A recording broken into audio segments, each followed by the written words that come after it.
Good morning to you. I'm Jonathan Agnew at the Oval, where we're going to continue this third and final test match between England and South Africa. It's the fourth day. It's a truncated game, a shortened game which effectively started yesterday, but an awful lot happened, of course. The game moving on quickly. Tomorrow is the final day. It's the deciding match, and we've got the crowd coming in now with the match getting underway here in just over 10 minutes from now. It's a warm day. There's a bit of rain around last thing yesterday and some bad light. Let's just find out actually what the weather's going to be like here today and indeed tomorrow. Good morning, Nick Miller. Good morning. Yes, I'm pleased to say the weather isn't going to get in the way of the conclusion of this test match in terms of rain possibilities. The chance of a shower, very, very, very slight, much lower than it was yesterday. If we get one today, it would only be in the next 2 or 3 hours, and again very, very slight, and perhaps late on Monday if we get that far. How far we go, there's a chance then. Otherwise it's a case of just some warmer sunny spells coming through. 23 the top temperature today, tomorrow up to 25, more in the way of sunshine tomorrow. I think for a large part of play today there's going to be more cloud than sun around. That said, we will probably see increasing sunshine towards the end of play today, so I'm not concerned about issues with light like we had yesterday. And for today, we just got a light southerly breeze. So all in all, we're in very good shape for this. Lovely. Thank you, Nick, very much indeed for joining us. The sun is just actually coming out. Now, we do have some cloud around, but it's a very pleasant setting. And this crowd coming in, a Sunday crowd, looking forward to play getting underway. It was a fascinating day yesterday. 17 wickets falling.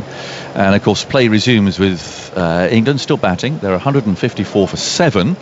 So they lead by just 36 runs, and one of those not-out batsmen who'll be resuming shortly is Ollie Robinson, who bowled very well yesterday. He took 5 wickets, and earlier today he spoke with Alison Mitchell. Well, Ollie, it was an extraordinary day yesterday in more ways than one. If I take you back to the very start, did you feel that emotion from the anthems and the minute silence? Yeah, it was a surreal feeling. I think walking out to complete silence is something none of us have experienced before, and then obviously to sing the anthems, I think there was a few emotions flying quite high. It was a really surreal morning and a very, very sort of surreal day. But no, it was great to get out there and put on a show for everyone. Did you feel almost you had to sort of channel those emotions then? You were able to take those onto the field, bowling first? Yeah, definitely. Emotions are high, like I said, and I felt like if I could stay calm in the moment and sort of hit the area I was trying to hit, we could get some early wickets and make some inroads.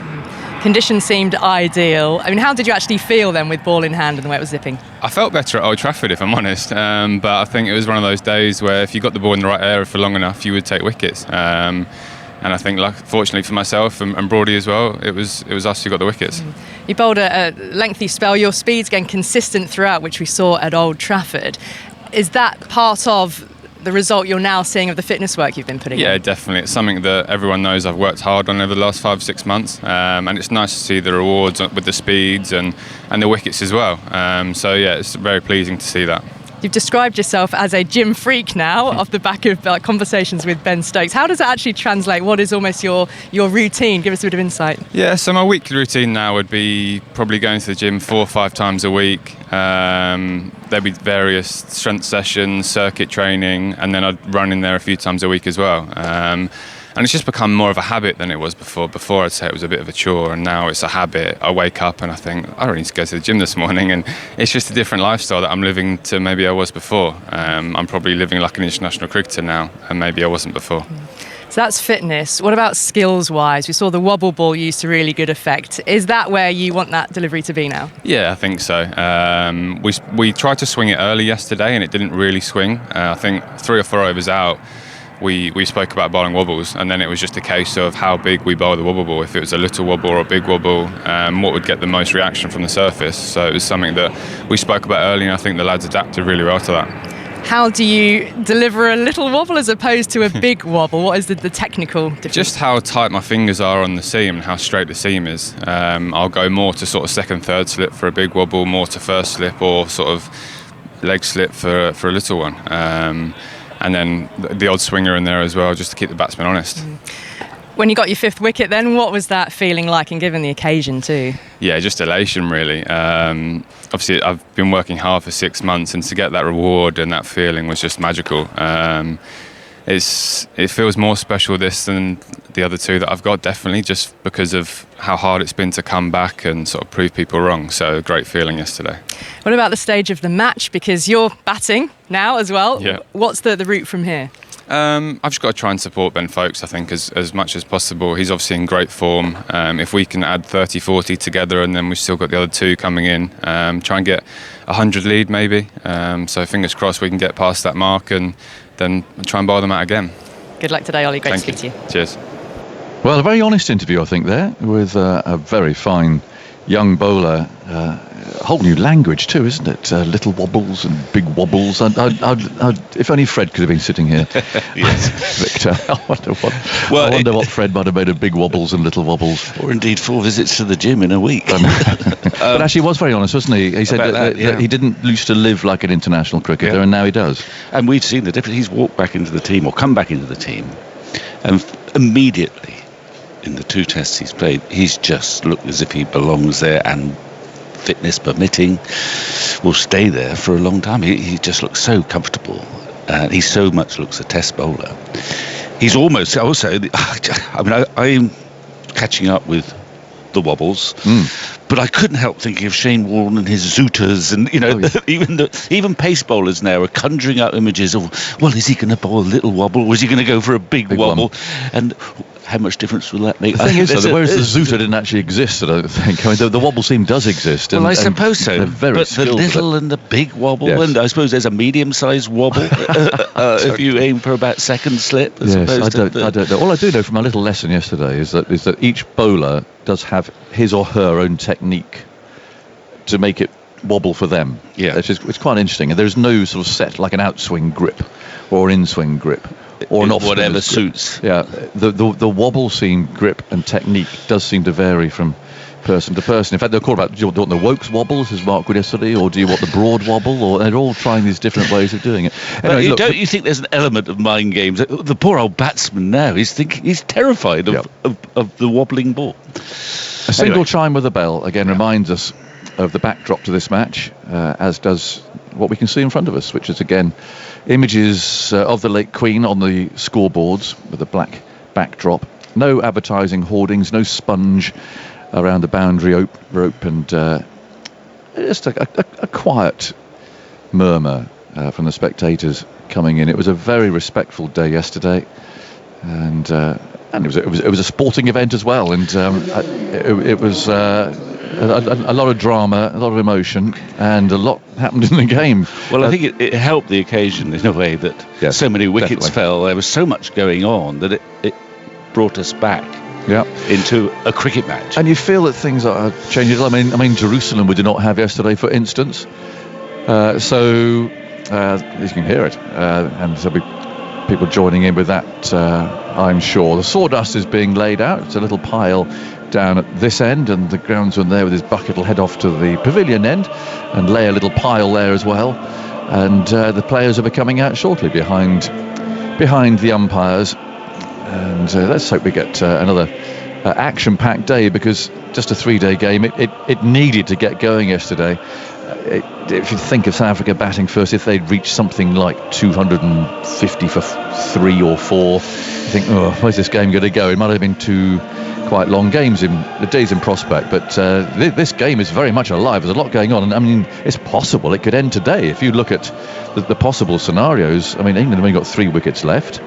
They lead by only 36. If they can get that up to 70, 80, and South Africa, who we know they're talking of big wobbles, I mean, their batting's really wobbly. Well, if they come out and bat in that 3rd innings, it's facing a deficit like that, it's a fragile looking lineup. I mean, England's lineup is quite fragile at the top, but you look down the South African lineup, there's not many there who you're terrified of or you're worried about, particularly since their most experienced batsman and captain Dean Elgar has been struggling for runs. He's the man you'd think would be most likely to grit it out and play a long innings, but he's struggled a bit. But we'll see. This summer, the cricket surprises us. It might surprise us by only having about 5 wickets falling in the day, but it could do. It could easily. I mean, you just never know what's going to happen, and that's That's the beauty of this job, actually. You turn up not really having a clue as to how events As might we've turn. proven time and time again. Indeed. The umpires are in position, and so too the batsmen, but the South Africans are taking a bit of time there. You can see the towering Janssen there, who's had a very good game. Wickets and runs, and he was definitely the standout bowler for South Africa yesterday. And I suspect that Elgar will turn to him immediately to get things going. The shadow of the pavilion, they're just stretching on to the field 10 yards or so from the far end, and half the field at the moment is in sunshine and half in shadow. It's going to be one of those sorts of days, I think, as the cloud gently moves across the ground. And there's the crowd applauding, I think according to Jerusalem, actually, and also the arrival of the South African players as they stride out into the middle. It was a rather odd end yesterday, in that with no obvious build-up, or sometimes you see the umpires behaving a little skittishly with their light meters and so on, but they feel that bad light's coming. Umpire Menon from here, I mean, he's moved actually probably as quickly as I've seen him ever move. He shot off to square leg suddenly, and that was it. And they decided that was enough. It was strange, of course. That sets the standard, and there was, I mean, it was getting darker, but there was quite a bit of blue sky still around, and it set therefore the standard for the rest of the match. Slightly worrying. Anyway, at the moment, you'd have to say that time does not feel like an issue. There's plenty of time, particularly hearing that benign forecast for this match, to have a result one way or the other rather than a draw. So England lead by 36. It's 154 for 7. Kasiga Rabada's going to bowl the first ball. That'll be from the Vauxhall end. There's actually 2 balls to go in this over, and he's going to continue therefore to Folkes. There's a look round the field. There's 4 slips.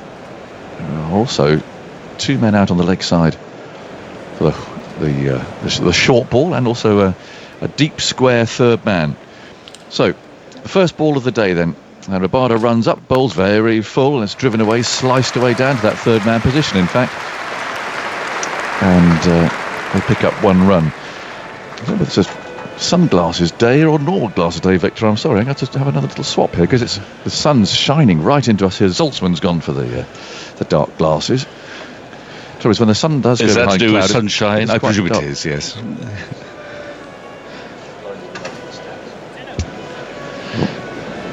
Let's see what Robinson makes of this. He's over his bat, 4 slips.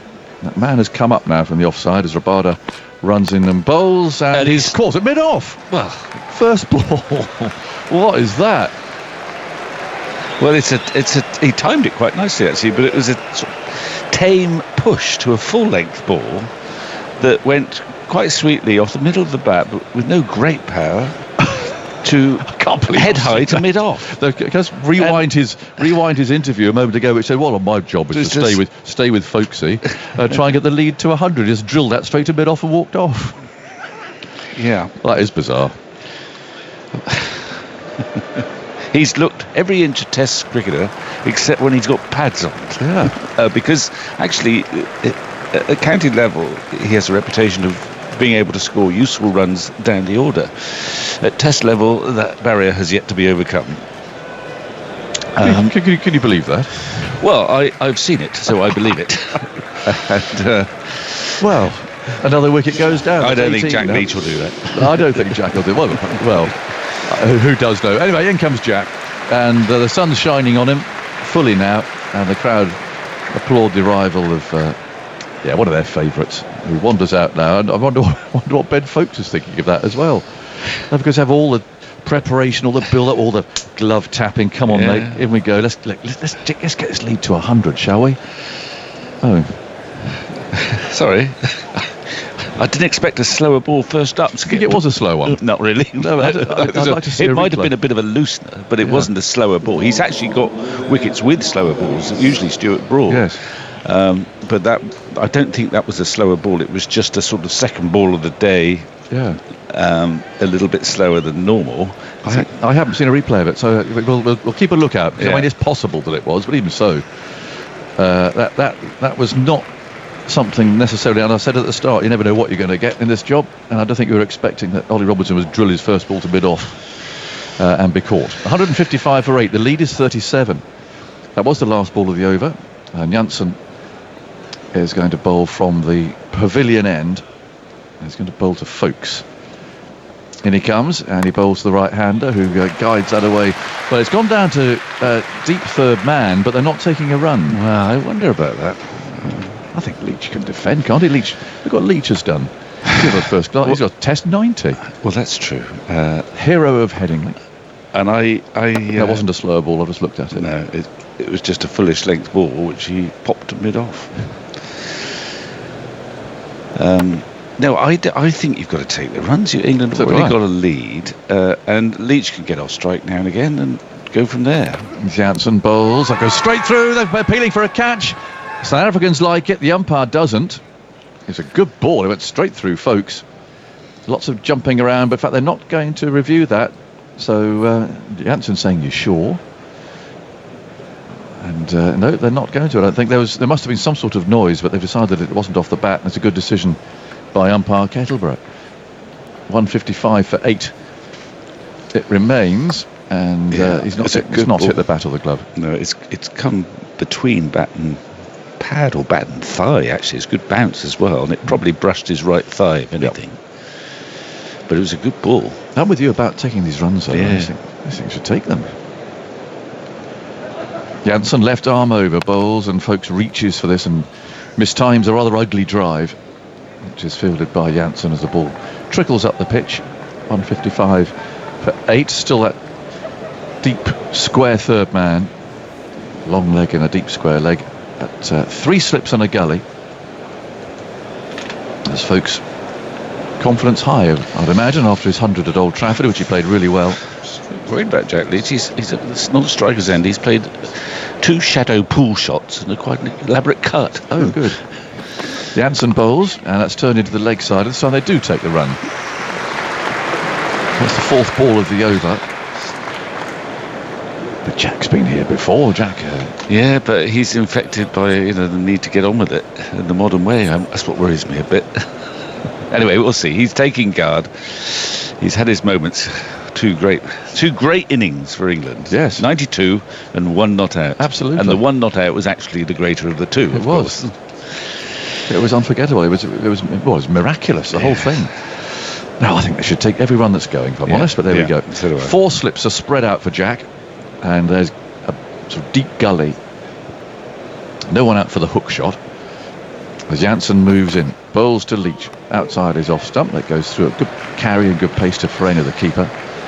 I mean, in another world, and it sounds mildly ridiculous to Somerset folk, apart from anything else, Leach could easily bat 8 in this team, justifiably. Yeah. What, be night watchman? Well, yes, he's the night watchman as opposed to the night hawk. Yes. Well, he comes after the hawk. Were you at Old Trafford when they Night Hawk was announced? Well, it's a bit like the mega wobble and the mini wobble. Janssen comes in, bowls, and he prods at this and misses, and through it goes to the keeper. It's the end of the over. 156 for 8. So England lead by 38. They've lost the wicket of Robinson this morning, just in case you're tuning our way for the first time. But of course they misread at Manchester Ben Stokes' sign from the middle for a particular drink that he wanted, flapping the wings, and they thought that was him sending for the hawk. So Broadbent starts to get padded up. So did he actually, Stuart Broad actually get padded up? Yes, well, he started to, and then I think I think he wanted one of those drinks. So the hawk was stood down, only temporarily, because he appeared later. Well, on the balcony, he never actually came to the crease, did he, the hawk? That evening, did he? That evening, no. But he has appeared in his hawkish mode. 156 for 8. We've got Folkes on strike. There are 4 slips lined up there waiting. And Rabada's on his way. Then he bowls to the right-handed Folkes, who allows that to go by outside the off-stump with just a little bit of movement. What do you think we have a night hawk and possibly a night dove now? Well, there's a night watchman. Yeah. Because they were both ready to go. But might the night dove be the equivalent of the old night watchman, i.e. to play a more passive role? Tuppers and I were peaceful talking about role. this, so we were talking maybe more of a shrew. Someone who's pushed out there reluctantly. There's a shorter ball from Rabada, which Folkes allows to go through. But no, that evening they were both padded up. The hawk to go in with half an hour to go. And then it's the dove or whoever it may be to go in with 10 to go. Right. Very complicated, isn't it? It's quite fun being the hawk, though, because you've got no responsibility, really. You're just sent out there to go and give it a thrash. There's Rabada outside the off stump, and there's no stroke from Folk. I think temperamentally you'd be better suited to being a hawk than a dove in that from my memory. Tell you what, are 2 hawkish innings. I'm sure you did, yeah. Usually from square leg. But if you're allowed to do that, Yeah. as long as you're a bit of an eye. Well, no, you could hit the ball. Yeah, Hadley's perished. Holding.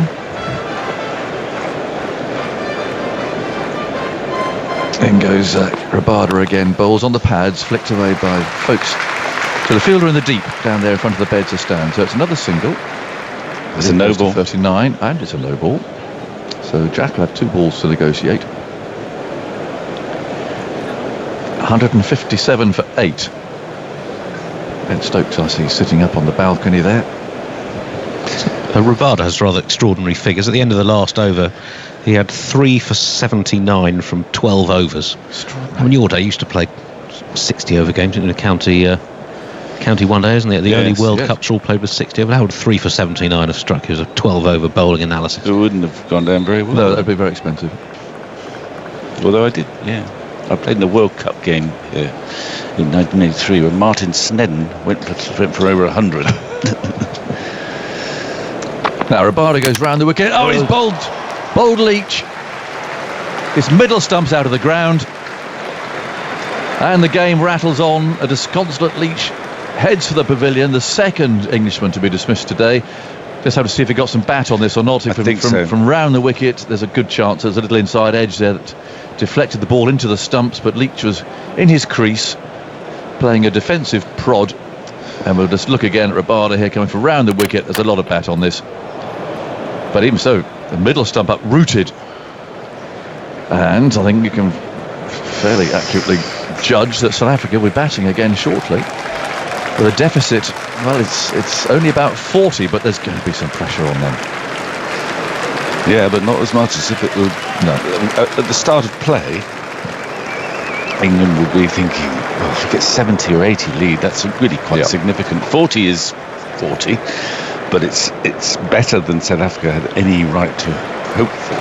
I don't think England played this very well. No, they've squandered a very good position. They really have. It was a bowl out for 118. They could have looked to have batted till tea time today with a big lead. Just play carefully, properly, in a measured sort of a way, and get a really big lead, and then have plenty of time to bowl South Africa out, and if necessary, knock a few off at the end. But what's happened here is surely not what they would have wanted to have done. No. But for the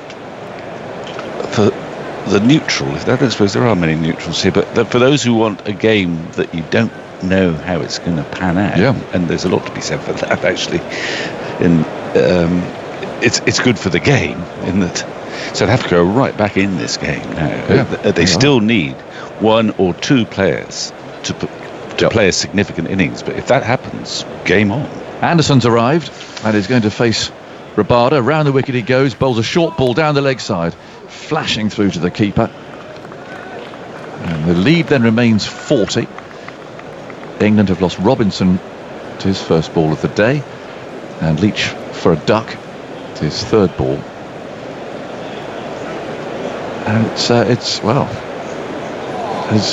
zipping through there. It's quite a lively pitch, isn't it? It probably has quickened up a bit from yesterday. Rabada round the wicket, goes in, bowls a low full toss. Anderson plays it firmly back to the fast bowler. There's no run. And applause, I think, for Anderson's survival. 158 for 9. The lead is 40. Anderson yet to score. And folks on 14. Yeah, to break Rabada's innings so far down, his first 9.5 overs, 0 for 67, and the next 4.5 overs, 4 for 14. Yeah, he's looked a different bowler in that when he changed ends and came on from this end. Well, the South African innings is going to be full of tension. Folks on strike, the field set deep, apart from 3 slips. There's a nice warm applause for Rabada as he takes up his position to our left on the boundary. And in comes Jansen and bowls. There's a pleasant looking stroke there from Folks on the front foot, playing the ball up to Maharaj at mid-off. Very good crowd. It's not absolutely full. There are some areas I can see of empty seats, but not many. So they're comfortably over 20,000 here. The middle section of that Galadari stand is there's more empty seats there than occupied. 158 for 9. Here's Jansen, bowls, and Folks is caught at third slip, and England are bowled out within 13 minutes. Extraordinary, isn't it? 4 runs, 13 minutes, 3 wickets. Is that right? Well, the game, I mean, it's good for the game. It's not good for England. I mean, you would have thought at the minimum they could have got a lead of 100, having bowled them out for 118 yesterday. 3 for 4 and how many balls? Not many, I guess. 17, including a no ball. So the last 4 wickets fell for 7, including the one just before the close last night, Broad. It's a very, very strange morning. And the last 6 wickets went for 29 in just 9.5 overs. Goodness. It's a very good catch by Peterson, actually, the second time. He's good in there, isn't he? Yeah. 158 all out. The lead 40, and now South Africa have to get batting. They're having a quick post-field huddle almost. So congratulations to Jansen. What more could they do? Well, not much more this morning. Everything's gone perfectly for them. They're right back in the game, but they've got some batting to do. Jansen finishes as 5 for 35, and he's showing the ball there. He's got it in his left hand, he's waving it around to the crowd. Takes his cap off. Mark Boucher, I see there, giving him a very warm hand. And off they go. And there'll be a few people scratching their heads. Some people who haven't seen any of this. They're still waiting to get in. So Marco Janssen's first test, 5 for 5 for 35 from 12.2. Rabada finished 4 for 81.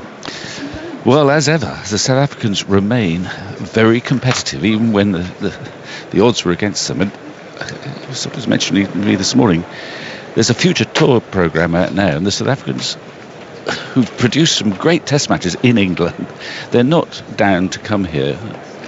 Well, certainly not before March 2027 in the new programme. That programme's and who knows how soon after March 2027 they'll come to England. We don't know. There's so much. It's a surrender to one-day cricket. It's really sad, and I feel sorry for England fans who want to go to West Indies or South Africa, Sri Lanka, these places that are so popular for England cricket fans. They're not going to go.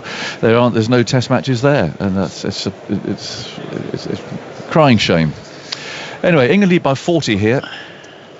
After that, the quickest of wrapping up. 3 for 4 in 17 balls. And as to go through the bowling figures, then Rabada has redeemed himself. 4 for 81 from 13 overs, 1 maiden. That's a very expensive first spell. Mulder didn't take a wicket for 11 from his 2 overs. Anrit Nokia, 1 wicket of Stokes. That was a strange innings. 1 for 29. But Marco Jansen, 12.2 overs, 2 maidens. 5 for 35. So he top scored. Did he top score in the South African innings, Marco Jansen? Yes, he did. And he's taken most wickets. Yeah. He's having a good game. Yeah, he is. What do you make of England's approach then? I mean, for all the talk again, we're going back to what we've been hearing about all summer, but it's a fragile team, and it's a fragile it's an unbalanced batting lineup. So much hinges on the big men still. Of which Ollie Pope now is a key man. He top scored by a margin. There's no Johnny Bairstow in this match. Joe Root, a lot hinges on him, but he's actually had a pretty lean period against South Africa, and he came out bristling yesterday, played 2 or 3 glorious shots, and then it was quite an uncharacteristic shot right after the break. He went for a wide one. Brilliant catch by Peterson, but the Root of old I think would have bided his time a little bit. Stokes is frenetic in a way that is hard to fathom. And then after that, if we're honest, that will be an issue in an England side. The fact that from 8 downwards, there is always the possibility with this lineup of the innings folding very quickly. We're not quite in Giddins, Malcolm, Tufnell type of... But we're not far off it. We're not far off it with that not tail. very good. And that's a sort of balance that... It sounds negative to think about that, but in the long term, you struggle if you're from number 8 downwards. You know that the innings could just disappear. But doesn't that mean that therefore the high up should actually play with the... Well, you'd have thought so. You'd have thought I thought Stokes' innings yesterday was really bizarre. Well, his get-out shot was more or less orthodox, but he had one horrendous hack, which just cleared mid-off, skied up there. He thought he was going to be caught. His hand was off the bat, and I don't know where he was trying to hit it. So that takes some explaining. Yeah. I'm going to make room here, Andy. You've got something to offer. Isha, I wouldn't wear that anorak sitting in here. It's absolutely roasting in this position. I just peel it off now or you'll regret it. She's going to come in and offer some thoughts from you, Victor. I'm not going to presume to tell Isha what not to wear. I think fashion advice from you and me, Victor. We'll keep it to ourselves, I think. Just on the slight curiosity, both innings completed in exactly 36.2 overs. Gosh, that must be. Now, there's something. That'll keep me going most of the day. I will see whether that's ever happened before. We've ever had identically lengthed first innings. I imagine it's probably happened a few times, but I will dig that out. However, what we've seen is both sides bowled out in under 40 overs for only the 5th time in Test history. And it's the 2nd time this summer in first innings we've seen both sides bowled out in under 45 overs. That happened in the first Test of the summer against England against New Zealand at Lords, when New Zealand were bowled out in 40 overs and England in 42.5 overs. Prior to that had only ever happened once in a Test in England and 5 times in a Test everywhere, and the only other instance of both teams failing to last 45 overs in their first innings was in 1907, England against South Africa at Headingley. So in terms of more evidence as to the collapsibility of modern batting, you can highlight that in marker pen. There's a book in that, isn't there? The collapsibility of modern batting. Just needs a slightly better title, that's all. No, I like it. I like it. Yes, you're absolutely right, Aggers. It is absolutely roasting in this position. The sun beaming down here at the Oval and through the window. I like wearing an anorak because I like being warm, Vic. Well, you'll be happy here then. But this is something else. As the umpires are striding out to the middle now, we can see James Anderson going through his paces. Ollie Robinson from the far end having a bit of a warm-up as well, going through his action. 5 wickets for him in South Africa's first innings. It's quite extraordinary, really. Yeah, I mean, the ball has moved, and but it strikes me as a good cricket wicket, not a bad one, because there's bounce there. Just about every nick has carried. There has been movement off the pitch. I don't know whether that's a bit of dampness, a bit of green when we started. We've had, some wet weather in London for a while. We're not used to that. But I don't think you can't criticise the surface. It's an exciting surface, but I don't think it's a bad one. And someone surely will, Pope's done it, but someone else will surely, get a score of 70. And if anyone gets a 70 from here on in, it could be a match-winning innings. Are you erring on the side of farcical in terms of... Farcical? In terms of batting approach? I don't think South Africa will go frenetically at it. No, they'll grind, I would have thought. Well, certainly Elgar will try to do that. I can't predict what England will do. Well, I can nowadays, actually. They'll just go for it. In the 4th innings, they will go for it, whatever's there. Do we have to accept that this will happen time and time again? On a few occasions? To get moments like Johnny Bairstow. Yeah, I think, and it's not difficult to accept that. Just for all our humping and glumping, if there are, what's happened this summer? England have played 6 Test matches and they've won 5 of them, and they've all had moments of high drama and great excitement. So I don't think we can complain too much. We can be a bit baffled, like we were baffled by England's seemingly self-destructive approach towards the end of yesterday with some of those dismissals. That still baffles us because it doesn't sound like he always used to talk, never used to like the phrase, but smart cricket. It didn't sound very smart to me. England had the opposition there, foot on the neck almost, and then they kind of let them back in with some pretty extravagant stroke play, but it's good to watch and play fascinating to watch. Winning 5 out of 6, you don't complain too much. It makes the highlights interesting. It's to not watch. doing the notion of 5-day Test cricket much good, because no, this is true. We're not getting there. We're not entirely sure we'll get into the 3rd day here. We'll see. Well, here we go. England's players heading out onto the field of play. I mean, the great thing is, for us looking on, enjoying it, is that we're at a stage where we haven't been in the previous 2 matches against South Africa. We don't know who's going to win this one. It's just 40 difference after the first innings. It could go in various directions, and that always makes the game more fascinating. England bowled South Africa out for 118 in the first innings. England bowled out for 158, lead of 40. Andy? Mentioned that both innings lasting 36.2 overs, so 72.4 overs in total. That is the 4th shortest combined length of completed first innings in Test history. So we played nearly 2,500 Test matches, in matches where both teams have been bowled out in the first innings, so taking out a few games sort of cancelled or with kind of rogue declarations in the sticky dog days. Only 3 Tests have had shorter first innings. 2 of them were before the First World War.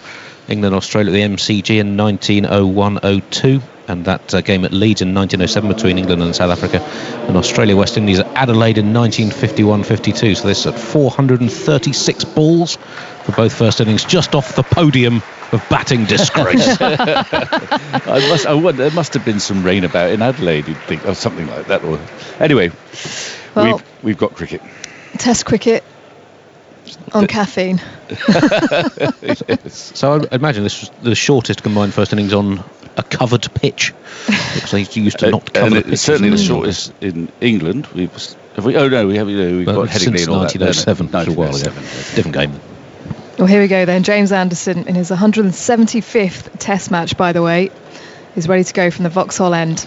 And I'm waiting for Stuart Broad to complain about the ball being too dead Four after slips 30 overs. and a gully. Avia, shoulders, arms, first ball, angled across him.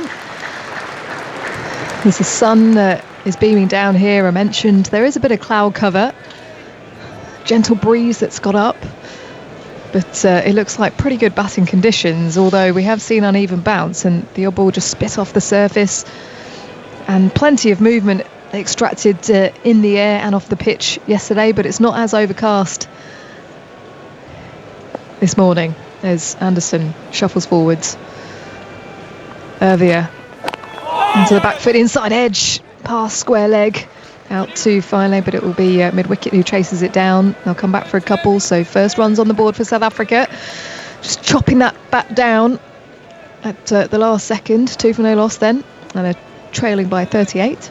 Yeah, that was Ollie Robinson chasing that, I think, and he's just grimacing a bit and feeling his leg as a consequence, which would alarm the pessimists in the England camp. But I guess he's going to be okay.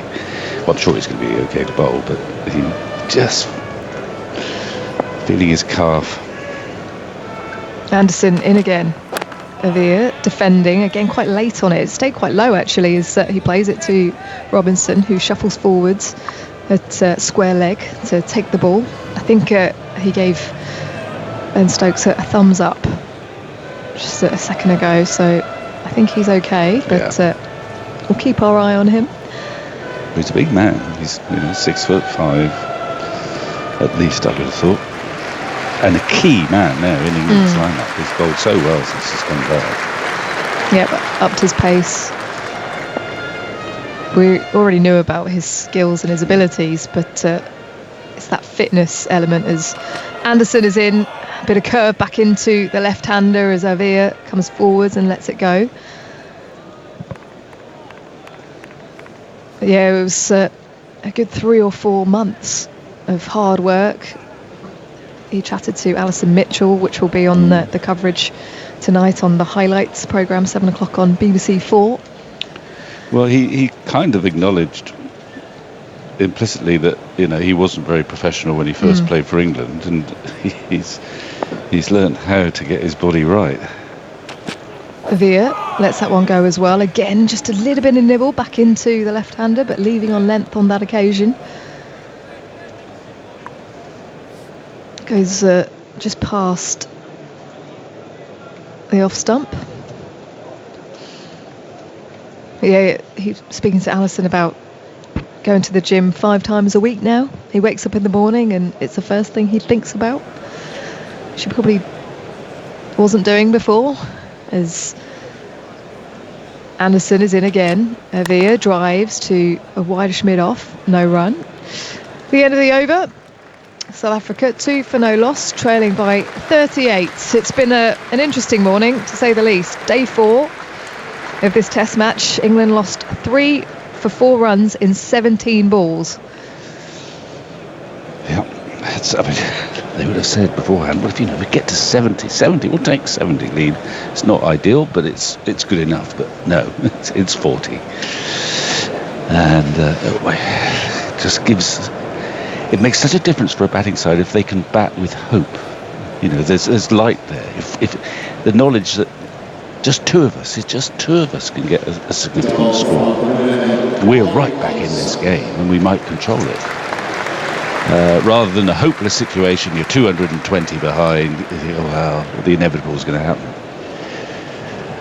And it will mean that they'll look to bat a bit more positively, well, because it feels like this game is not going to be drawn. Someone's going to win it, so they've got to get their runs. So you can't bat out for a draw from this position. England can win their 6th test of the summer, but they have to bowl well. Here comes Robinson round the wicket to Elgar, who's off the mark, working the ball out to deep backward square. He'll come back for a couple. I think he was quite late on that one, actually. Bat came down. It was quite a full delivery. And it was an inside edge out into that direction. So captain off the mark, trailing by 36 then South Africa. I thought the crucial partnership for me in England's innings was Joe Root and Ollie Pope.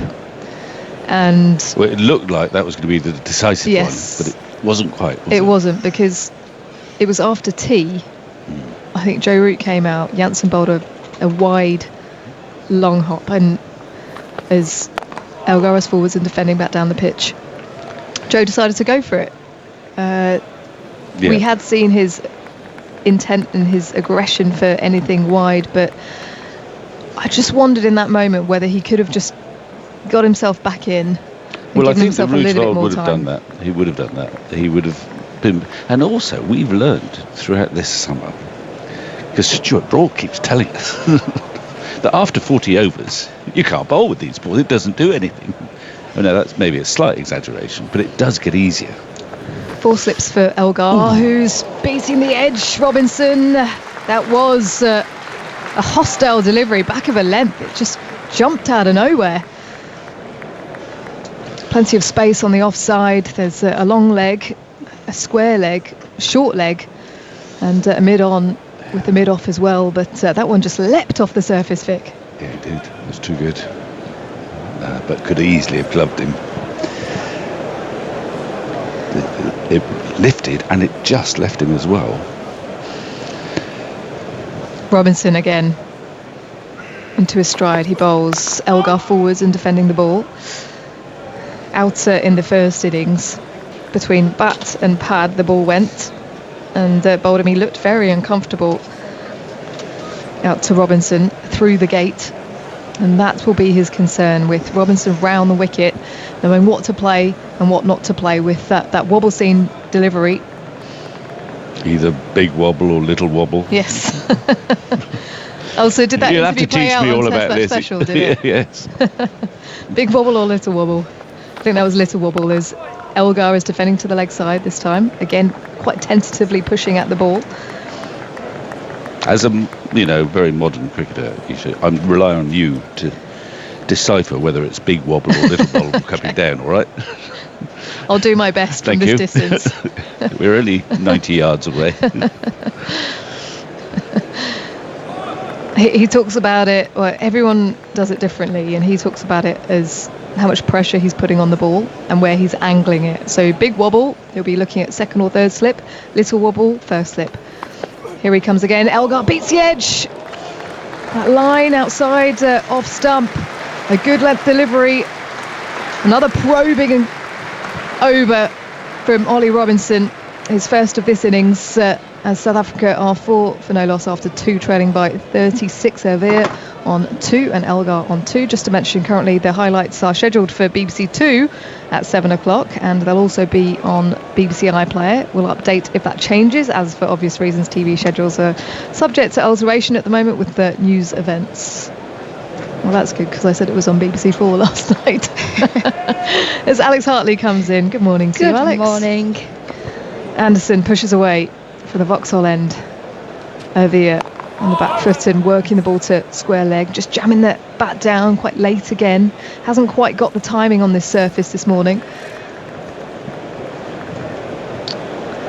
It's been one of those surfaces that's just hard to bat on for everybody, isn't it? The only person that made it look half decent was Ollie Pope.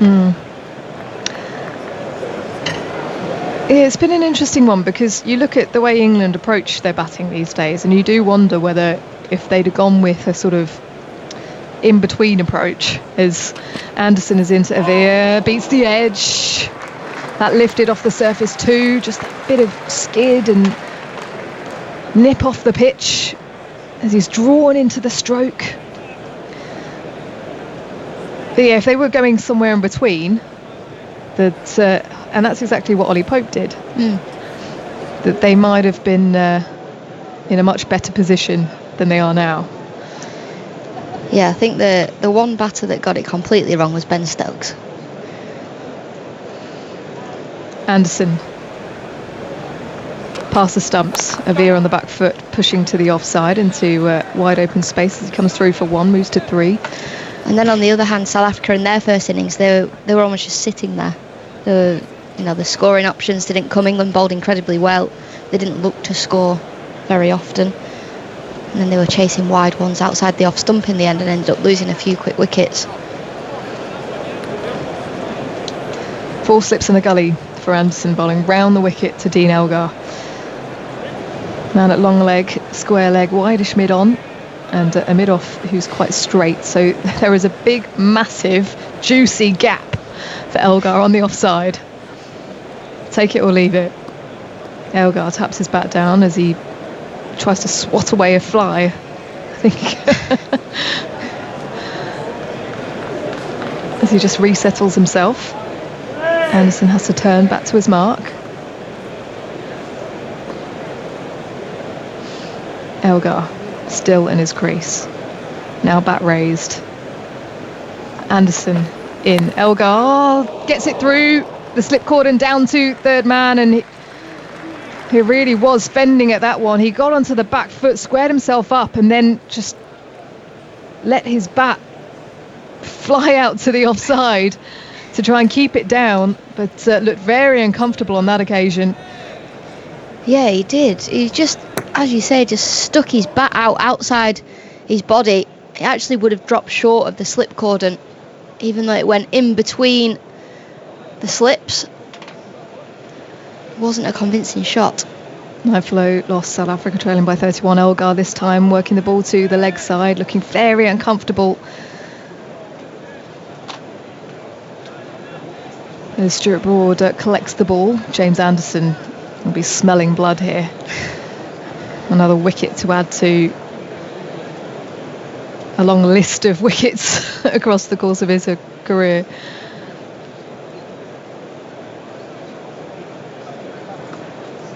That gully's just come a little bit closer, so it's almost like they have 5 slips as Elgar allows that one to pass forward, and a lot more decisive on that occasion to leave the ball.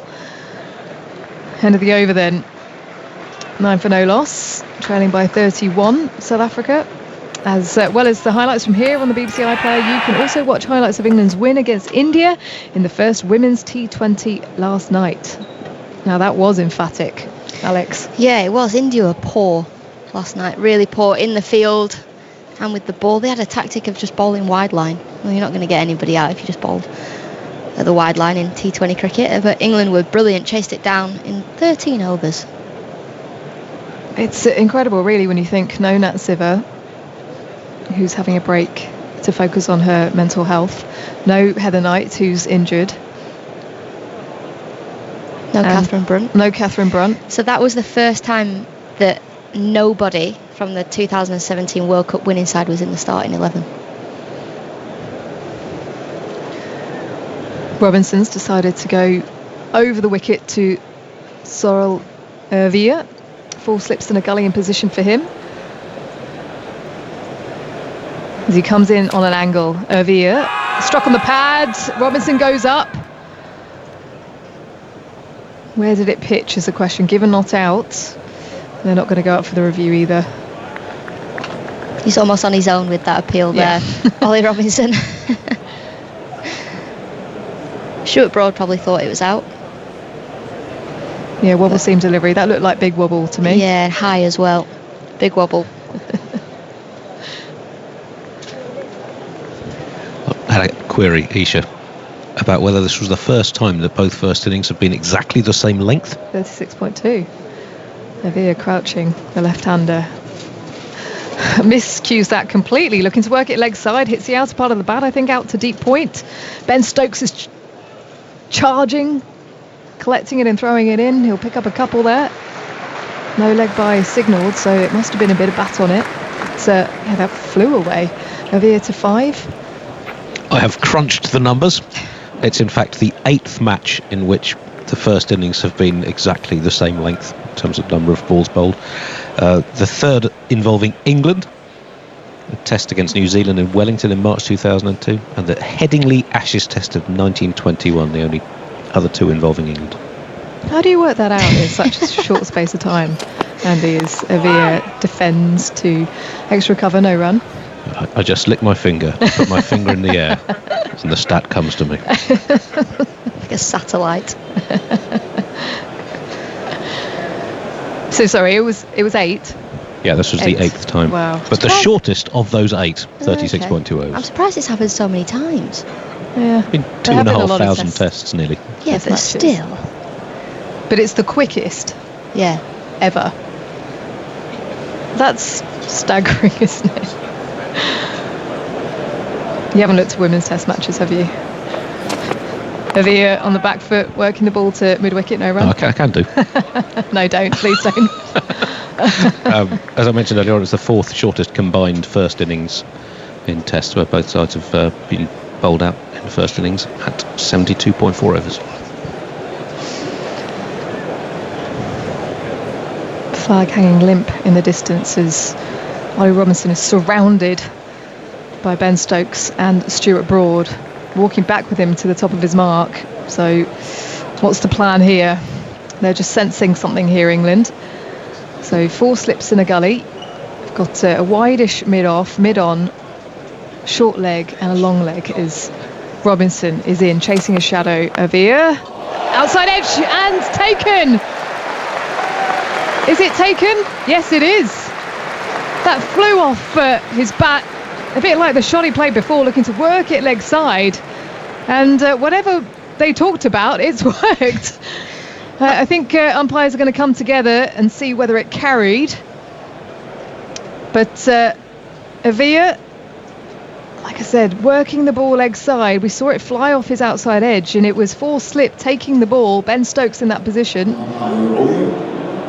Soft signal, not out. Director third umpire, we have an umpire review for fair catch. The soft signal is not out. It's fair. We could go to your best angle of the catch, please.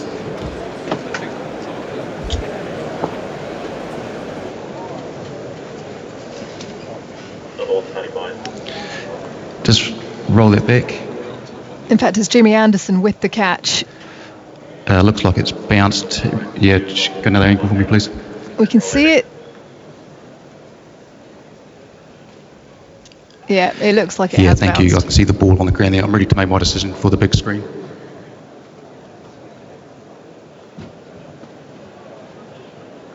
It was a low catch for James Anderson, very hard one to get to. It's one of those reflex catches because it went so quickly, and you have to say that was incredible from him, because from that position at gully, it is very hard to judge when it's flying off and you think they've played it through mid-wicket. TV umpire Chris Gaffney with that decision, but I think it was fairly obvious. So good decision in the end. But Robinson has Elgar in all sorts of trouble as he comes again now. Elgar driving this time, taken by Robinson with his right hand on the bounce. And that is the end of the over. 11 for no loss. Trailing by 29 Elgar on 5, Elgar on 6. A few words from you, Alex, and then it will be Dan Norcross. Well, that catch wasn't a catch from Anderson. It flew to him so quick, and he thought he got it. And it's one of those catches where you can actually forgive Anderson for that, because you're so focused on diving forward and taking the catch or leaning forward that you think that it's gone straight in. But we can see it just bounced before his fingertips. But whatever...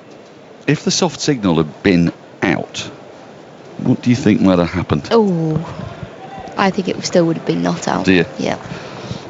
I rushed through next door because the sun is glaring on our monitor here, so I couldn't see properly. Just a quick double check with you, Zots. That includes no balls, I take it? No. Right, okay. Anderson round the wicket to Elgar, who cuts this over the slips down to deep third boundary for 4. Bit of width, bit short. Just laid the bat on it. Looked like a very deliberate shot. South Africa move to 15 without loss, just 25 behind. It was completed overs.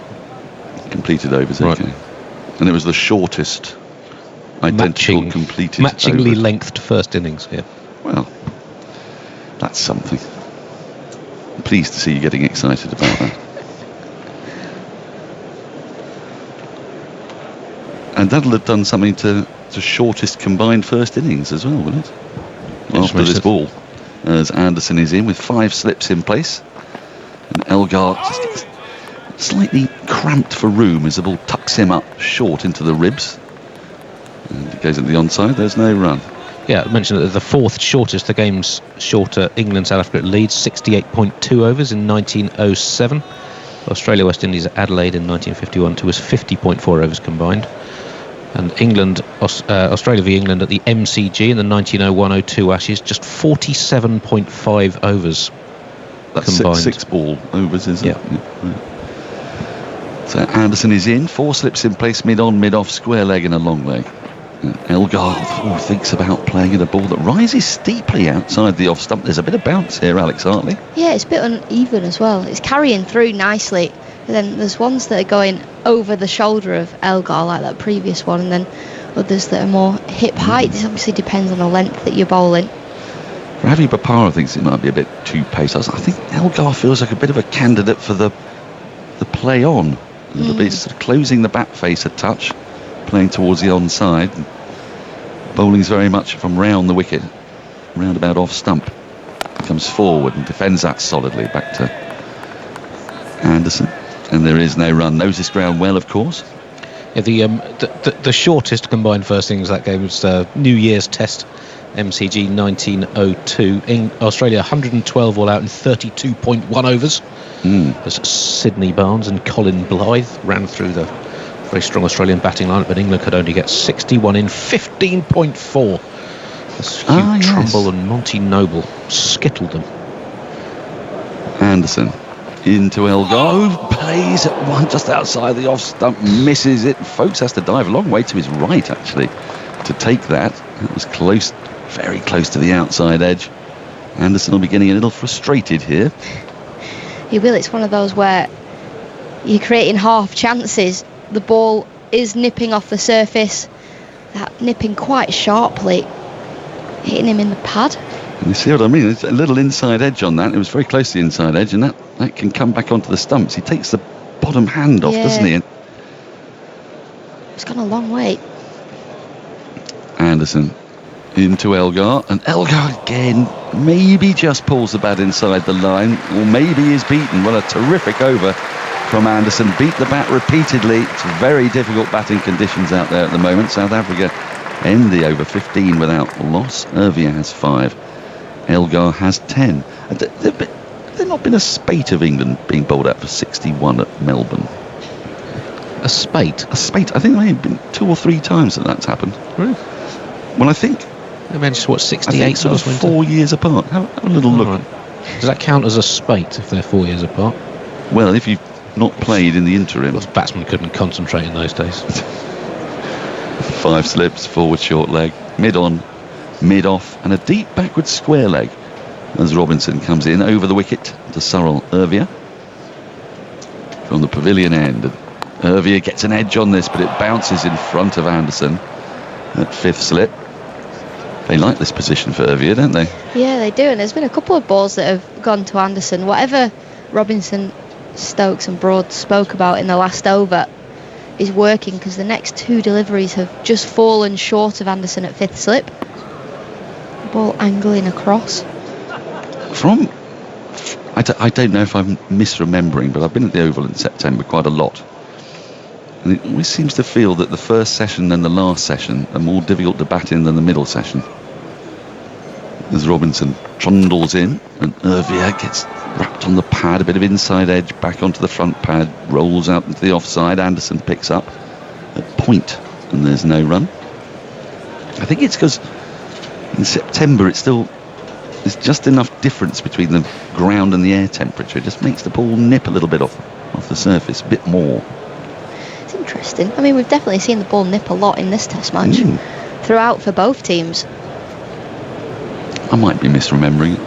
I'm not sure that we can really get Zoltz to look at times of dismissals of matches at the Oval in September. Not sure he'd want to. Well, he doesn't do what he wants.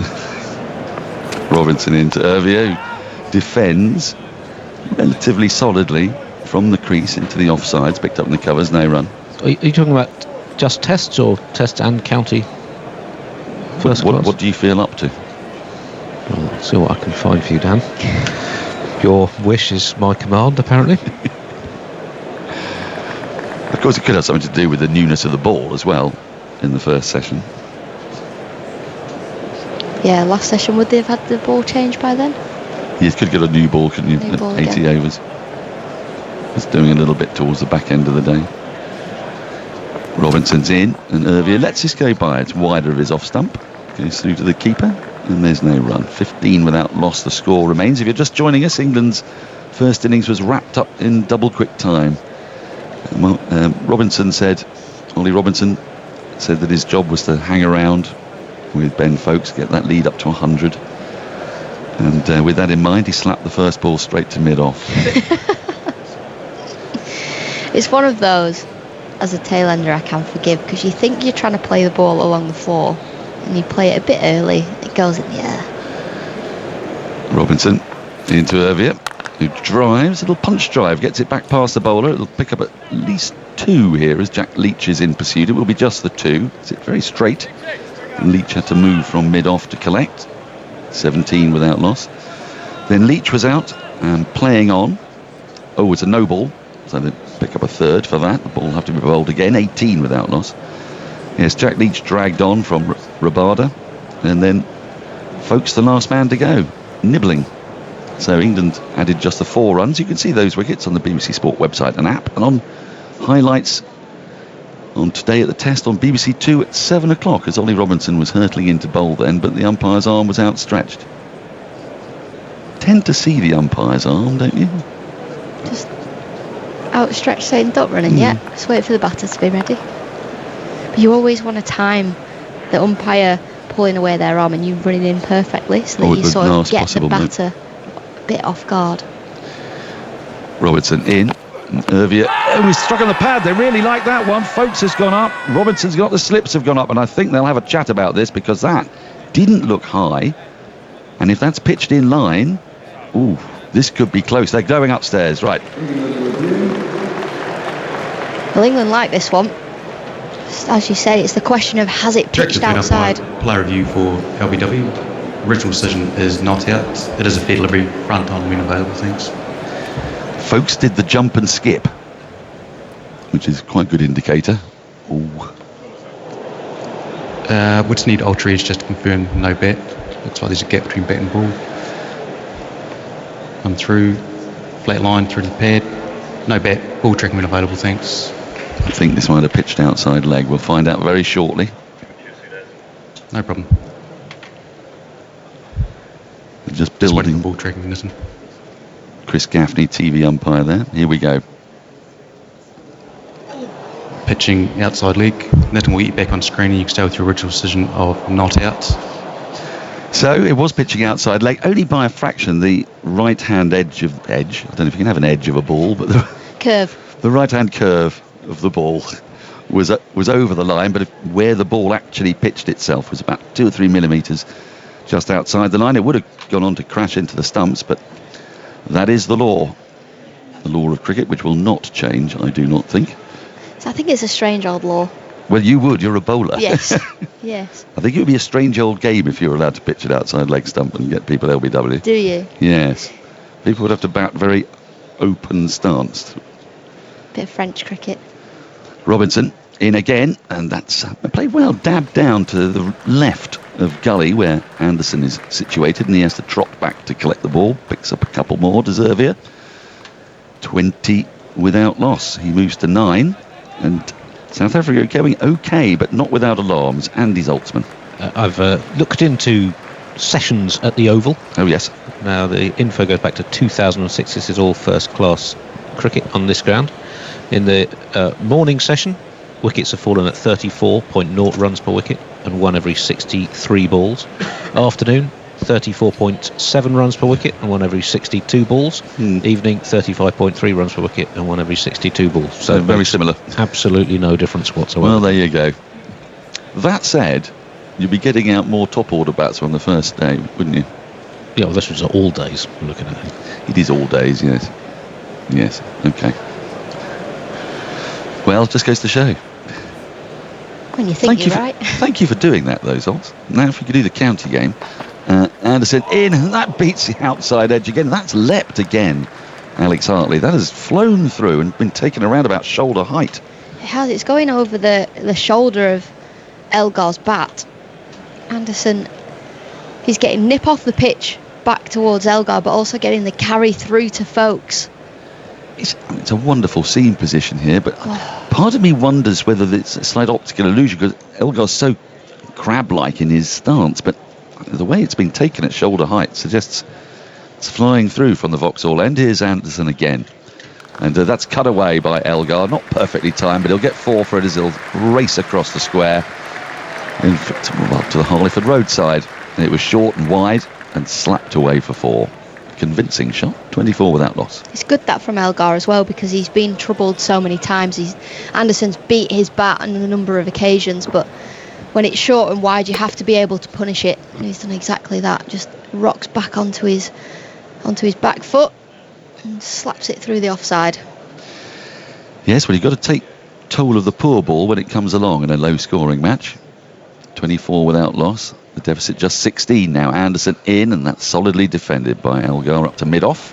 Alex Lees fields and fires a throw back to Folkes. And there's no run. The sun is out, the clouds are high. In some senses it feels like quite good conditions for batting, but the pitch itself is proving taxing, and the ball is new. When it hits that seam, it's flying at the moment. Yeah, on the way to the ground today I was like, oh, it's a good day for batting, and then I remembered the pitch is doing all sorts. Well, yes. It's doing enough. Yes, and it's emerald green is the outfield. There's plenty of moisture out there. Anderson in, and that's defended by Elgar. He wants a run, this could be tight. Well, he's got away with it. It was pushed into the offside, there was hesitation. Zervia did run through. Ball was picked up and then sort of backflipped by Stokes as he aimed at the striker's end. He might have had more joy at the non-striker's end. We'll just have a little look at the replay here. Alex, what do you reckon? Yeah, it was quick work from Ben Stokes, and it's that you've got that split second to decide which end you're going to throw the ball at. He's actually picked the ball up in his left hand, transferred it into his right as he's diving to backhand flick the ball onto the stumps. He's missed by a couple of foot or so in the end. But it's very difficult, isn't it? Because when you're off balance there, so you've really got to flick further behind than you think you are. Now there's a little break in play because I think Cyril Zervia, when he dived through, may have possibly winded himself. Is that your reading of this, Andy? Well, there's a couple of teammates out there who brought him a drink. He's getting his helmet back on. He'll be ready to resume shortly. 25 without loss. The deficit 15. And Ben Stokes is just going to attack though here, isn't he? He's on the hunt for wickets. There will be gaps. He's going to encourage the drive. Yeah, it's what Ben Stokes likes to do, isn't it? He likes to be attacking. He's got those slips in play, the cover region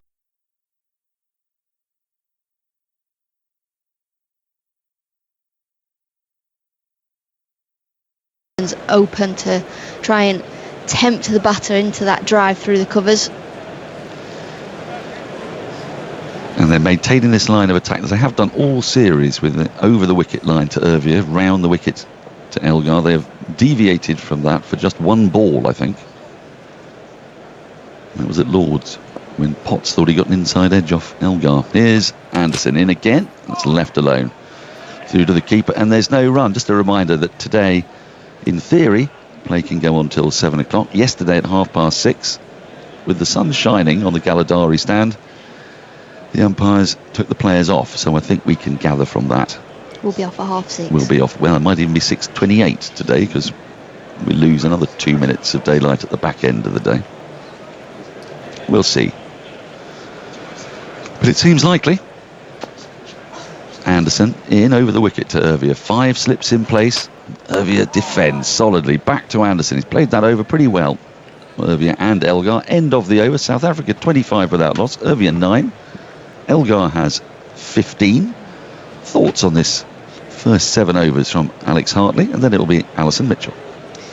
Well, I would say it's been England's 7 overs. They've beaten the bat a few times. They've caused some questions. They've created half chances.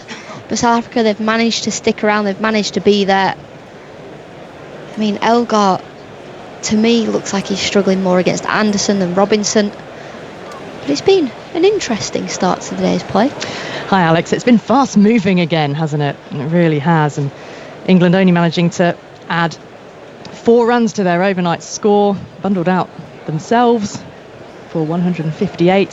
Here's Robinson in again, then 4 slips. Around the wicket he goes, and Elgar's a little squared up. He's able to take a single. The ball skewing away off the outer edge of the bats into the cover region, where Jack Leach is there to field. Bright sunshine. Now in real contrast to the overcast or gloomy conditions we had yesterday, where every now and again the sun broke through. But there's real warmth in the air as well. So it hasn't really been a swinging day. Again, we saw Robinson move quite early to his wobble ball, which he executes so well. Slip cordon is being bolstered here with Ervier on strike, because he's got 9 to his name from 24. So 6 line up beside the wicketkeeper. And Robinson is coming over the wicket now to the left-hander. To push it across him, and he is struck on the pad as he comes forward defensively. Only a half-hearted appeal from that slip cordon. Arm raised in the air and then put down again very, very quickly. Marco Jansen and Gisa Rabada this morning wrapping up the England innings and taking those last 3 wickets between them. Jansen finishing with 5 for 35, a maiden 5-wicket haul in tests for him. And Rabada 4 for 81. That's after his first spell, yesterday's first 6-over spell, leaked 49 runs for no wicket. Robinson in again, struck on the pad once more, and looking to flick this way into the leg side. Ball ricochets away into the ground and is fielded behind square. Joe Root now moving forward from first slip, giving the ball a good rub on his whites before tossing it back around the field. Quite a buzz and a chattering hum around the oval today. Wasn't the same solemnity to the start of proceedings as we had yesterday, with the silence and the anthem that so many people have watched back, either on the TV highlights, indeed online on the BBC Sport website. Forward, and Ervier will get a single here, probably 2, coming back for the second now through mid-wicket, because Stuart Broad from mid-on is in hot pursuit, loses his sun hat in the process, fields and sends the ball back into the gloves of Folkes. Ervier into double figures, 11. South Africa 28 without loss, 12 runs behind England now. South Africa getting those 3 wickets they needed within the first 15 minutes of play today. The flag above the pavilion is still flying at full mast to mark the proclamation of King Charles. There's Robinson in once more. Fuller now, and this has been whipped away. Will be 4 on the leg side, well in front of square. Broad is jogging after it now because he knows he won't be able to catch up that ball before it hits that bare boundary rope in front of the electronic scoreboard. A confident clip for Afia. Just off the pads. And remember that on the BBC iPlayer, as well as highlights from this test, there's also highlights of the first women's T20 that was played last night at Chesterless Street. England had a thumping win there, beating India by 9 wickets. We've got the second T20 live on BBC Two on Tuesday night from 5:30, of course on TMS as well, with the radio commentary. The 6 slip still there outside the off stump, and Avir letting that one go. Shouldering of arms through to Ben Foakes. End of the over from Robinson. He's bowled 4, conceded 16 runs, 32 without loss. South Africa just 8 runs behind. Innings of immense proportion. Partnership really of immense importance for Afir and Elgar. To try and give South Africa a lead, something to bowl at, and attempt to win this deciding test match and leave this tour with a test series win. England, of course, need to get these wickets as quickly as possible so that they themselves have a gettable run chase. Still feels highly unlikely that either way this match will be drawn. Both so eager for a result. Stuart Broad in conversation with James Anderson down at this Vauxhall end of the ground. A few drinks were brought onto the field. The substitute fielders in their bright red bibs. So there is the change of bowling then. Anderson making way for Stuart Broad. He was telling me last night he's quite enjoyed this first change role for him. And he's also very generous about the way Ollie Robinson has been performing since he's returned to the England side and taken the new ball. Also, Stuart Broad has been taking wickets. 4 for 41 in the first innings. It's Vernon Flanders back alongside me. Good morning. Good morning, Alison. Good morning to all our listeners. 4 slips here for Elgar. He's on 16. Broad is in around the wicket to the left-hander. Back of the length, hoiked up and over. Anderson. It's a shortish mid-on position. Anderson chasing back. And Elgar back for 2. Not completely in control of the shots. Yeah, but you can see there's a clear intent to score. And had a long chat this morning to South African setup. I saw you out there with the batting coach as well, were you? Yeah, KG Rabada this morning, just coming out and explaining, he felt like he had to take wickets, and by doing so he offered a lot of runs to England, and you almost feel that there's an expectancy again from England, wanting to strike early, and they've also offered up some runs, so it's going to be an interesting battle today. Broad bounding in around the wicket, a little fuller that time, and a more elaborate shouldering of arms, almost a bit of a spin as well. So watch that ball go through to Ben Foakes. But yeah, I suppose it's a beautiful day out here, and the sun was out for a little bit this morning. It's just behind cloud again. When I first sat down, I commented on just how bright it actually was, but the clouds are moving over and quite quickly. The sun coming in and out. Yeah, and just chatting to the batsmen this morning, and on the flip side, they felt that they needed to be a little bit more proactive and show some sort of intent, because if you can allow these bowlers to bowl at you. Broad past the umpire.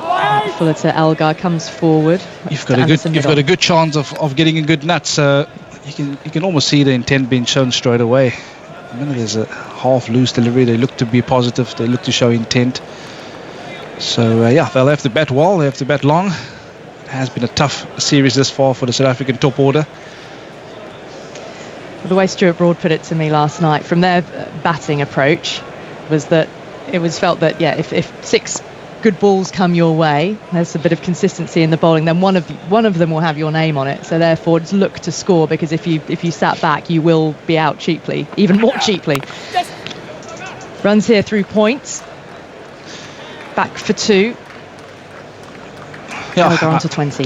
I have to agree with you on that one. I think we have seen a lot of lateral movement yesterday. There has been a lot of moisture in the surface. Even this morning going out there is still a lot of moisture in the surface.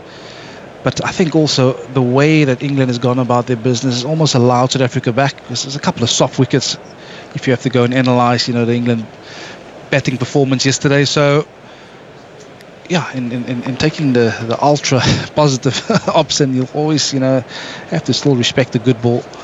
Which is why it feels that this match won't be drawn one way or another. Broad in again. And that's been guided, not quite deliberately played down into the ground and wide of Gully, down to the deep third boundary for 4. He has been very watchful this morning, has Dean Elgar. But that is a bit of a weakness of his, to play away from his body. This ball just being back of a length from Stewart Broad, and bit of extra bounce.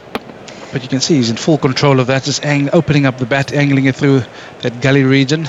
Significant boundary because it brings the scores level. Chance now for South Africa to start building their lead.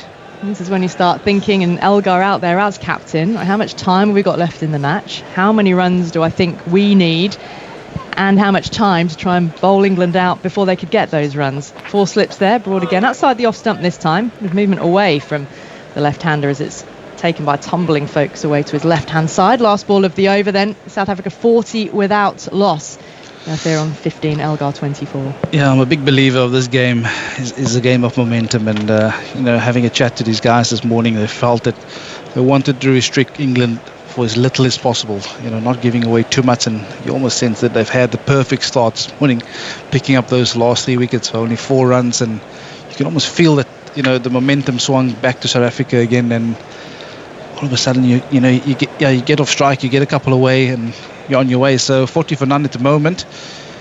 You do feel that South Africa is well into their work here with the bat on day 4. Yeah, supposedly. It has been the perfect start for South Africa, and given that there's been no wicket yet for England, Stuart Broad has maybe not surprisingly taken the ball to the umpires to suggest that perhaps it may have gone out of shape or might need changing. Vernon. Hey Ali, we've been spoiled. I mean, we've been spoiled with with the blockbuster of wickets that we have seen. This is Test cricket. You're gonna have to work for it at some stage as well. Well, the umpire has now also, unsurprisingly, tossed the ball back to Ollie Robinson to say, "On you go." So here is Robinson again. It's they're on strike. Outside the off stump, good carry through to Ben Folkes. I enjoyed my chat with Ollie Robinson this morning as well, and he was talking about how very quickly, once bowling yesterday, it became evident there wasn't much swing. That's when they moved to the wobble ball delivery. But he talked to me not just about a wobble ball, but about big wobble and little wobble. The game has moved beyond me, Ali. The game has moved beyond me. I was waiting for the baby wobble. But it sort of made sense when he then elaborated in that, judging how much movement there is off the surface, how much the ball is jagging, and then actually they have the skill, the ability to influence that. So if it's doing a lot off the surface, then you send it down with a little less wobble, because you don't want it to do almost too much so that it misses the edge completely. Robinson in around the wicket, and that beats the bat. Has it taken the edge? Well, England thought so initially, but it's only a half appeal. Yeah, I must say I'm a massive fan of Ollie Robinson's accent, where he has that much control over the wobble. That's debatable, but he's got a beautiful accent. And this one, a bit of extra bounce, and just clipping the pocket of Sarah Ovi on the way through, and that was the excitement of the appeal behind the stumps. Yeah, deflecting. That's what the crowd saw as well from behind folks. But he's got a beautiful flow to his accent, Ollie Robinson. He does. He bounds in now around the wicket once more. Drive, but only as far as short extra cover. Straight to the fielder. Fielded securely and no run. Came off the middle of the bat though, which will please Veer. He's 15 off 32 at the moment. So he's sort of in now in terms of the balls he's faced. Hope from the South African perspective. He can still continue to be watchful, but got to play with positivity. However, as we saw, just a ball that can nip and move and still gets very close to the edge. Yeah, absolutely. I think there's just so much still in the surface that you always have to remain positive. You being afforded a scoring opportunity, of course. Still 4 slips in place. Robinson in. That beats the bat once more. Hervé coming forward to a delivery that pitches and maybe just leaves him a touch through to Ben Folkes, who took a number of catches, didn't he? I don't remember how many it was in the first innings. Andy, 4 catches for Folkes. Yes, 4 and 1 drop. Yeah, which seemed like a very big blemish because he'd been so secure up until the point of the drop. Yeah, shame. He's only human as well. Yeah. But he has been very neat behind the stumps with his glove work. Exactly, the sign of a good keeper when you do barely notice them. But he caught very well. Full, clipped off the pads, but fielded by Anderson. Just in front of square leg, throwing himself to the turf, which the crowd appreciate almost. Well, I think they'd appreciate that, whichever fielder it was, but the fact it's James Anderson. Yeah, he's still moving well at the age of 40. He's throwing himself around. He got a wonderful ovation when he came out with the bat earlier, didn't he? Yeah, absolutely. He's been around for a while. Made a few fans over the years. There's the sun coming back out again, still high overhead cloud, but no worries about rain today, at least not at the moment. Robinson in again, left alone that time by Elgar, shouldering of arms, the ball lifted and carried through to Ben Folkes. Didn't pose a danger to the batter. End of the over then, a maiden, and South Africa remain 40 without loss with the scores level. Looking at the amount of movement that the bowlers have got in the first 10 overs of each innings of this match, almost no change from innings to innings. And in terms of the full shots played, now the cricketers database, full shots are misses and edges. So there's been a slightly higher proportion of full shots in this third innings than in the first and second innings when wickets were tumbling. So I guess that, I don't know what you can read into that. Probably reading into that. There's more false shots, but does that mean no wickets? So the ball has not taken the edge. There hasn't been chances that have been put down. So maybe just a little bit less luck for the bowlers. Can you measure luck? Well, that's something, isn't it? That's something for you, Zoltz. Around the wicket, Broad continuing. He's bowling a little bit back of the length here, left alone. Elgar not being tempted. I mean, mentioning that on day one or yesterday, it just felt like whatever England were doing, they just couldn't do a thing wrong. And from a South African perspective, they were just nicking everything. And I mean, obviously today, a couple beating the edge. And that's the way cricket goes from time to time. I can tell you as a bowler, sometimes you bowl a couple of beautiful deliveries, don't get the edge, and then you bowl an absolute rubbish ball and actually do manage to find it. The beauty of it. Left alone once again. Broad bowling around the wicket to the left-hander. Well, do you sense a little bit of pressure building here? I mean, South Africa have not been able to score for a couple of overs. They managed to bring the scores level. Yeah, they won't mind this. I think it's been a ploy from England to come around the wicket and almost angling it back in at the left-hander with the ball going away from the left-handers. But at the moment, I think the line they're operating is a bit too wide, so it makes it quite easy for them to leave the ball. Very large amount of patience being shown by Elgar as well. But that one's tucked him up, struck on the pads there, an inside edge. England are appealing because the ball's ballooned to fourth slip. Now they're coming together. No response from the umpire. The crowd obviously went up with the players. The timer for DRS is ticking away. Broad talking to Stokes, talking to Root and Brook. Broad always convinces captain to take a review. Did he get it right this time around? Yes, he did. Well, he's convinced the captain. Whether he's got it right, we're about to find out. Direct the third umpire. We have a player review for courts. This one, Jack back a bit there as well. There's a fair delivery front on when available, thanks. I wouldn't say there's a great amount of conviction because it took them so long to decide whether to go for this review. Yeah, no problem. He's leaping. Okay, looks like there's a gap there. Can we just go to Ultridge? Both feet off the ground as he played at delivery, which just rose on him. No problem. As it comes straight off the thigh pad from first viewing of it in slow-mo. It looks to be the case. Stuart Broad's got a furrowed brow as he looks up at the big screen. So they're waiting for the technology to load up here. Stokes has his arms folded. Here's the ultra edge. Keep going, keep going. Just run that through. Looks like there's a gap there. Just roll it through one more time. Run it through. Well, the bat has flicked the pad. Keep running through. Keep going all the way out. Yeah, no bat involved there. The ball's too high, so I won't worry about the LB, so I'll go back on the field to Richard. Richard, you can stay with your original decision of not out. Signal now. Stuart Broad's powers of persuasion have won through again, but is each of the three reviews in first innings, were they all reviews off Broad's bowling as well? They were. One was by South Africa. England's two reviews off Broad one for caught behind, one for LBW, both turned down. So England, in the field, 0 for 4 in American parlance on review so far. He's certainly giving himself the best opportunity of taking wickets. He's trying, but England have only got one review left now, 10 overs into the innings. But that is the right decision, because there was a clear gap between bat and pad. He did cramp him. Yes, jag back at him off the seam. Broad again, setting off. Sun dips behind cloud, 4 slips in place. Bowls full that time, met with a defensive bat. Single taken. Ball runs out towards Anderson, who's forward from backward point to field.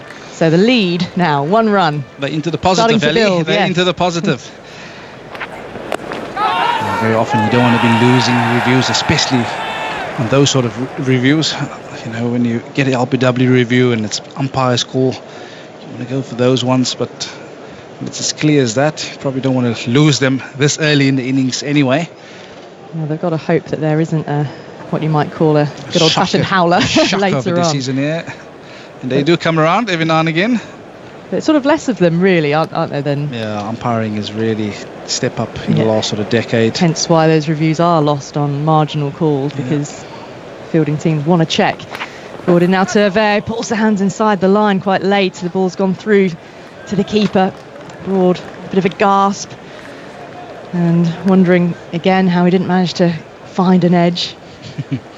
He's full of vim and vigour, as he so often is, and enjoys it when the crowd get behind him. They did yesterday. He asked for their support as well. Of course, they responded en route to taking his 4-wicket haul.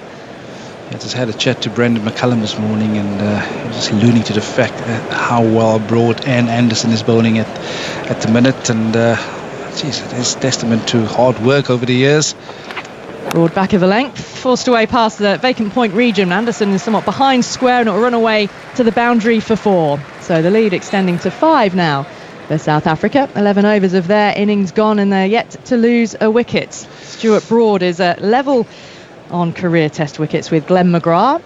He's 0 for 13 from his first 2 overs then. Affair on 19, Elgar 25. Vernon, some drinks being brought out onto the field, and you're about to be joined by Jonathan Agnew. Yep, players taking a much needed drink break. Beautiful shot to go into the drinks break from Sahil Ulvia. Little punch of the back foot, square of the wicket. And yeah, this game is nicely poised at the moment. South Africa 45 for none, leading by 5 runs. They've done well there on day 4, haven't they? I mean, they have really. They've been tested and challenged. It's not easy at all, but they've just gritted it out. They've just played their natural games, really, the way that these two play. They needed some luck. They've got through a tricky period there, and England will have a drink now, and they'll see. Oh, crikey, that lead's gone. It was 40. Now South Africa lead by 5, and I'm sure they'll reflect on what happened. Those mad few minutes this morning, those wickets tumbling as they did, and also in fact in the innings as a whole. I just think England have got it wrong here, and they've got to work hard to get back into the game again, because South Africa have a terrific opportunity here. Yeah, absolutely. I think, I was just saying about the expectancy of bowling well and just knocking the top order over, and very often when you come with that sort of mindset, you free up a couple of scoring opportunities, and South Africa was guilty of it yesterday, and you almost get the sense that England again this morning almost feel that they can just rock up and it will happen.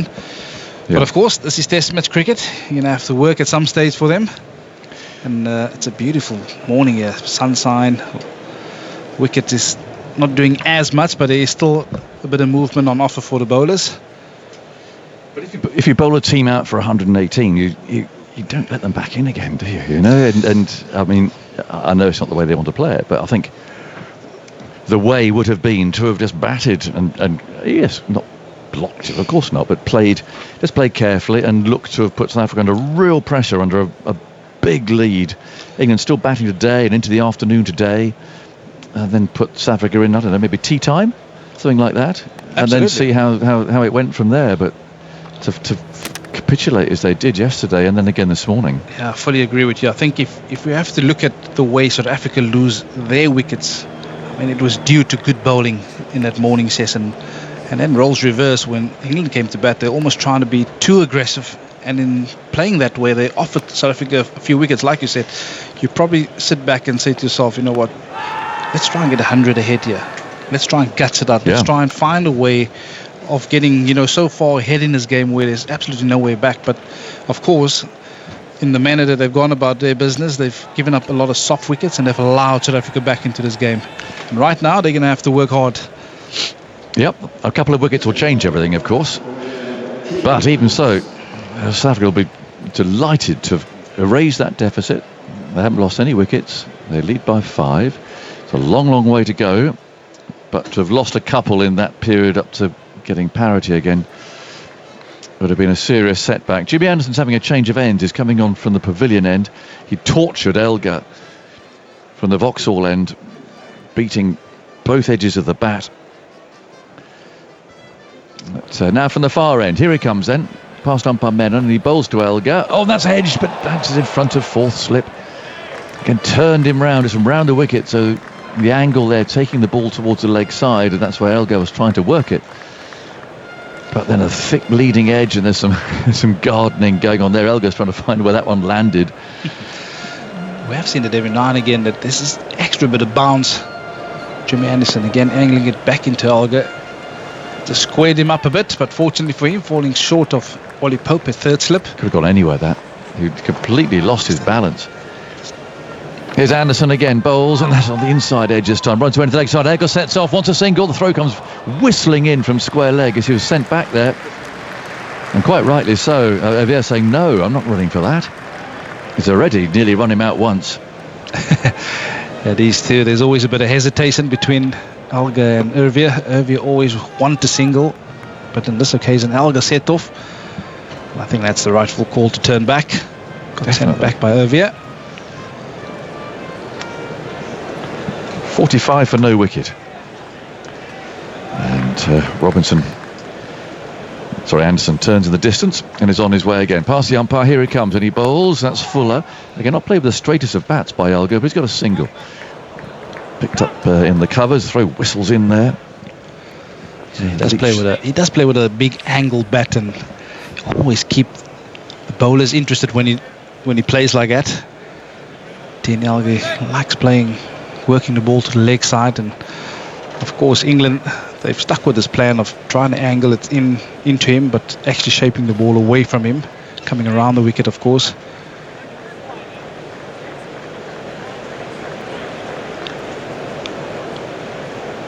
.46 for no wicket, so the lead is 6. Bright sunshine, blue sky overhead, the cloud is high. Slips waiting again. Anderson's on his way, arms pumping, and he bowls. That's well played by Elgar. Stretching forward, bat and pad together, and Anderson can field there in the follow through. And the crowd, I think, saying, what's going on? We've had nearly 12 overs, and there's been a wicket. And there can't have been too many stretches in this game, Andy. Maybe only that partnership yesterday between Zondo and Janssen, was it? In which there have been 12 overs without wickets falling. Yeah, that was 13.1 overs. That's the only partnership over 10 overs in the match so far. Is that right? Over 10? Over 9, in fact. Well, incredible. Before this. Anderson again, sun behind some cloud, bowls, finds a thick edge. There'll be a single though. The ball runs away out towards an empty, deserted area in the covers. Stokes is there to field. 47 for no wicket, with a ball to go in the 12th over. Yeah, and the crowd sitting back quite quietly. Yeah, with a ball to go in the 12th over in the first innings, South Africa lost their 6th wicket. 36 for 6 at this point. It's a complete turnaround, isn't it? Yeah. And you can almost sense the frustration with the English bowlers as well, because things have been happening rather quickly in this Test series so far for them. And the ball has moved around in this innings. Just haven't got a wicket. In comes Anderson once more. Bowls. Oh, and that's beaten the bat. More arms raised. Anderson wanted that. Stokes runs in from mid-off. There are arms raised in the slip cord. You got one review left, fellas, but I'm not sure you want to burn it off on that one, do you? Because I think that's probably a good decision again. I didn't see folks go up particularly confidently there, and so they're not going to review that. 47 for no wicket, but it's another example again of the ball beating the bat. Yeah, they're really testing Elgar's technique, angling in again at him and just leaving him at the last second. Well, it's a wonderful ball, that, isn't it? From round the wicket. It is a beautiful ball. That's nipped away, angled in, nipped away. And you're almost forced to play at it because of that angle. Yeah. That's a great ball. And we were talking about Dean Elgar off air a little bit, me and you earlier. Where he's from. He's from a little place called Welkom, just outside Bloemfontein. Yes. And he's one of the rare English-speaking guys coming from Welkom. It's a very known Afrikaans little town. Off goes Broad, is there around the wicket and bowls outside the off stump to Elgar, who allows that to go by. Played most of his cricket for the Knights in the Bloemfontein and has now made the move up to the Titans up north in Pretoria. Again, Bloem is a place where we used to go quite a lot, but the whole nature of touring has changed. So it's really just the same regular test playing grounds, if you like, that we go now. And that's most of the case, most everywhere. But yeah, Bloemfontein, Potchefstroom, Kimberley was often a regular one.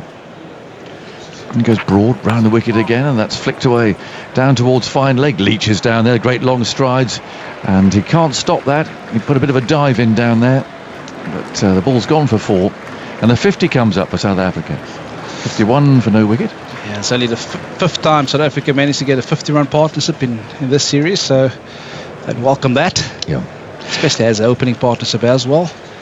There can't be too many places in the world in which the one attraction is a dirty great hole in the ground. Yeah, you're referring to the big hole in Kimberley. I am. Yeah, and you go and look at it. Oh yeah, that's a big hole. And okay, thanks very much. When you drive back, is that wherever you come from? Then goes Broad, bowls, and that's turned away out to mid wicket. And there's no run. Yeah, but it's a diamond mine, isn't it? It is a massive attraction. I mean, you see thousands of people, pouring in to come and see this big hole. And of course, like you've alluded to, it is a diamond town. So every now and again, you can come and show the missus, where you could land up. Well, I've managed to avoid my wife making any trips to Kimberley for very good reason. But it is a very big hole. Yeah, it is massive. And it's getting bigger by the day. In goes Broad round the wicket. Is there any bowls? And goes forward, playing just to the right hand a bit on, actually. So there'll be a couple of runs here. It's pursued by Lees. Broad's got his hands on his hips, and just a bit of frustration starting to show. 53 for no wicket. The lead is 13. Yeah, you do feel that this is going to be the real test for England. And I think for South Africa as well in the second test match, expecting to bowl England out, offered a couple of runs up front, and then once England got into the work, it's really tough. And we've all seen it, once the ball gets to the 30 over old mark, how tough it becomes. So this is going to be the real challenge for England, this next sort of 10 to 15 overs. 4 slips still waiting. Broad's round the wicket, he bowls, and Veer allows that through. Folks has to move to his right to gather it. It keeps a little bit low. But, from South Africa's perspective, they've got half an hour to go till lunch. And if these two are still there, then in the context of the game, that'll have been an outstanding effort, and there'll be a lot of frustration in the England dressing room. They still won't be hugely ahead by then. Maybe 30 or 40 ahead, but I think the thing that will come into mind is the time left in the test match. Of course, both teams will have a look at that. Of course, bad light perhaps. Broad again, still wearing his bandana round the wickety bowls, and that's nicely played by Elgar, just lining it up and allowing the ball through to the wicketkeeper again. And 53 for no wicket, so the lead is 13. Elgar has 26. Elgar also has 26. And it was an eventful morning with England losing those 3 wickets in a flash in 17 balls. And there's a lot of talk about how England went approach that first innings of theirs, having bundled South Africa out. They were 43 for 1, 107 for 3, bowled out for 158. No collapse though, 6 for 29. And now South Africa just inching ahead. They've got their noses in front, leading by 13 with all their second innings wickets left. And Victor's back in a nice check number. It's not where it's from, it's the pattern. That's what a check shirt looks like, actually. Czechoslovakian shirt. Anyway, 4 slips waiting. Anderson round the wicket, comes in, bowls, and that's wide outside the off stump. There's no stroke from Elgar. And of course, after what have you had now? 13 overs, but no wickets. it just looks, it's not quite doing so much. So it seems. I mean, there's still the odd delivery. Anderson actually bowled a peach, didn't he, to Elgar on his previous over. He's bowled a number of peaches. Yeah. But he's got nothing to show for it so far. 53 for no wicket. Returns at the far end. Elgar waits for him, bat raised. Anderson bowls, he plays across his pad. Finds Broad with his sun hat on there at mid-on. There's no run, and now so Joe Root's wandering over and exchanging a word with Jack Leach, who's prowling in the covers. No indication yet of Jack having a bowl. Ball's still nipping around off the seam, but it's when it starts to go softer for the quicker bowlers that they might look at bringing some spin on just to have a look, or maybe before lunch anyway, actually. 53 for no wicket in the 14th. Anderson comes in, bowls, plays again stubbornly and defiantly by Elgar. I'm sort of in almost a grotesque way enjoying Elgar's innings because he's been out of form. He looks out of form. He's got 26 not out though. It's not been pretty. A lot of it's been off the inside edge. There's been the odd good shot. Here's the first ball rejection attempt, and umpire Menon say, I can get it through these rings okay. They're all having an argument about it, but it looks to me to be going through all right, and that's what umpire Menon's saying. But Ben Stokes went in there, and there's not a lot you can say really, is there? Look, it's going through the ring. You can't really say, well, no, it isn't. It's not finding the edge of the bat, ump. No. Well, how hard do you have to push it to go through? Don't know. Really sort of, whether you can force it through if you're the umpire. But anyway, that attempt failed. Here's Anderson, moves in, bowls, and Elgar gets on down the leg side. It's brushed something, bit bat or thigh or pad, and rattles into the boundary. I think it's come off the bat by the look of it. He'll take that, Elgar. He will, another boundary. He's got 30. The lead 17. And so, South Africa are ahead both numerically now, but also they are ahead in this game. They've got 17 on the board. They've batted 14 overs without a wicket, just about. I don't know if that was... Well, he'll take that off the bat, Elgar. I'm not sure it hit the bat, actually, but he won't complain. The lead 17. Anderson wheels around. Trying to come out again as he bowls, very full, and Elgar can play that, and actually almost runs up the pitch as he plays it there, just to keep his balance. And Broadfield's over at mid-on. There's a bus stopped, I see, on the Harleyford Road, and I was noting yesterday, actually, if you're lucky there, if you're sitting in the top deck, just for a moment, because there's some lights there, you can actually sneak a look into the cricket, as I think some of the passengers were then. 57 for no wicket. Anderson walks very slowly back. He's rubbing the ball hard on the back of his trousers. Fielders all wait. Everybody waits until he's finished. And holds the ball for orthodox swing still, so he's carrying it in his right hand. He bowls outside the off stump. Elgar lets it go, and it's the end of the over. So 14 overs gone. The lead is 17. We've got 25 minutes to go until lunch. I was going to say the second day, but of course it isn't. It's the fourth day. Feels like the second day, and as far as the play is concerned, it is. But there's only tomorrow to come. And now, for the first time, by the look of it, in the match, Robinson's going to change ends as well. He's going to come on and bowl from the Vauxhall end. We didn't really have time for an ends change yesterday. No. The wicket's falling so quickly. Well, he's looking for the magic formula, Ben Stokes. He hasn't found it yet. And so he's end switching. Stokes hasn't actually so far used himself. No. That's an option, you would think. He makes things happen. England close to desperate for a wicket. In the context of this match, this is an awful long time without a wicket falling. So Robinson it is then, and there are 4 slips. Slightly more orthodox look to the field now with that backward pointer mid-off. Away goes Robinson, wearing 57, and he bowls just outside the off-stump with a bit of a flourish. Vea, the left-handed opening batsman, a bit taller than his captain, allows that to go through.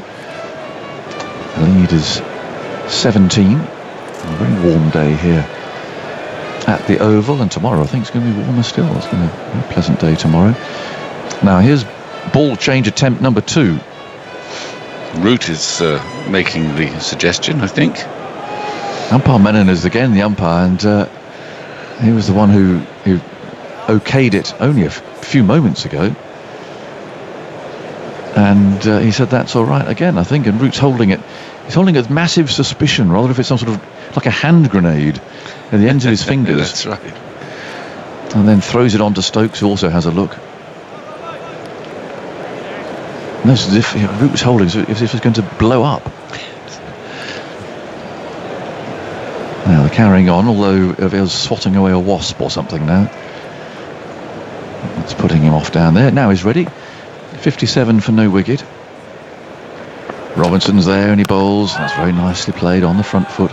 Stokes fields. Throws the ball into the keeper, and of course he then throws it straight to Root, who's the chief ball shiner and dryer. Everything's got to be dry. They've got those little towels again poking out of their trouser waistbands.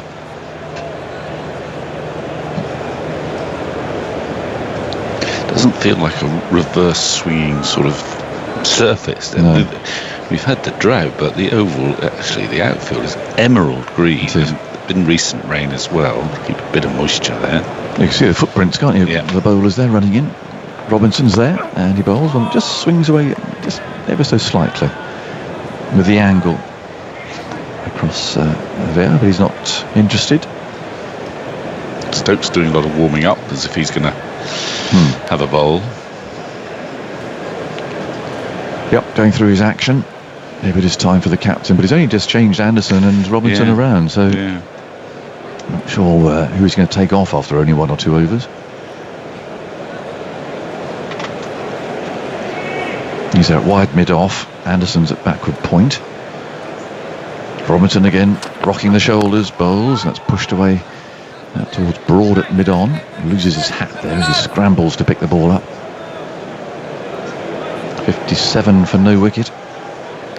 England losing those last 3 wickets in no time today, despite some, well, I was going to say some brave talk, but actually some sensible talk by Ollie Robinson in the interview this morning. He's going to stick there with Folkesy, take the lead up to 100. But in fact, the first ball that he received, he drilled straight to mid-off. All very strange. Robinson again moves in bowls, and that's an inside edge into the pad. It'll be picked up, and again there's no run, so he was out without adding to his overnight 3. Leach, a blob, bowled by Rabada. And then Folkes was again nicely taken. Peterson's very good in the slip cordon. Good catch low down of Janssen to give him his 5th wicket. Folkes out for 14, so 3 for 4 from 17 balls England lost this morning, completing a run of 6 for 29. Robinson over the wicket, bowls, and De Vere manages to defend the ball. It rolls away harmlessly into the leg side. It's the end of the over. 57 for no wicket is the score. So the lead is 17, and we've got 20 minutes to go until lunch. Victor, some thoughts from you, and then Dan will take us to the interval. Well, it feels like a quick rethink amongst the England camp there. Anderson come back just for 1 over from the pavilion end, 2 overs from the pavilion end, just 2. And Stokes is going to have his first bowl of the match, marking his run out. He's going to bowl around the wicket to the left-hander. And he's going to try and make something happen. Well, you know things are not happening when Stokes brings himself on, I tend to find. In this series, he bowled that mammoth 14-over spell at Old Trafford in the lead-up to taking the second new ball. Which has been quite a rarity this summer, the taking of the second new ball. Maybe required today, as South Africa have fought back terrifically well today. They lead by 17, 57 without loss. England collapsing, losing 6 wickets for 29 runs from a position of great strength. They are now somewhat up against it as Stokes comes round the wicket. The left-handed Elgar, 4 slips in place, goes slightly wide of the crease. That's jammed off the inside edge onto body, rolls out into the offside. Leach picks up, they get through for a single. 58 without loss. Elgar to 30 from 40 balls. That sounds a little bit more fluent perhaps than it has been. That's been beaten. And the Stokes, I think they think with Elgar they can bring both edges into play, don't they? In fact, the inside edge back onto the stumps and the outside edge through to the slips and keeper. Well, I'm quite enjoying Elgar's innings because it is not pretty, but it is gritty. Inside edge has gone for 2, 3. It's been the odd fluid shot, but not very many. Stokes comes back over the wicket to Ervia. He's in, and Ervia defends, and the front foot pushes into the offside. It's picked up mid-off by Robinson, and there's no run. So he's kind of willing himself. Despite his bad form, he's not looking fluent at all. He's never the prettiest of batsmen anyway, but he's willing himself to get runs. And actually, Ervia's played pretty well as well. I think he's played the more fluent shots. But Elgar is leading the way. Yes, Stokes would love a wicket or two before lunch just to rebalance this match back in England's favour. He's in over the wicket to Ervia, who edges and is gone. Taken at first slip by Root, pushing away from his body. A good thick edge. It went very low to the former captain. And there's no doubt about this one. Ervia is walking off. Stokes has made the breakthrough. He needed something to happen. Well, it was going to be him that made it happen. And South Africa are 58 for 1.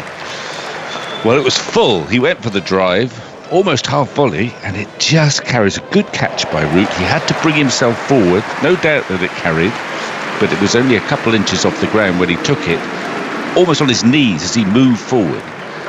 And it's as if, Stokes must be going, what have the rest of them been doing? I mean, it was an inviting ball. It was so full that he thought he could drive, but maybe he was just heading a little bit leg side with that drive, took the edge, and an important catch by Root, actually, because England were desperate to get a wicket.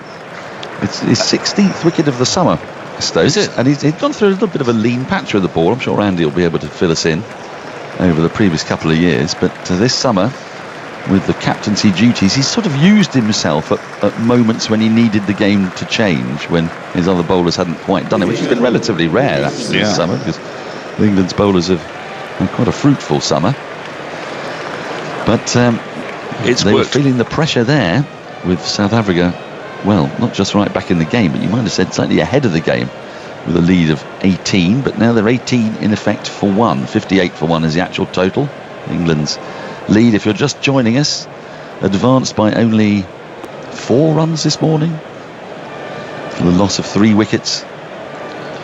And we just see the replay of that. Vic, you're absolutely spot on. Diving forward isn't the easiest thing to do at the best of times, but at slip it's even more tricky, and he's gone pretty much his whole body length forward there just to make sure he took the catch. Otherwise it wouldn't have carried. It was only an inch or two off the ground. Yeah, an excellent catch. And immediately Ben Folkes appreciated, got his great big mitt and patted him on the back.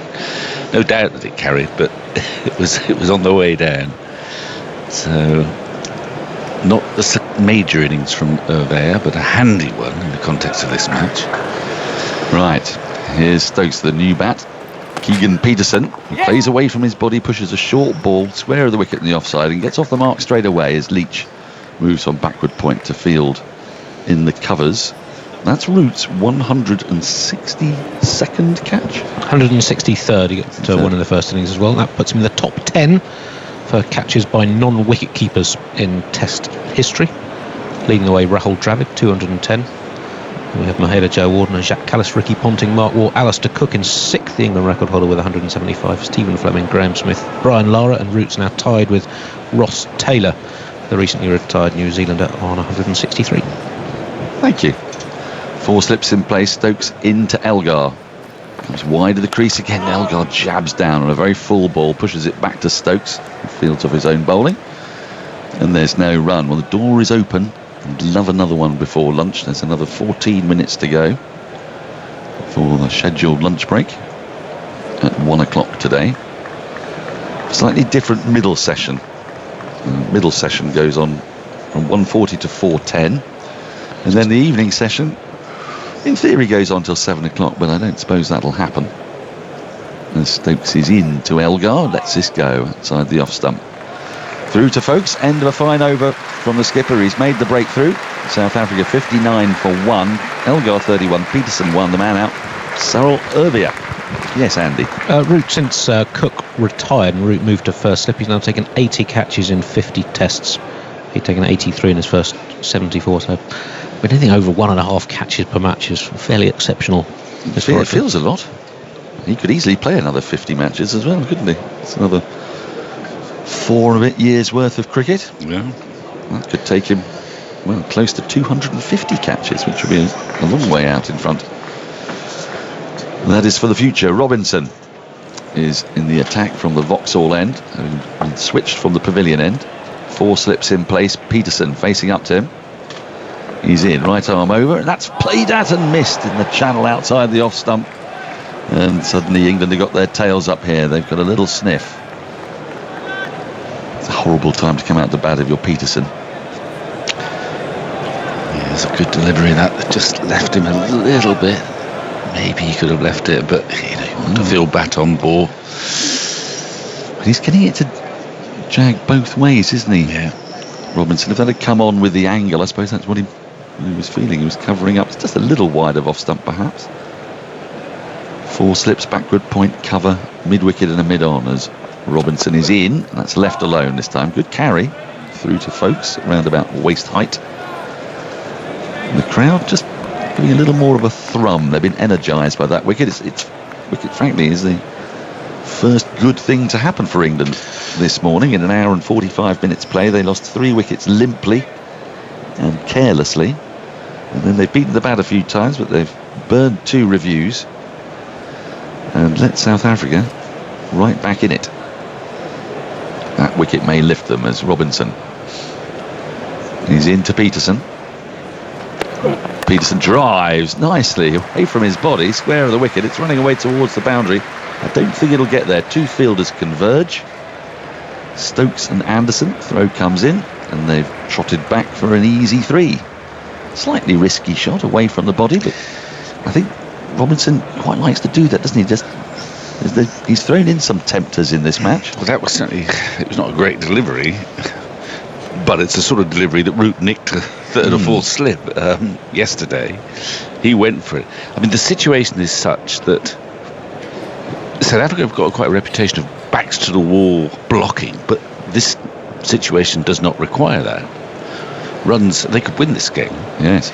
And they've got to take all the runs they can and be as positive as they can. Robinson around the wicket to Elgar, who lets this go perilously close to his off stump. He's moving around all over the place, Elgar. It's just a sort of sign that he's not quite in the perfect nick. He's fidgety, but he's still there.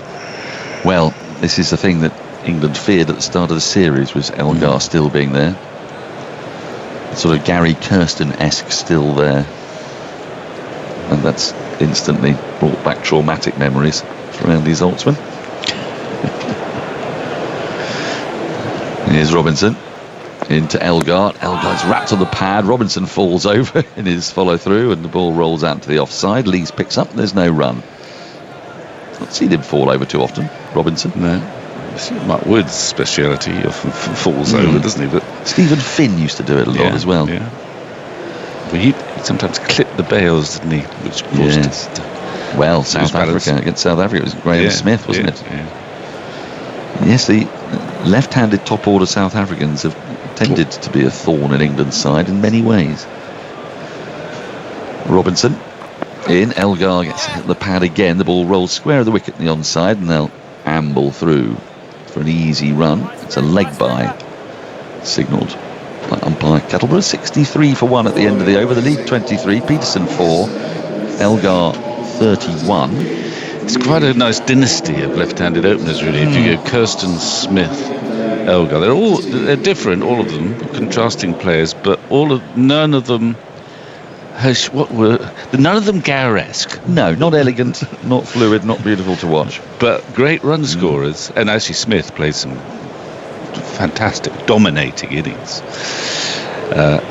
Elgar and Kirsten less likely to actually dominate, but they can change matches. Yes. Well, yes, I get that. Our scorer, statistician, was infuriated by Kirsten innings. We'll come back to him in a minute. He's hovering nervously. He's sweating up suddenly. Stokes in, wide of the crease, and that's flicked away by Elgar, but straight to square leg. And there is no run, as Robinson finds himself on the ground again, diving to make that stop. A rather different tone of cricket in the Old Trafford Test of 1998 when Kirsten made an 11-hour double century in South Africa, batted through till, well, into the third day. About 200 overs, and I think declared with 6 wickets down. Wickets were hard to come by in that game. Yes, they were, weren't they? 6 wickets in 6.5 sessions, was it?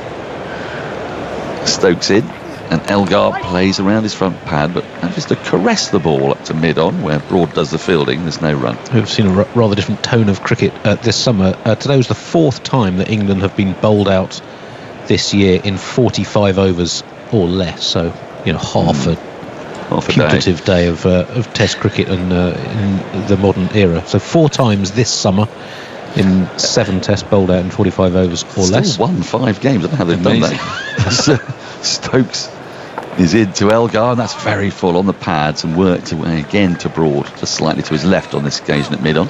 They've been bowled out in 45 overs or less 6 times in the previous 7 summers, and 10 times in the 84 summers before that, from 1912 through to 2014.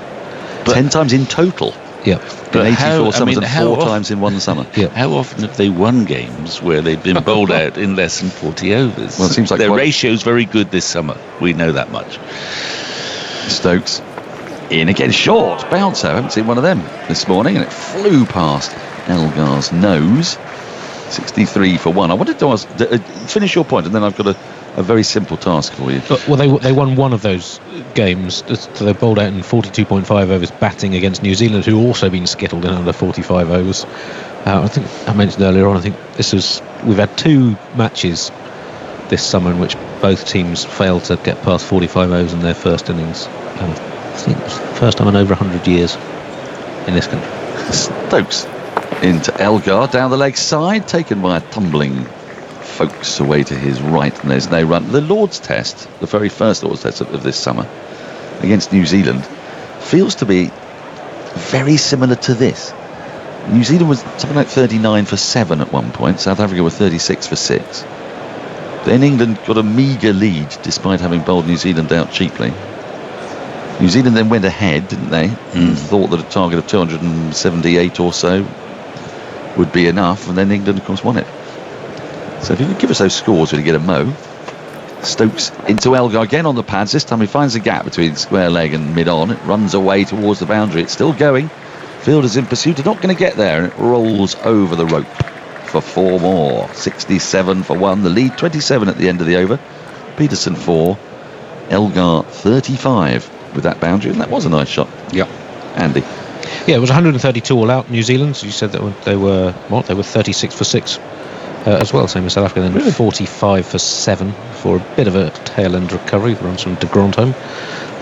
England all out for 141 in 42.5 overs. New Zealand then 285 all out, but they had been 251 for 4.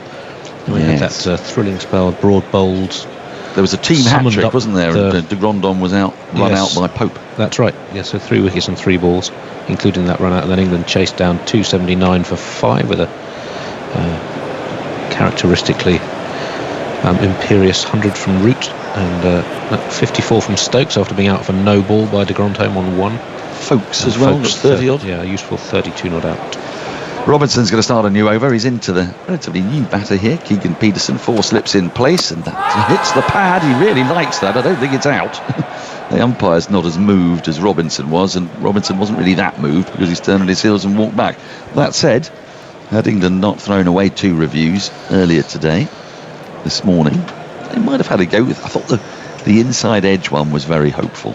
The Broad one, when there was, they hoped that there'd be an inside edge onto pad. It ballooned into the gully region. It's an interesting field they've got too for Peterson, a Peterson-specific field. That there's absolutely no one at mid-off, no one at extra cover, but there are 2 men on the offside saving a single, one just in front of square, one just behind.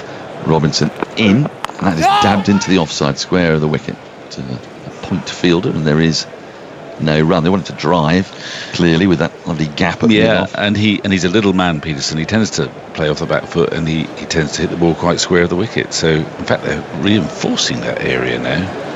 It's a 7-2 field with long leg coming up to deep square leg and a straight mid-on. So, yes, now there's a backward point, a square cover, and almost two one in front covers. of the other. Yeah. Yes, Lee's just looking over the right shoulder of Jack Leach there as Robinson is in, and that's played and missed that in the channel outside the off stump. Drawn forward, did have to play at that, but it just snaked past the outside edge.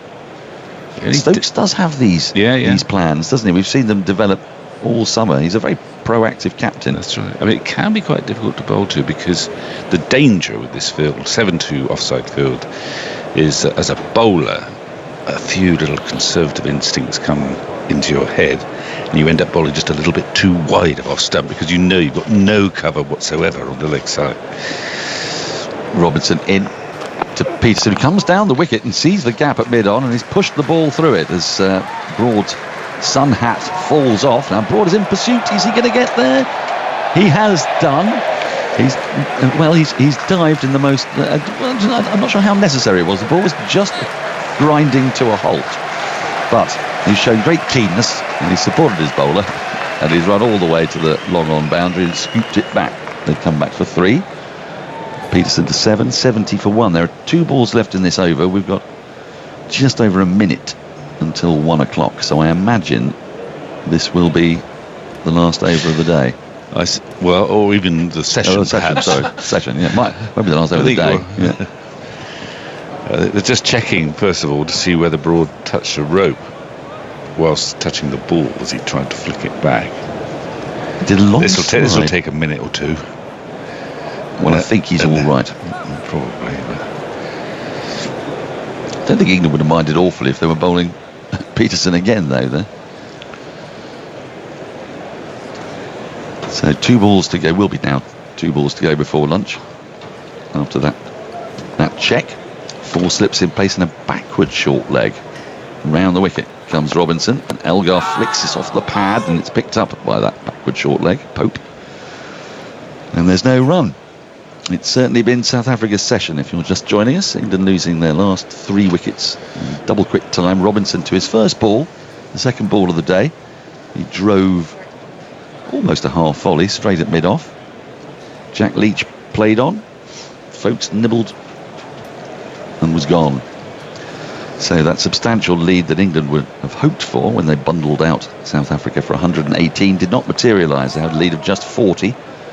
And South Africa, in very testing conditions, have batted well. Just lost the 1 wicket as Robinson is into Elgar, who's beaten on the outside edge, and that will be lunch. Elgar survives. It's been not pretty stuff from the South African captain, but very effective. He finishes the session unbeaten on 35 from 54 balls. Peterson 7 from 8. South Africa 70 for 1. The lead just 30, but South Africa now with 5 sessions left in this match. What will their approach be, Vic? Are they going to look to go hard for that win? I suppose they've got a session to have a look. I think they'll just try and bat, but the situation suits them not to bat in a negative fashion, to pick up runs wherever they can. Stokes is setting very attacking field, so there are plenty of gaps in that field. So no, they should look to increase that lead as quickly as possible whilst batting normally. I mean, you said it's still only 30. If you'd offered South Africa a lead of 30 with 9 wickets left at the start of play, they would have said, in our dreams we hadn't really considered that possibility, anything quite so good as that. So it's a terrific session for South Africa. It's a very poor session for England, especially with the bat, and then they just lost a little bit of control with the ball on occasion. They had a bit of luck with the South African openers, but they are still there battling away. And the great thing for a batting side is to have something to play for, to not be completely obsessed by how we're going to save this game. We're just going to occupy the crease. It leads to a negative mindset. They've got everything to play for here. Runs are very important, and they've picked them up at a rate of 3.5 and over. So it's clear, I mean, it's good for the game. If you want a tight game, we're on course. But you, as a sort of ardent England fan, you're thinking, well, how profligate have we been? I mean, they should be controlling this match, but they're not anymore. Welcome back to the Oval. Ben Stokes is out there already. Normally, this series, we've seen the South African batters get out there before the England fielders. But they're just dawdling a little bit behind at the moment. Players due to start very shortly. And South Africa are resuming on 70 for 1 from 19 overs after having had a splendid morning session. They bundled England out in double quick time for just 158, the last 3 wickets going for just 3 runs. Robinson, Leach and Folkes, well actually, yes, at 155, 158 and 158, and thereafter they batted very well. The openers have done well, Cyril Ervier and Dean Elgar. It took Ben Stokes' introduction to remove Cyril Ervier and get the breakthrough, but Dean Elgar is looking nuggety and barnacly, if that's a word, Alex Hartley. I have made one up. No idea what you just said. No, yes. Well, I think the sort of principle being that he sticks around. He's sticking around. Hard to... He looks really uncomfortable, though. It does. It's been the strangest 20-odd runs that I've seen in a test match. It's all been outside edges, inside edges, half chances. He doesn't look comfortable at all, but he's still out there. Yeah. I agree. It's quite an uncomfortable watch, but it's hugely effective for his side. And the players are now all out there. The cameraman is making his way off. And for South Africa, well, if they can have another good session here, say they lose no more than 2 more wickets in this session, they could, at the speed they're going, they could add another 90 or 100 runs. They can have a significant lead come tea, look to bat out the day, and then they'll have plenty of time to bowl England now, because we know England are going to go for it. They're not exactly poker players, the England team. They let you know that whatever you said us, we'll go for. So well, yeah. South Africa don't have to actually get on with it particularly, do they? And then there was that first morning, Ben Stokes got announced as captain. He said, "I hate draws. He did. I'll always go for the win." So that's what we know England are going to do from here on out. And in fairness, South Africa have played 43 consecutive matches without a draw. So both sides will feel incentivised to get on with it. For South Africa, of course, there's also World Test Championship points. There are for England, but England, there's no way they can qualify for that final next year. For South Africa, that'll still be on the agenda. And it's going to be Stuart Broad who's going to bowl the first over after lunch from the pavilion end. 4 slips in place with this very specific backward point for Keegan Petersen and the catching extra cover. Broad in, goes wide of the crease, and Petersen dabs the ball square of the wicket on the offside. It's picked up by Anderson, and there's no run. They've got a very specific plan, Alex Hartley, to Keegan Petersen. Whoever's bowling has very similar field, 4 slips, backward point, sometimes even another cover just in front of square. Yeah, I think you do your research, your matchups. They'll look how he, sets himself. If he's prone to that thick edge outside the off stump, you've got your fielders ready. That backward point has actually gone a bit deeper now and a bit more behind after that first ball.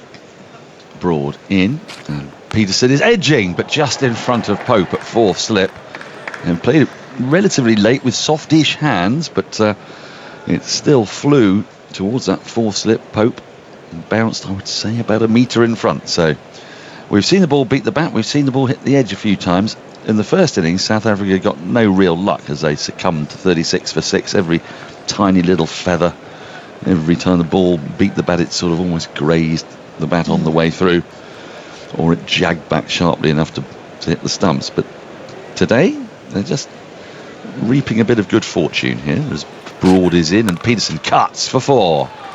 Through backward point, Anderson will have to amble after it. The ball not perfectly timed, but it dribbles over the boundary rope. A bit loose, bit short, a bit wide from Broad. 74 for 1. Yeah, you've got to be able to capitalise on those short, wide deliveries. Anderson had gone further behind point after that first ball. Was he anywhere where he was the first delivery? It probably would have gone straight to him, but he's obviously been told by the captain just to come a bit further behind. But it was a lovely shot. He just leant back and slapped the ball in front of point for 4. Nice ball to face it, isn't it? For what you want early on in your innings. You don't see as many cut balls these days, it seems to me. I saw a podcast on the matter not long back. As Broad is in, this is turned into the onside, but off the hip and goes no more than a couple of yards to the left of Peterson, and there's no run. Yes, there's a theory that the cut shot and the shortish ball outside the off stump are happening less and less because of wobble seam. Okay. So what, as in bowlers are looking to pitch the ball up a bit more? More and go straighter. Yeah. And the fewer slip catches happening, more LBWs and bowls. Well, out of all the team meetings we ever have as cricketers and insight, they always say bowl straight, hit the stumps. Yes. And I know that's white ball cricket, so it's slightly different. Broad in. Peterson lets this go by outside the off stump, and there's no run. But if you're bowling straight and you're aiming to hit the stumps, you have all dismissals available. You do. Which to me would make sense. Yes, it does seem obvious. I mean, they do plant those 3 sticks in the ground for a reason, I think. Yeah. But, back in Jonathan Agnew's day, it was all away swing. He was getting out, caught at second slip. They loved that. So you're saying Aggers didn't bowl many people? I don't know. We'll set Andy on the task, shall we? Let's see if he bowled straight. Broad into Peterson. That's cut and it's gone over Anderson and down to the boundary for 4. Anderson at backward point. Slightly risky shot, but maybe deliberately lifted over that fielder who's there for the task. End of the over, 2 boundaries in it, 78 for 1. Peterson has 15, Elgar 35. Stuart Broad, 27 runs conceded in 4 overs. Only once in his extremely long Test career has he conceded more runs in his first 4 overs of an innings, and that was in the classic Trent Bridge Test against Australia in 2013 in the first innings. Well, I never. Can we get on to Jonathan Agnew's modes of dismissal when you have a moment? You did kindly just remind me that I did bowl Viv Richards. Well, there you go. There we go, there's one. Was it off the inside edge? There's one of the 2. Apparently it was off body bat and 196. And he was on 196. But still, we've not done that. Round the wicket comes Anderson, who bowls first over from the Vauxhall end, and Elgar turns the ball away off his hip down to long leg for a single. Jack Leach does the fielding, 79 for 1 as the crowd start to come back in after the lunch break. A key session in the match and in the series, with South Africa building this lead now, 39. Interesting that Stokes didn't continue bowling, just bowled the 2 overs before lunch, got the wicket. And then gone back to his premier bowlers. I mean, it's actually saying, I was in the other room, like, get Ben Stokes on.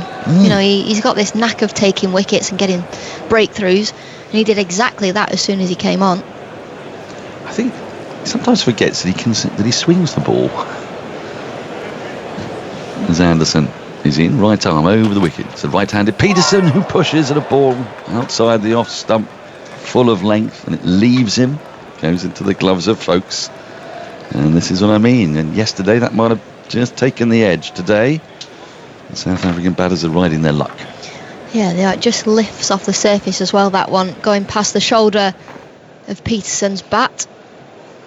Just not as much nip off the surface there, more bounce off the pitch. Wasn't quite as full as I initially thought. I'm not sure he really did need to play it. He's a short man. And Anderson is into him now, and he cuts at this and flashes it away through the covers. It's going to run away to the boundary. It's being pursued in vain by Ben Stokes. He'll pick up 4. That was a good authentic back foot drive that went through extra cover. So his 3rd boundary since the lunch interval. He's looking to get on with it, provide a platform for South Africa to get England back in and bowl them out. 83 for 1, the lead 43. Yeah, it was a lovely shot as well. That you can see why they have that backward point fielder where they do, because he loves to play that cut shot through the covers. And it wasn't dissimilar to the one he got behind point, but actually this time he's got it past extra cover. It's a very similar shot that he plays. Nicely done. It sort of leans back, just transfers the weight onto the back foot, almost really with a vertical bat. 4 slips in place, and it leaves one that does, if anything, just come back a touch, but not close enough to off stump. So a good lead from Peterson. He remains on 19. It's a slightly different field from the one that Robinson had to him. We had sort of 3 points. There was one behind square, one absolutely square, and one about 2 yards in front of square. It's like the Meg Lanning field. Oh yeah. Everyone always has backward point, in front of point. She still get it through. Anderson is in. That's left alone again, this time drifting away into the gloves of Folkes, and there's no run. 83 for 1 the score remains. England's women did very well yesterday to pull off a 9-wicket victory convincingly with about 8 overs to spare. Yeah, 7 overs to spare against India. India got silver at the Commonwealth Games, but they very much looked like a team that had been lingering in England for a month waiting for this series to start. They were poor in the field. Yeah, they were poor with the ball. They're going to have to turn things around on Tuesday. Anderson in off quite a short run into Peterson, and Peterson lets this goes quite low to Folkes. That's the end of the over. We'll come back to the women's international in a minute. 83 for 1 or 21 overs. Peterson 19, Elgar 36, because I think Andy Saltzman has hot off the press. Jonathan Agnew's modes of dismissal. Yes. How many first-class wickets, Agus? 666. 666. Read into that what you will, listeners. 35.5% caught by fielders, 20.7% caught by the wicketkeeper, 22.6% bowled, and 20.5% LBW. Oh, that's not bad. So actually more bowls and LBWs as a percentage than Jimmy Anderson in his first-class career. I don't know if that makes you a better bowler, Agus. I mean, he's claiming it. He's celebrating, so I can't believe you've just told him that. Well, Aggers was clearly inspired by the sight of the stumps. He's loving that. Round the wicket comes Broad into Elgar, the left-hander. He's struck on the pad. Folkes absolutely loves it. He's bouncing up and down, doing the star shape. He does that a fair bit, in fairness. Too high, says Alex Hartley. Too high. Umpire Hartley has opined, and she is seldom wrong. And England only got 1 review left. Stuart Broad's bowling, and when he says he thinks it's too high, it's got to be too high. Might have been going down leg as well, actually. Just seeing the replay here. Hit him on the pad flap, hasn't it? Yes, and bounced up off that flap into the offside, and there's no run. But he's beaten the bat. I still think he's a played-on candidate, Elgar, the way he closes that back face as Broad is round the wicket into him, turns the ball into the onside, closing the back face to Jack Leach, and there is no run. Highlights, by the way, tonight on the BBC iPlayer. That England win over India last night. You can get those on the iPlayer at any point you want. Came out 12:45 last night, but go and enjoy those. And the second T20 is live on BBC Two on Tuesday, as well as TMS. Are you up there for that? Of course. Of course you are. Of course. I think I rock up for the ODIs. See you down there. Hove and Lords, which is an interesting test. Broad into Elgar. There's struck on the pad again. They really like it this time, but I think that one's going down the leg side. There was less bouncing from Folkes. There was a bit more bouncing from slips 3, 4 and 5. One of whom was Crawley, one of whom was Root, one of whom was Brook. They're thinking about referral, but they're not going to do it. I think perhaps if they hadn't lost those other 2 reviews, they may have done. I mean, you look at the replay, no, way down the leg side. Going way down. You can see off stump and middle stump on the replay, and suggesting the ball angling down the leg side. He's really going up because he's beaten the bat, isn't he? Yeah. If you don't ask, you don't get. True. And you might get that little umpire's call one, mightn't you? Clipping top of leg as Broad is in again. This is very full. That's absolutely bang in front. He's been given out. This time, 2 full, playing across the pad, and I don't think he's even going to talk to Keegan Peterson. He's just walking off So Elgar, he had his bat beaten by Broad twice before in this over. This one was much fuller. It's hit him on the shin, right in front of middle and off. And he's just walked straight off. So South Africa lose their second wicket. They're 83 for 2. Well, the captain, Elgar, then walked off before the umpire had even risen the finger. We can see off stump on the replay, potentially clipping legs, stump maybe going down, but it was a lot fuller from Broad. And as we keep saying, Elgar's looking to play the ball into the leg side. He's playing across the line of the ball, and he's done exactly that there. He felt like he was stone dead, so he's had to walk off. I think he should have possibly had a little look. What I would say is I don't think that it'll be wickets hitting. It might be umpire's call. Yeah. In which case he wouldn't lose the review. Now the applause you can hear is because Stuart Broad, by taking that wicket, has gone past Glenn McGrath. 564 wickets the great Australian took. Until Jimmy Anderson went past McGrath, he was the leading seam bowling wicket taker in the history of Test cricket. Now Anderson is that man, of course, with 665 wickets, but second on the list is his new ball partner Stuart Broad. They've been quite the pair. They have over the years, and it's almost like they've got a new lease of life since Brendan McCullum took over. They both, well, Anderson in particular said he feels like he could carry on. And in the past he's spoken about, I'm not ready to retire, but he said he feels 10 years younger. So whatever Bazzy's doing in the dressing room, I want some of it. Well, they do sound as if they are genuinely having the time of their lives in that dressing room at the moment. When you talk to them, they say they've never been happier playing cricket. And I'm absolutely certain that both of them would like to play in the Ashes. Yes, obviously. At home next year, they would love to do that. It's in the grand scheme of things, it's not that far away. No. I mean, there are only 5 Test matches to be played this winter. 3 in Pakistan, 2 in New Zealand. I'm not even sure that England would necessarily take them to Pakistan. They may not think that those conditions would necessarily suit. Who knows? We'll wait and see. So the new man in is Ryan Rickleton, the left-hander. And Broad is going to be over the wicket to him, changing his line of attack from round to over. And Rickleton is stuck on the pad. Ball works into the onside. And there's no run. We still haven't seen ball tracking for the LBW, the Dean Elgar LBW. And the difference between it and the other two was the height. Now, it was much fuller. It's hit him in front of leg stump, and it's missing. Oh, he's going to be furious when he sees that on the replay. For all the world, it felt out. We could say that the Broad's running in towards us. So Elgar was sort of in the way, but as the appeal happened, Elgar just turned and went. I don't think he knew precisely where his off stump was, because if he thought that was hitting leg, I don't think he was as far over as he thought he was. Broad into Rickleton, who cuts and flashes at it. It goes high in the air and down through backward point for 4.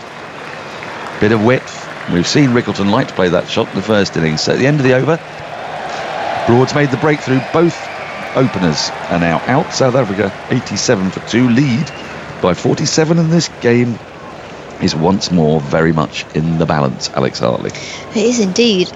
Rickleton will be happy with that delivery he just got from Broad as well. It's what you want early on in your innings. Short, wide delivery. But before lunch, Elgar's still there. You said it's been South Africa's day. They've managed to build a platform. They lead by 47. We know there's a bit in this pitch. Will the spinners come into play tomorrow for South Africa? I'm thinking about the age of that ball, though, Alex. 22 overs and only 2 wickets have fallen.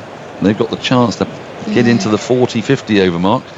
Anderson into Peterson, struck on the pad, but he was hopping around a bit there as the ball jagged back into him and it's bounced out into the offside, and there's no run. Andy, did you have something to say? Well, just to give Stuart Broad's figures for his career, as you mentioned, he's now the second highest wicket-taking seamer behind Anderson, 5th most wickets of any bowler. Muralitharan of Sri Lanka, 800. Shane Warne, 708. Anderson currently 665. Kumble, the Indian leg spinner, 619. And now Broad with 564 has overtaken Glenn McGrath.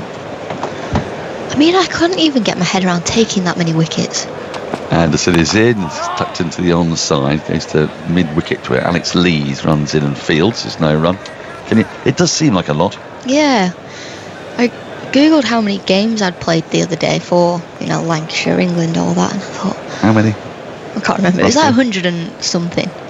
Oh, I should think it's at least that, isn't it? Well, yeah, I thought that. I was like, don't take maybe this it's the not wrong played way, that much. But you've been around a while. Yes, tell me about it. Starting to feel my age now as well. The World Cup final was 5 years ago. Why? Don't remind me. Sorry. 5 years. Anderson, right arm over into Peterson, who leaves a ball that was very close to his off stump.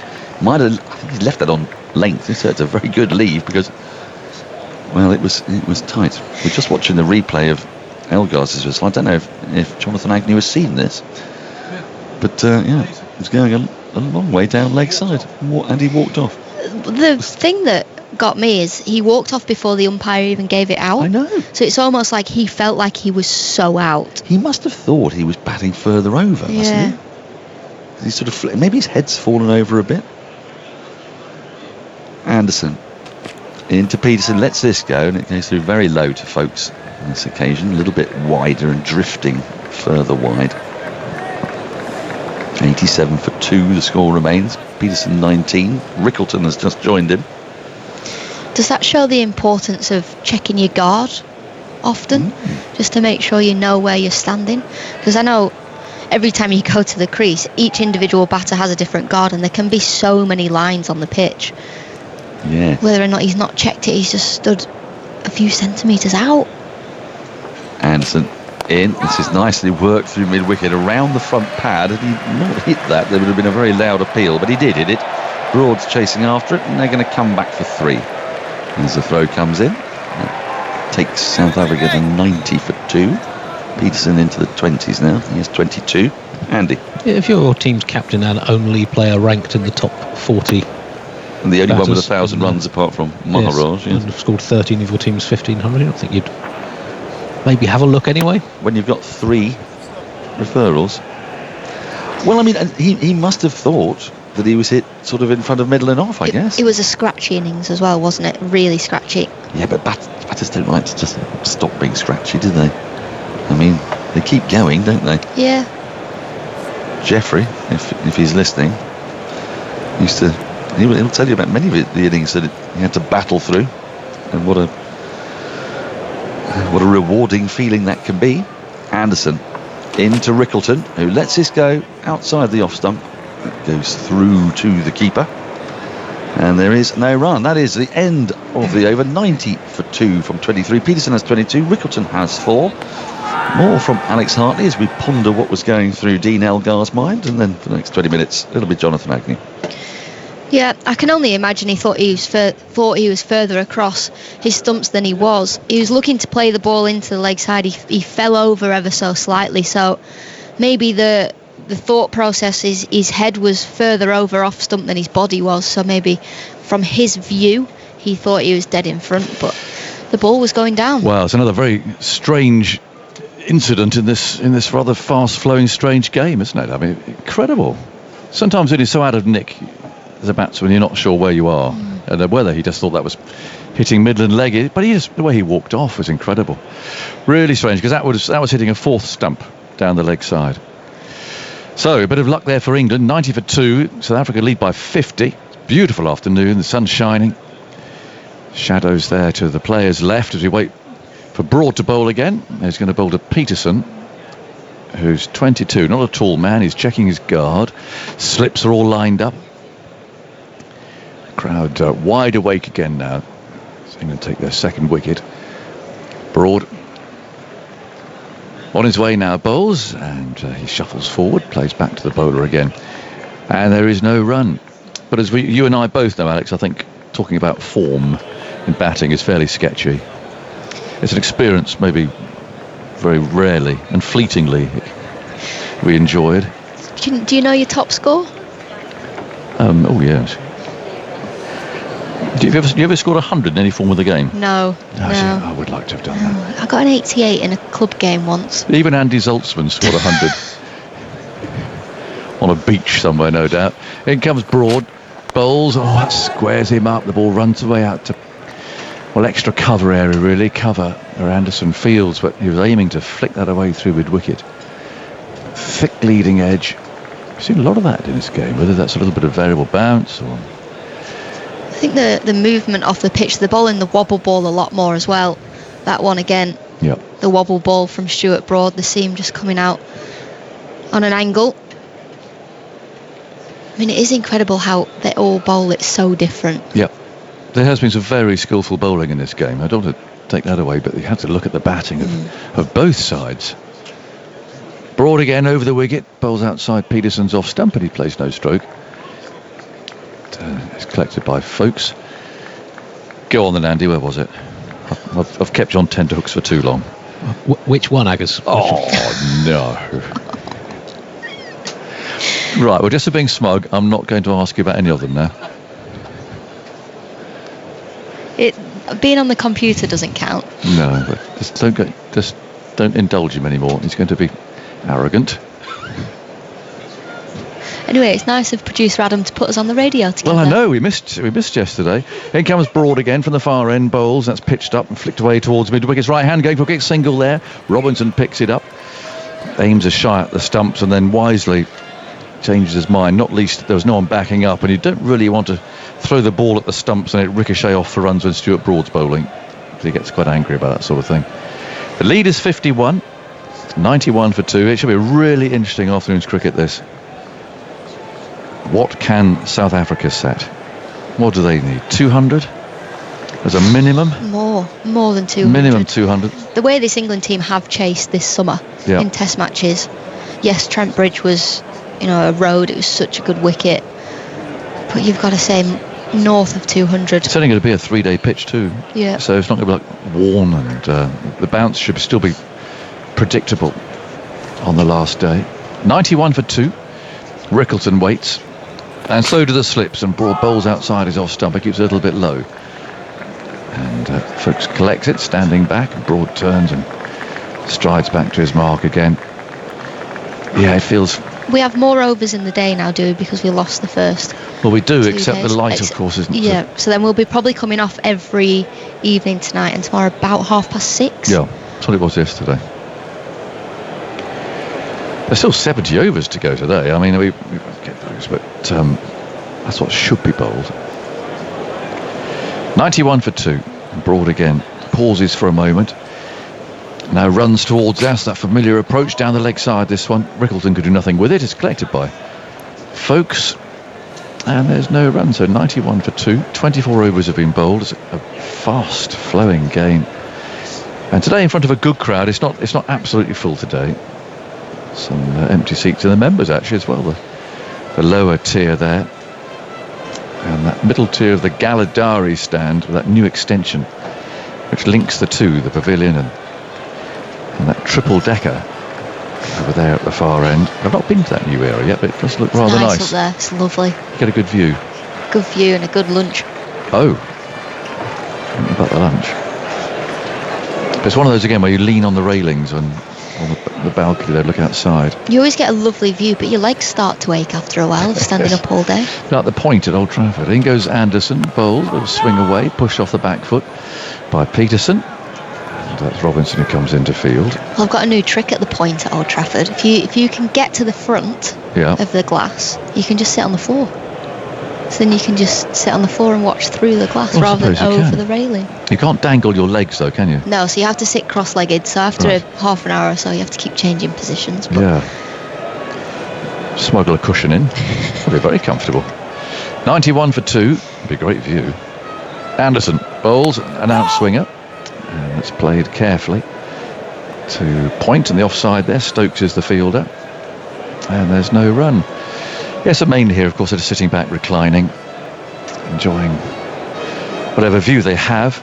I always like being side on at a cricket match because it makes a change. Where always get this lovely view of looking straight down the pitch, but it's when you're sideways on that you really appreciate the speed and the angles. I love the angles. The thing is with being side on, when you're watching a quick bowl, you can't see the ball. No, exactly. It's a reminder, isn't it?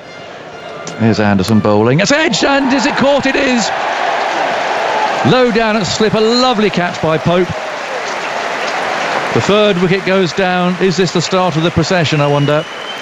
91 for 3. Rickleton remains. But Peterson is now gone.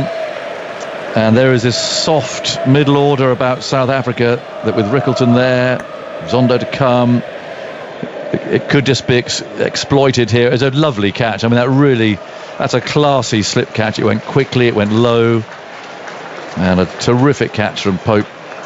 Peterson looked disappointed. I mean, he's taken a couple of good catches there himself, actually, in this game, but he wanted some runs. He's out for 23. The lead is 51, and South Africa got 7 wickets left. Well, Peterson had found that fielder a few times. It was actually Jimmy Anderson that was there when he wasn't bowling. And we've talked about that backward point fielder that England had set for him. Jimmy Anderson finds the outside edge, and it's a brilliant catch from Ollie Pope, who just raises the ball in the air as he takes the catch, and all his teammates come around and pat him on the head because it was a fantastic catch. And you almost get the sense now with this long tail that South Africa had, this is a real opening for England. Goes so fast, and you look at the slow motion replays of slip catches and so on. It's reflex, really. There's something that tells you to get your hands where it is, and it flew off the outside edge. Really went quickly and so low. I mean, he's not a tall man, Pope, but it was still down by his boots. Really lovely catch, and you see them all practicing and working so hard at it. So all that hard work pays off at moments like that. And Zondo arrives. He got 20 odd in the first innings. But, again, under real pressure here now, because another couple of quick wickets. As we know, there's not too much left in South Africa's batting. So 91 for 3. Looking at the replay there, and that's at full speed, it gives you much more of an idea of just how quickly that flew to fourth slip. Low, thick edge. It happens in a flash. So they're lined up again, and Stokes has actually brought himself into that cordon now as well. So Lees is on alert there in the covers. Well, he's actually coming into more or less a catching position too. Zondo waits. He's got this slightly crooked stance. And Anderson comes in, bowls an in-swinger turn that he leaves. He left it okay. I'm not sure that he read it as an in-swinger, because Anderson's almost impossible to read, but Anderson had his arms raised there in excitement. I think it was well played. 91 for 3. The lead 51. It's just the skill of Anderson to be able to do that. You know, he's been bowling away swingers, getting the ball to nip away. New batter. I'm going to treat him to a nice, lovely in-swinger. This is why Test cricket's so good.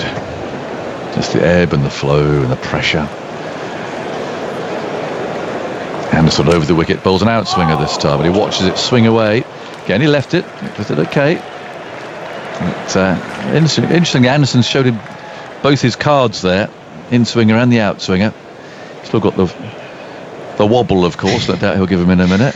Reckon we'll go a little wobble or big wobble next? Well, I think Jimmy mainly does in little wobbles, isn't he? In the most subtle wobbles. Yeah, it was Ollie Robinson talking about the big wobbles and the little wobbles this morning. Slips are ready. Lees has moved a little to his left. Zondo waits again. His bat is raised. Anderson bowls very full. It's squeezed out. Goes on the bounce there to third slip. Very full. A little bit of swing. He jabbed the bat down on it. So, success for Jimmy Anderson. The lead is 51. And South Africa on 91 for 3. Zondo yet to score. Rickleton is on 4. And to come, well, there's the keeper, Verreynne. There's Van Mulder. Monkey Jansen's had a pretty good game. Maharaj plays a few shots, and then they're down to 10 and 11. So the opportunity is there for England. It's very, very tense at the moment. Vernon Philander's got a watery smile on his face, I would say, at the moment. Yeah, afternoon, I guess. Good afternoon to you. It was a quiet morning session for England, but those 2 wickets straight after lunch will give them a big push in their quest to bowl South Africa out this afternoon. I've got to ask you about Elgar that's walking off. It was all very strange. Let's watch his ball first of all. Broad on his way, bowls, and Rickleton slices a drive. He's got it away though, hitting it firmly through the covers and away for 4 runs. So 95 for 3 is a score. That was all very bizarre, wasn't it? Yeah, I think he almost walked on the shot that he played, to be quite honest with you. Looked like he just fell over his feet, and do you think he just lost his position? I think he lost his position and also lost balance, and probably on the back of that decided, you know what, that probably canning into the stumps. But yeah, in hindsight, and fortunately for us, you know, we get replays up here. Yeah. It looked like it actually missed it by some distance as well. Just wonder what you think when you get in the dressing room and you see that. Oh, you'll be gutted. Yeah. I promise you, you'll be gutted. Broad again, moves in, bowls to left-handed Rickleton. That kept a little bit low. It's rather crab-like here, Rickleton. He's opening up, that back leg is going right across to the offside, opening himself out. He does love playing square of the wicket, yet he probably opens up that front leg. But he's going to be up against Broad here, and he's going to be assessed with that technique of his. Almost look like a baseball player when he takes his stance. So I hadn't noticed it so much in the first innings, but very open there, whether it's because Broad's round the wicket. 95 for 3. Slips ready, Broad's on the way, opens up again, bowls, and he just leans forward. Plays that carefully back, and Broad fields. Yeah, he's a very attacking player by nature, Ryan Rickleton. Plays in the Highveld for the Lions up in Johannesburg.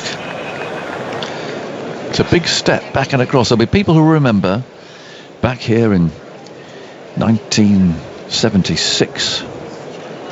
Dennis Amiss going back and across like that. He got 200, and everyone said, what is this? I'd never seen anything like it before. And it was to try and combat the fast bowling led by Michael Holding, who bowled so brilliantly in that match and took 16 wickets. But no one had seen that big back and across step before. Broad round the wicket, moves in, bowls outside the off stump, no stroke from Rickleton.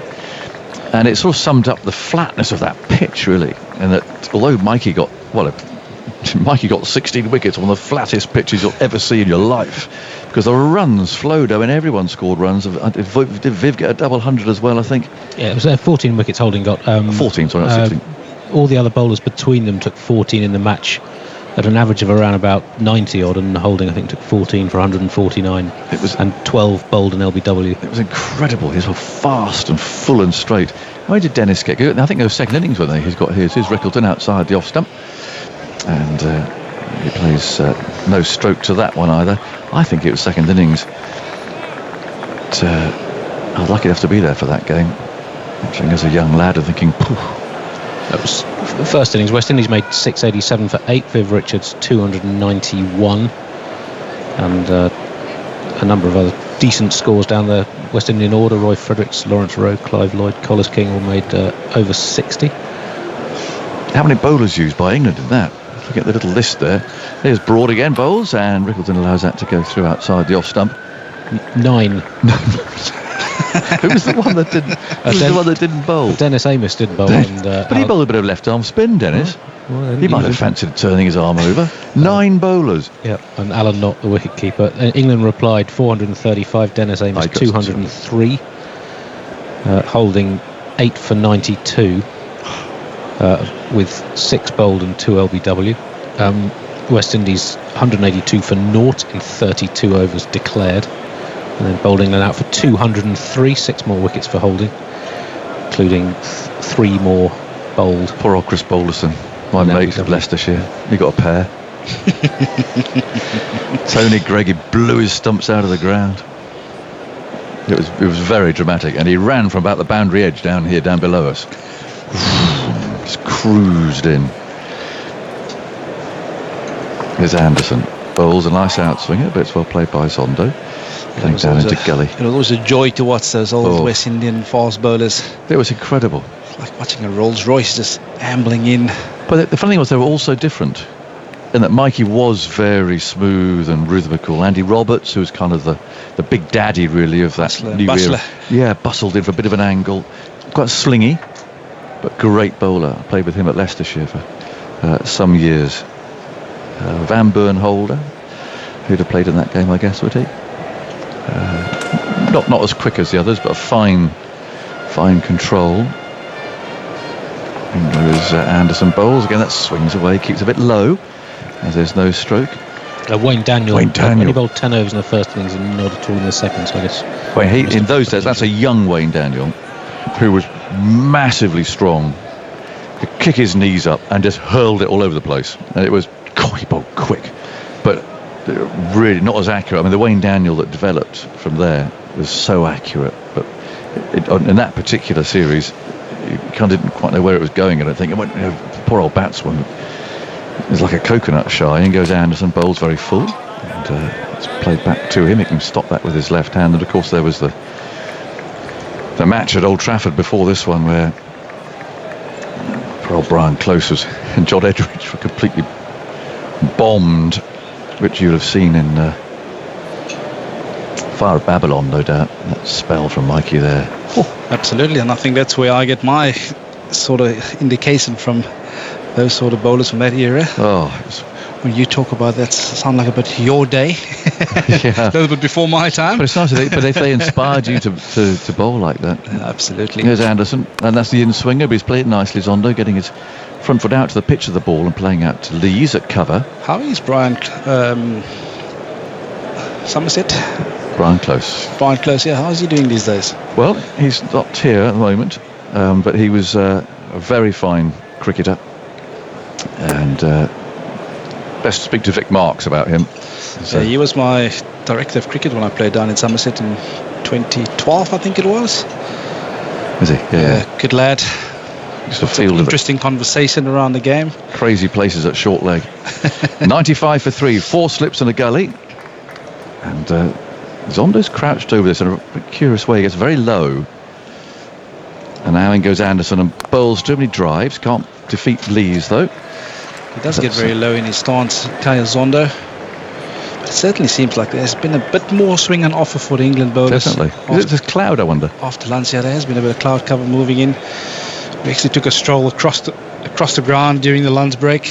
That's humid as well. So all the elements again in favour of the bowlers this afternoon.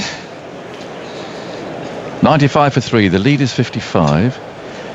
It really feels like it's on a bit of a knife edge here at the moment. 4 slips waiting. Anderson moves in, bowls as Zondo plays and missed at that. He's just trying to keep his back inside the front pad, but didn't find the edge of the bat. It's 95 for 3. The lead is 55. And more from you, Vernon. Yeah, and then Isha's coming in here. England will certainly feel that they've got a window of opportunity here with 2 new batters in. Rickleton and Zondo have to find their feet, have to start again. Picking up the 2 wickets after lunch, of course. In batter, Dean Elgar, the South African captain. And they were looking to him to steady the ship this afternoon. And also the classy Peterson losing his wicket. So 2 new batsmen. And this England team, they'll believe that if they get another one here, they can really get stuck in. Afternoon, Isha. Afternoon to you, Vernon. Good to have you back after lunch. Thank you. How was your lunch? We enjoyed some lunch together, didn't we? It was proper. It was a good lunch. Fortunate to head over to the other side of the ground. The Montpellier suite. Yeah, it was beautiful, isn't it? Lamb, duck. A lot of superstitions when it comes to eating duck in the players' dressing room. I've had a few. Neil Mackenzie, he'd be a big believer that if duck was on the menu and he had to go bet, he wouldn't touch it. Myself and my husband had dinner with Joe Root once the night before a test match. He had calamari. He was out for a duck. The following day. That answers your question, right? Yeah, superstition. Here comes Stuart Broad then on a roll, bowling from the pavilion. He bowls in the channel to Rickleton, who just lets it go. 4 slips in play. 95 for 3 and a lead of 55 South Africa. Important phase in the game after lunch. As outside, a lot of cloud cover and a bit of humidity as well. But both Broad and Anderson bowling slightly fuller of a length. I thought Broad's first over after lunch was probably a little bit too wayward, but then he quickly settled into a line and length. Rickleton sets himself. That back foot going out to the off stump. And wider as Broad bowls, it goes in the channel, lets it go. Yeah, that is the importance of having experience around making those subtle adjustments, understanding what needs to happen on a particular surface. You can see Broad is really patient at Ryan Rickleton. Of course, Ryan Rickleton, he loves scoring, he loves feeling bat on ball, so he'll be slowly but surely start to get frustrating because he wants to feel bat on ball as well. Broad playing the patient game. Here he comes, steaming in past the stumps. Rickleton struck on the pad, they go up. Given not out. Stuart Broad thinks maybe a bit of bat involved. They haven't gone for the review. Yeah, I think there has been a bit of bat, and also England only have the one review remaining. I think also after watching, there's a thick inside edge. It's an interesting position he gets himself into. It's very Fawad Ahmed Alam-like. Yeah, he plays up on the high felt, so you can really trust the bounce up in Johannesburg, of course. So that's playing square of the wicket. He's going to be challenged up on the front foot here in England. Just sticks that left foot back, the left-hander. His Broad is in. And struck on the pad this time. This time it's dead. Stuart Broad has another. He points to Ben Foakes, slightly fuller. This time no bat involved. And England have another. Rickleton is going to have a chat to Zondo, but from where we're sitting, Vernon, it looked pretty close. He is going for the review, though. South Africa have 3. This one looked pretty adjacent. I think after the Dean Elgar dismissal earlier, LBW. they're going to send this one upstairs. Of course, Broad with it angle. But this one looked pretty adjacent. Isha. Chris Gaffney, the third umpire, bowling round the wicket, full wobble, in line. Appears to have missed the bat. We're just confirming the cartridge. I can tell you now, it definitely missed the bat. 1-3, flat line, through the pad. Impact in line, but it is just starting to go. It hits the pitch and it starts to shape away from the left-hander. Is it crashing into the stumps? No problem. Well, we haven't seen it, but here we go. It's coming now. Listen, it's pitching outside off, impacts and on going on to hit the stumps. We get back on screen so with your original decision of out. Signal now. That decision remains. South Africa now 95 for 4 with a lead of 55. England in the ascendancy. Yeah, after seeing the visuals on the big screen, Ryan Rickleton, he didn't even wait for the third umpire to make the decision.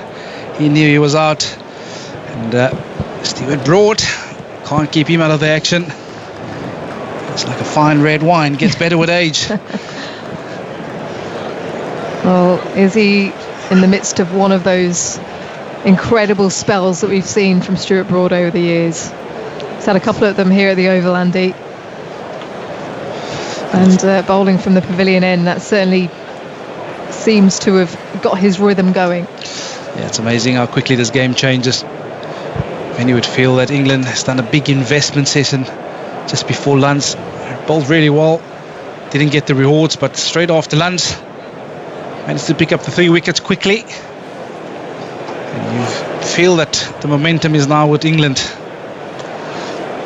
It is, but you just never know. The more runs South Africa can score. Yeah, they'll certainly keep an eye on that, because you want to get yourself somewhere around the 150, 180 lead. Anything past 100, you just never know on this pitch in the way England are batting. So, yeah, I suppose. But I think first things first, they probably want to get to like 150. You have to feel that would be a minimum requirement from South Africa. But they're up against it. They're up against a fearsome Stuart Broad. He's in a spell where he's really finding his rhythm. The new batsman for South Africa is Vian Mulder. Stuart Broad get the crouch charged up to get behind him. 4 slips in the gully in play. Here he comes, Stuart Broad. Steaming in. Mulder late on it, but manages to bend the ball into the pitch. Tell you what, a little bit later, and that's going on to the stumps. But he escapes that delivery. Yeah, that's a remarkable skill of Broad to come around the wicket and get the ball to shape away from the left-hander. We're just watching the review on display. Left-handed Rickleton almost shaping up to hit that ball leg stump, but because of the ball swinging late, found himself in such an awkward position. Broad pushing away, arms pumping. Mulder catches the outer part of the bat, finds its way to Gully. He's got the crowd going with him. They appreciate this spell from Stuart Broad after lunch. 2 batters on naught, 95 for 4, and a clap from Brendan McCullum in the dressing room as well. Yeah, very often that's what you need from your senior statesmen. You need a spell where they can break open the game for you. And we've seen it so often between him and Anderson. When there's nothing happening in the game, they'll come in, take 1 or 2 wickets, and really put a belief back into the England dressing room. It's a sense that there is a belief once again. The ebbs and flows of Test match cricket. And that's why this remains such an important format in the game. And you have to think about Ben Stokes here, because I thought the best bowlers in the morning session were Stokes himself and Robinson, as Anderson from the Vauxhall end nearly catches the edge through to the keeper. And a bit of extra bounce there from Anderson. He's bowling it slightly fuller. He's getting the ball shaping. But credit to Ben Stokes for making the decision to go to Anderson and Broad. Yeah, they're certainly getting the ball to talk here. These 2 England veteran bowlers. That ball pitched on about fourth stump and just straightening up, squaring up the Kaya Zondo. And it's important when you have momentum like this with you to utilise it. Nothing in front of point on the offside. Zondo again beats the edge, doing too much. We probably aim to pitch it up a little bit more, get him driving. You probably want to get it a touch fuller, especially when his ball is still swinging. Ball at the moment, 28 overs old. That was you, Vernon, wasn't it? That was you all over. I don't want to talk about myself, Isha. Funny enough, when we were looking at conditions yesterday morning, got a tweet from Dale Steyn saying, you'd have enjoyed that. We would have. Oh, the great Dale Steyn, as Anderson is in again to Zondo, who defends to point comfortably. Actually remembering him taking a 5 for year in 2012. Absolute placid wicket. And of course, with the skill, the pace, those fiery eyes, Dale Steyn.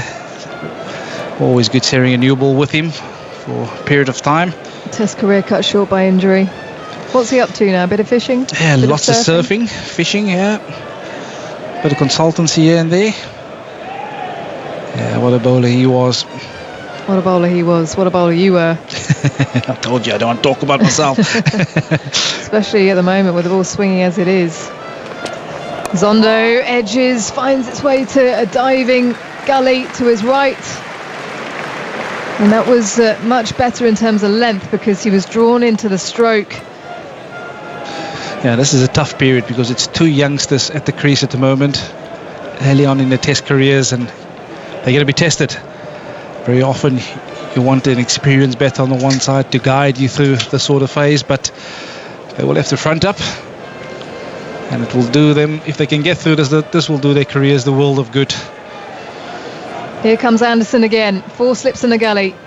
Zondo looking uncomfortable as he's looking to play it to the leg side, but it hits him in the thigh pad and falls out to the offside. That one just veering back after 4 away swingers. The one that comes back in. Yeah, Jimmy showing all his tricks. He's gone a couple of away swingers, couple of in swingers. I was a big believer that I wanted to bowl as many, almost fool you into the one coming back. So I wouldn't show you that one coming back all that often. But when you want to pull it out, you must make sure that the execution is on point. Here he comes again, Anderson pushes away now. Sun coming out here at the Oval as Zondo fends one away to third slip. And Anderson's going here as well. No better sight than Broad and Anderson going together. We won't get to see it for much longer. How much longer? But it remains to be seen. So we've got to savour it while we can. At the end of the over, 95 for 4, a lead of 55. Yeah, it is beautiful to watch. 2 senior statesmen at the top of their game, entertaining the crowd with their skill set. And of course, this game at the moment, we all call it, it's on knife edge. 64 overs remaining today still. Of course, with the weather around, might not get all of that in, so there'll be one eye on that overs remaining in a test match, and there'll be another eye on that lead of South Africa. Made it very fascinating indeed. Flag at half-mast blowing in the distance as Broad approaches the crease. He bowls, nearly catches the edge of Mulder through to the keeper. How many times have we seen it beat the edge today and the last couple of days? It's so interesting when you bat with a guy called the great Jacques Kallis, and very often he would find himself in a position like this where the ball keeps beating the edge, and he'll just remind you on the opposite side, let him keep beating the edge. The time will come when I can score. And as a youngster, this is a great learning curve, if you can get through it, of course, but it's not going to be easy, I can guarantee you. 4 slips in the gully and a cover in position for Broad. Here he comes again. Mulder moves out of his crease, pushes forward, diving to his left is Broad to stop it from going past him. There is no mid-off, so he had to do that. He parries it to extra cover, no run. He's got a mid-on, mid-wicket and a long leg. Yeah, actually, I just had a chat to Mulder this morning. Played some cricket for Leicestershire, talking about the conditions, about the Duke balls, understanding the conditions, and told me he can exactly see why England has adopted the game plan which they have. Interestingly, Vernon is Broad is in an angle. Mulder defending, catches the inner part of the bat, goes to square leg. Mid-wicket comes around to collect the ball as they come through for one. Mulder off the mark then on one, a lead of 56 South Africa, 96 for 4, 0.9 degrees of swing before lunch, 1.8 I think it was after lunch, and that might be because of the length that England are bowling, but also the conditions. Yeah, I think the two of us, we were wandering around the boundary rope and it was really humid out there. Good cloud cover again. We've seen every time these clouds are about, the ball seems to go around corners a little bit. So it's going to be a really tough phase for South Africa, and if they are going to be in this contest, they'll have to get through this particular phase, and you almost feel that this is the window for England if they are going to make a play. That breeze just getting up. Broad pushes forwards, past the stumps, down the leg side, but it falls in front of Ben Foakes, I think off the thigh pad of Zondo as he tries to clip it away. You can see the tactic Broad is trying to adopt here. He's trying to bowl the in-swinger. He's put a leg slip in place as well. So he's going to try and run the ball back at Zondo. Ask him to play around that front pad. He makes no secret about it, Stewart Broad, when he's going for the pads.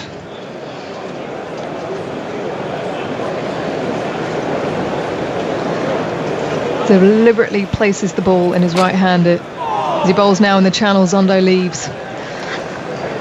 It's as we say, game on a knife edge. When you think about South Africa, 2 youngsters, but what's to come? Janssen and Maharaj, we know they can bat. Yeah, Calverena, he's to come. He can bat, loves scoring square of the wicket as well. But they haven't had a great deal of runs on this tour so far, so certainly lean in the runs column. So England will really fancy themselves. They can pick up 1 year, get into that bowlers, maybe pick up 2, get into the bowlers. Broad comes again. Mulder this time. Zondo confident in his defence, just leaning forwards. At the end of the over, they're 96 for 4 and a lead of 56. Zondo yet to get off the mark. He's faced 18 deliveries. Mulder on 1. Yeah, it hasn't been a game for the old class technical stroke makers. It's been really difficult going for stroke making on this particular surface. Well, throughout the series, to be honest with you. And that's probably the reason why England has adopted the more positive game plan. Generally, if you've scored runs on this surface, it's because it's been a bad ball. But when you think back to Ollie Pope's innings yesterday, I think he made the play a little bit more. He was getting a lot of runs with the short ball. Yeah, but he was also busy. He walked into the line, got off strike, didn't allow bowlers to settle. And I think that was key to his innings yesterday. Anderson pushing away from the Vauxhall end. He bowls now, left by Mulder. Whereas I think the South African batsmen, they're more orthodox. So they're allowing bowlers to settle into a line and a length, and then it's really difficult to go from there. So I think, big ups to Ollie Pope in the way that he's gone about his business. I've seen he's been really busy hawking at bowlers, trying to upset the length. And he scored a lot of runs way off the wicket. So come out of his crease, go back deep in his crease again. Mulder gently crouches, bat hovering in front of the stumps. Anderson bowls, beats the edge, too much curve on that one. You can see it early there, Mulder, so he just holds his line and lets it go past the length that Anderson's bowling. Yeah, it's a brilliant spell this from Anderson and Broad. And, as a batsman, sometimes in these situations you feel suffocated. You must think to yourself, where's my next run coming from?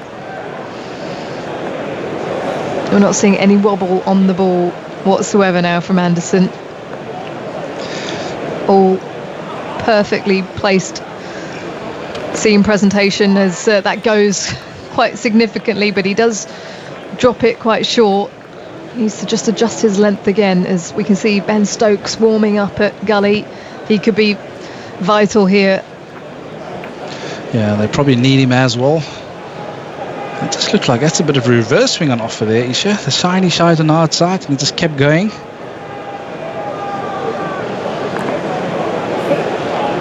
Extra cover, just pushing a little bit squarer. Only player in front of point on the offside as he bowls, driven by Mulder to that fielder for no run.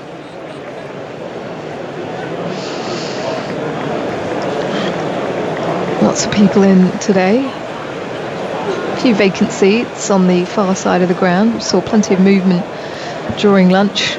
People out getting their food and refreshments. There's been a gentle buzz in the air here at the Oval today.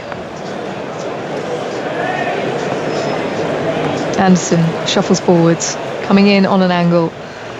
Mulder defends the ball to Gully, just waits on it, got the pace of that one right, just opens the face ever so slightly with an angled bat. No run as Stokes now going through the motions. Yeah, that was actually very well played, because he's waited for the ball to come to him. Beyond Mulder didn't push at it with hard hands. And Ben Stokes, he's been really the instigator when it comes to breaking partnerships and opening up one end. It's been really successful for England in that department, with the ball in hand, of course.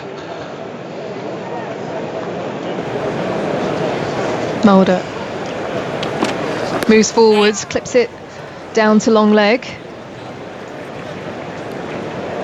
Advancing not significantly, just a gentle push forwards as he works out a way for one. In fact, it was off the thigh pad.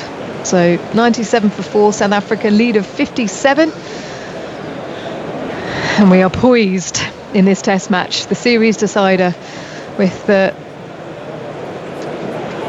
another half an hour until tea time, and then another session before the final day tomorrow. Andy? It's 4 maidens in a row from Jimmy Anderson, the first of them a wicket maiden. I make that his 236th wicket maiden in tests for England. Broad also had his 188th, so 424 wicket maidens between them, which is a lot. I've got Could it be a record? Sorry. Have I got that completely wrong? Tea time. I've got my times wrong. What time is tea time?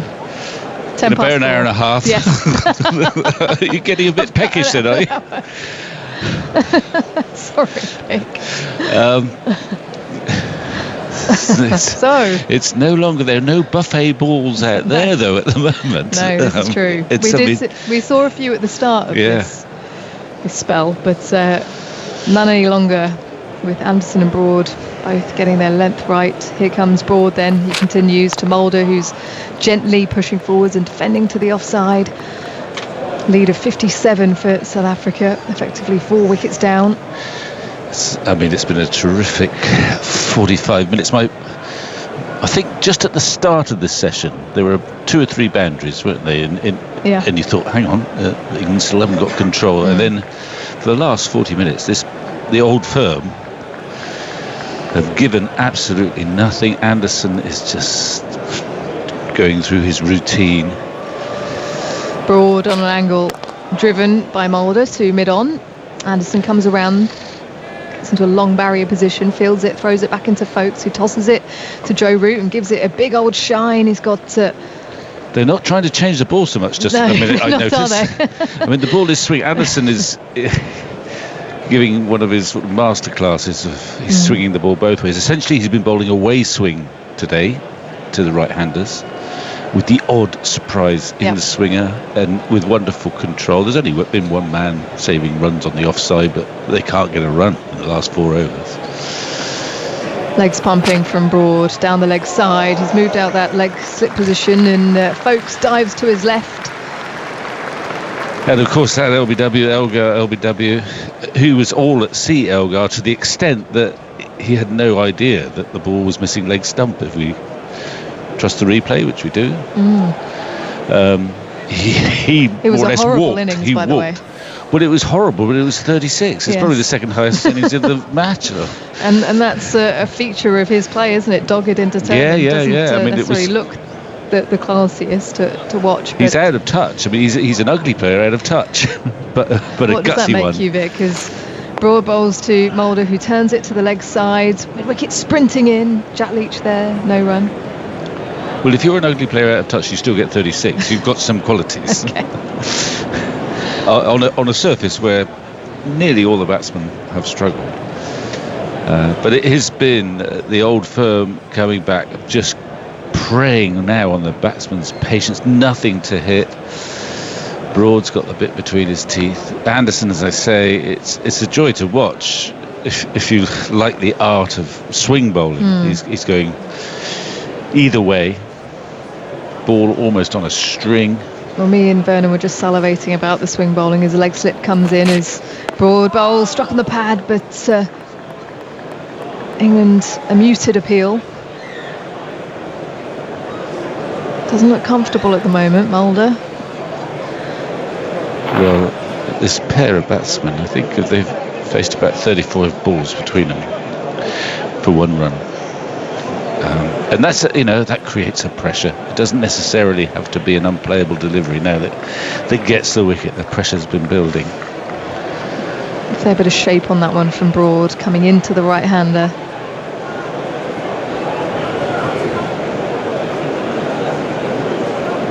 Broad comes again past the umpire. Mulder beats the edge. That one going away from him. This is high quality stuff from Broad and Anderson. 97 for 4, lead of 57. Well, Broad showing that he can swing it as well, and he can swing it away from the right hand. We haven't seen him do that much in recent times. He's basically bowled a lot of in-swing to right-handers, a lot of away swing from around the wicket to the left-handers. And it's a rare sight now to get him to swing the ball away from right-handers, but he just reminded us that is still possible too. They've got that ball in a condition to move. Anderson is going to have a break. I mean, he only got the 1 wicket, but he's changed the whole tempo of the match in that spell. Probably in the last 10 overs. What's been scored in the last 10 overs? So 32 overs gone now. Elgar was out in the 22nd, at the end of which it was 87 for 2, so 10 runs for 2 more wickets in the last 10 overs. Anderson's spell since lunch, 1 for 8 from 6 overs with 4 maidens. Broad's first 4 overs went for 27 since when he's taken 2 for 10 and 6. Here comes Ben Stokes. 4 slips in position. Past the stumps to Zondo, who's forwards and covering the ball to the offside. Extra cover runs in to collect it and throw it in. Yeah, that's the benefit of this attack, is that they can all exploit swinging conditions. Ben Stokes even more so with the older ball. We're into the 33rd over. So I don't think there's any likelihood we could have 3 innings finishing with the same duration, Andy. 36.2 it was, wasn't it? Yeah. Zondo yet to get off the mark, misses one through to the keeper. A bit more back of a length there, but that pronounced movement in the air off the pitch from Stokes. He's walking back with purpose, the captain. Has Andy found 2 innings in a previous Test match? Yes, 8 Test matches. 8 in the history of really? Test matches. That's a remarkably high number. Well, congratulations, Andy.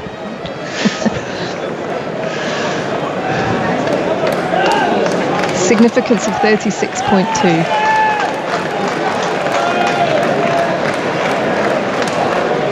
Extra going a little bit squarer. Zondo moves forwards, edges the ball, diving to his right. His fourth slip falls on the ground.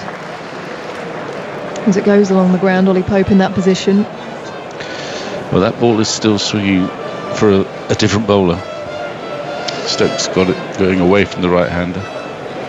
Stokes with his slick back hair, big old stain on the front of his shirt. Receives the ball now from Alex Leach. Pushes away on an angle from the Vauxhall end. Zondo still in his crease, bat raised high on the back foot and cuts away, but only finds James Anderson at point. No run. Thought he was off the mark there for a second. It's 22 balls he's faced now without scoring. But that was straight to the fielder. Don't think it'll be long before Robinson comes back into the attack. Depends how much longer Broad can go for.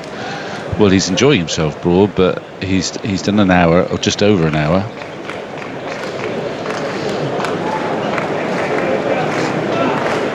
Zondo, open stance forward, pushing the ball. Here comes his first run in front of extra to mid-off, chased after as he gets off the mark with his 23rd delivery.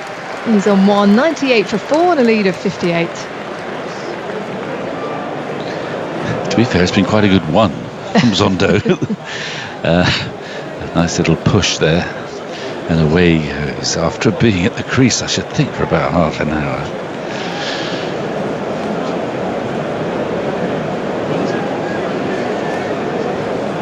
They're going to stick with the same field for Ian Mulder. Stokes comes again. Past the stumps, Mulder fending at one, defending on the off stump, no run. At the end of the over, it's 98 for 4. That lead of 58. They haven't gone anywhere really. No, they haven't. In the last hour. No. And I mean, they have been battling for survival. What could they have done differently? Well, I think if England would have been batting, we'd have seen them romping up and down the pitch to try and sort of change the length of the bowlers. Whether that would have worked, I don't know. The ball has swung. I mean, I don't know. I haven't seen him patted on the back, but maybe they'll be thinking, hats off to Joe Root, the ball shiner, because he's done. I mean, that ball wasn't moving around a great deal in the first 20 overs, not before lunch. They maybe bowled a fuller length since lunch, but that ball has swung. For Broad, most obviously for Anderson, and there in that over Stokes just got a little bit of movement as well. Broad's going to keep going. Leg slip in place, 4 other slips, conventional slips. Broad in, Zondo covers up in defence. He's off the mark. He got off the mark in the last over. 1 from 24, Mulder 1 from 18. Runs have dried up, and it's something that England will be very happy about, because South Africa were going at 3.5, nearly 4 and over. That's all changed. Well, it's dried up, but it hasn't dried up because the field has been withdrawn. The field is identical. Currently there are 4 slips plus a leg slip. It's dried up because the bowlers have got a wicket, and then they've got a bit of movement. They've been relentless since lunch, as Broad is in and Zondo is struck on the body, and asks his partner if there's a run there, and he plopped out about a yard away from him on the offside, and there's no run. Broad and Anderson, incidentally, have now taken, I don't know if Andy's done this stat already, 995 wickets in matches they've played together. Getting close to that magical 1,000. Did McGrath and Warne get 1,000 in matches they played together? They might have got pretty close. But Broad is the one who's still in the attack. He's picked up 6 wickets in this match. He's got 4 sips. He's got this backward point, Leach, which they had for Keegan Peterson. They've now got it in Kaya Zondo. Broad is in. It's dabbed into the onside off a thick inside edge. Stokes trots from leg slip to collect. They get a single. Singles like cold dust at the moment for South Africa. It's been such a doer. But 25 minutes. Look, Vic, 33.3 overs in 6.5 overs time. We get to the magical 40 over mark, which in every test match this summer, it has got easier. If you can get to 40 overs, either side managed it. So you're suggesting that in the 39th over, yes, it's still incredibly difficult. Yes. Oh yes, it flips like that. I wouldn't be sceptical. Warner McGrath between them in games they played together. Oh no, sorry, I've done this wrong. I have to check it again. Thank you. Now then, one of the slips has been moved to gully. 3 slips, gully, leg slip. Broad is in, and Mulder pushes away from his body off the back foot. It's gone along the ground and it's being pursued by Robinson. They'll get 2, and with that the 100 will come up. 101 for 4. Mulder to 3, so we've just suddenly had a flurry of runs. 4 of them have come in the last 6 or 7 balls after runs being very hard to come by. I went down and sat with a chum in the seats down below, and I don't think I saw a run in the 20 minutes I spent with him. I've been down there as well. It's a lovely view. I quite enjoyed it though, because you're at the right end to watch Anderson, and just to watch him in action, getting the ball to go either way. Broad in, down the wicket comes Mulder, and he plays a shot of some kind, which is quite difficult for me to describe. I think as he advanced down the wicket, he then got into a tangle, and the ball jagged back at him, and he pushed a sort of if you can have a back foot prod while walking down the wicket. Is that possible? Yeah, and he tried to pass it off as a walking leave. The walking leave is a whole new form of leave, but it was it was almost a posthumous walking leave. Yes, it was a bit. It was a bit. It certainly came some time after the event. Yes, mid wicket, and an extra cover in place as well, as Broad is in down the leg side. A tumbling take from Foakes, who appeals, but didn't feel like it was anywhere near the bat, and Broad said no, we won't need to take a look at that. End of the over, the 34th of the innings. Zondo 2, Mulder 3, 101 for 4, and drinks are coming on with South Africa 61 ahead. How far ahead? What was the score at lunch, Andy? They were at 70 for 1, 30 ahead. So 31 runs in an hour and 15 minutes. Yeah, and 17 of them were in the first 3 overs after lunch. So 14 runs in, how many overs is that then? Around about 12. 14? Of that, something of that. 14 runs in the last 12 overs for 2 more wickets. Yes, the game is wonderfully balanced. It's deliciously poised, Vic. This was what we were after. We've got it, yeah. And in terms of tempo, we've got variety of tempo as well. I mean, we've had frenetic play, and now we're in a sort of lull, but it's a sort of fascinating lull because the match is in the balance.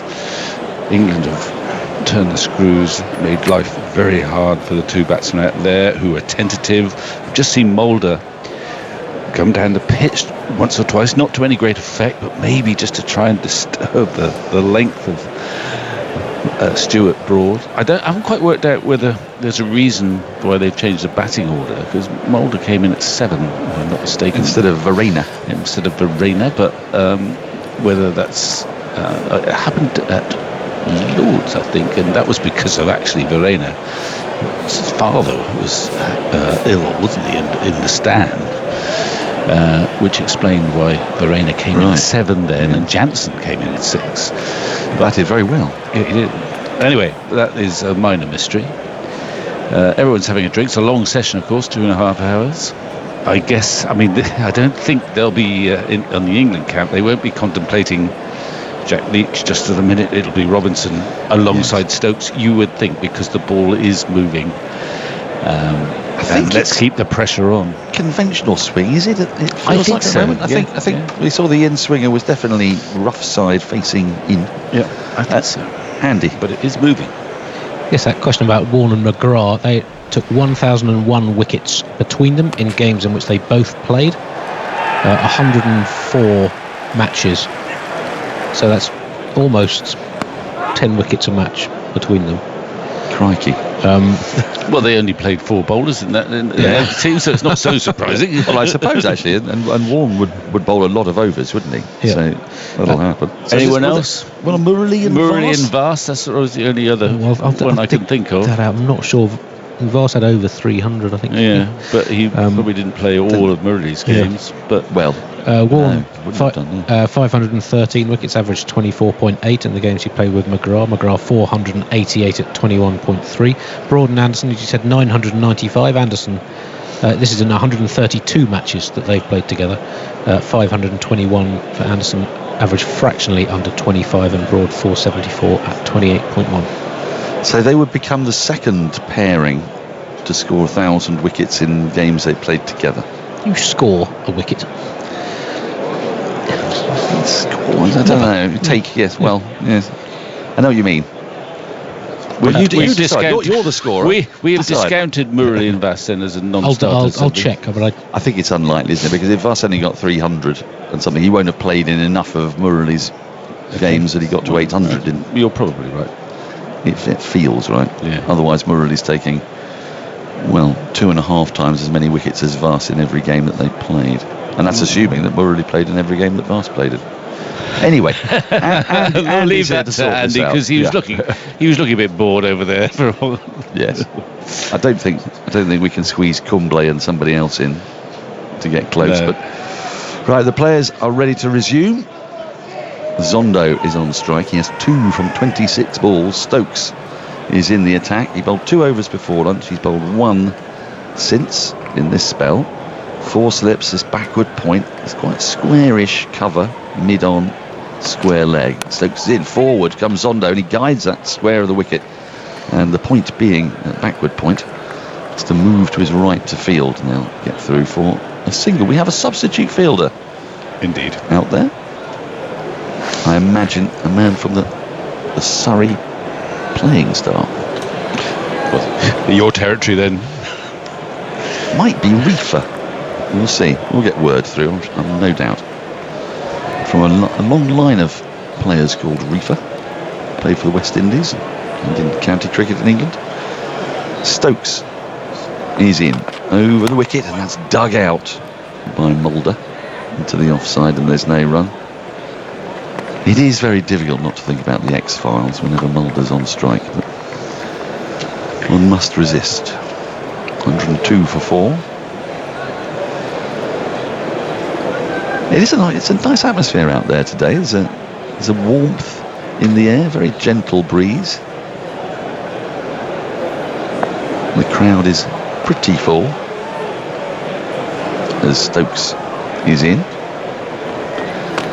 And Mulder lets this go by, and there is no run.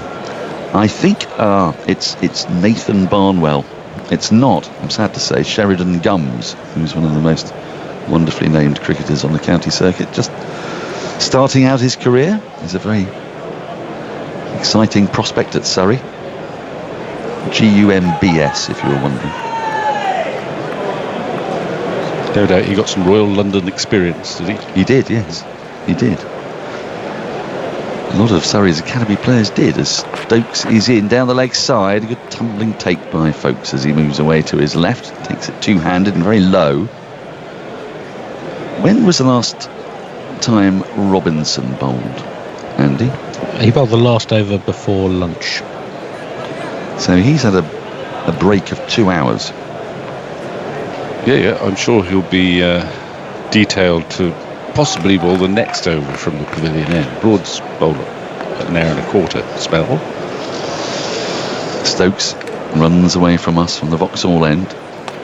He's in, that's been pulled, but not with great timing by Mulder, and it goes straight to Robinson at mid-wicket. Well, straight to him, a little bit of ground to his left, and there's no run. I played first-class cricket with a Mulder for WA. Mulder, yes. Brett Mulder. Old off-spin. 2 off-spinners in the same side. Sometimes, yeah. I taught him all I knew one afternoon. And how good did he get? He had his moments. He played at Leicester briefly, I think, but he was an off-spinner who played in the same grade club as I did. Lovely fella, and a gifted off spinner actually. Stokes in again, and that's defended by Mulder into the offside.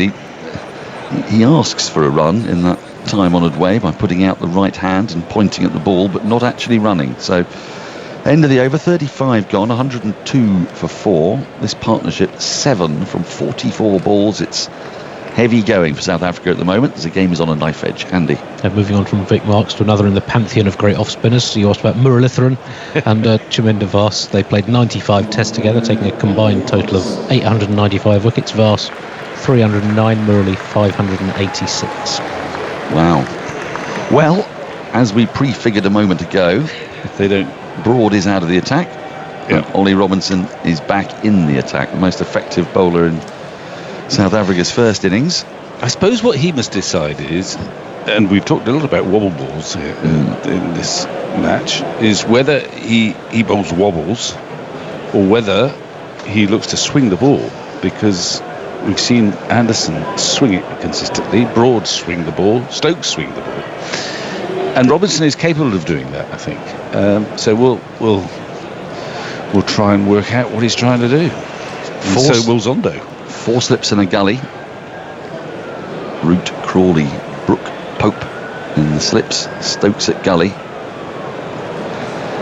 As Robinson starts a new over from the pavilion end. His first ball is flashed at very loosely by Zondo, very close to getting an under edge, and Folkes has to dive forward to take the ball, but there was no edge. And Zondo, I suppose, just might start to be getting a little frustrated. Well, that's the first time he's done anything extravagant. It was a horrible heave, really. The ball had width. He then kept a little bit low. He went over the top of it, but it was a heave from Zondo. Where was he aiming? Over mid-wicket? No, I don't think so. I think he was going to side it on the offside, probably, but it's hard to tell.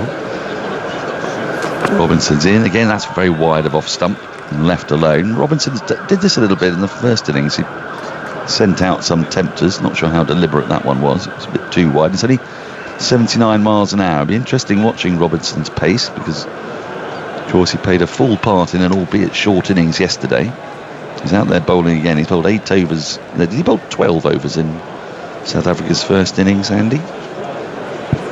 No, 14. 14. 5 for 49. So he's into his 23rd over of the match, and that's in just a day and a half. He's in now, and that's stabbed into the ground by Zondo, and it rolls the third slip. So 79 miles an hour again. We saw at the Old Trafford test his pace was up to about 85 on occasion. But this will be a test of his newfound fitness. Because that is the thing we mustn't really forget, that by England batting only 36 overs, their bowlers have to come back out again, don't they? Here comes Robinson, those 4 slips wait. That's left alone, and then it swings after it leaves the bat. It swings towards Folkes' left, but he does very well to stop the ball by thrusting out a left mitt. And there's no run. 102 for 4, the score remains. There's a strange expectant hum.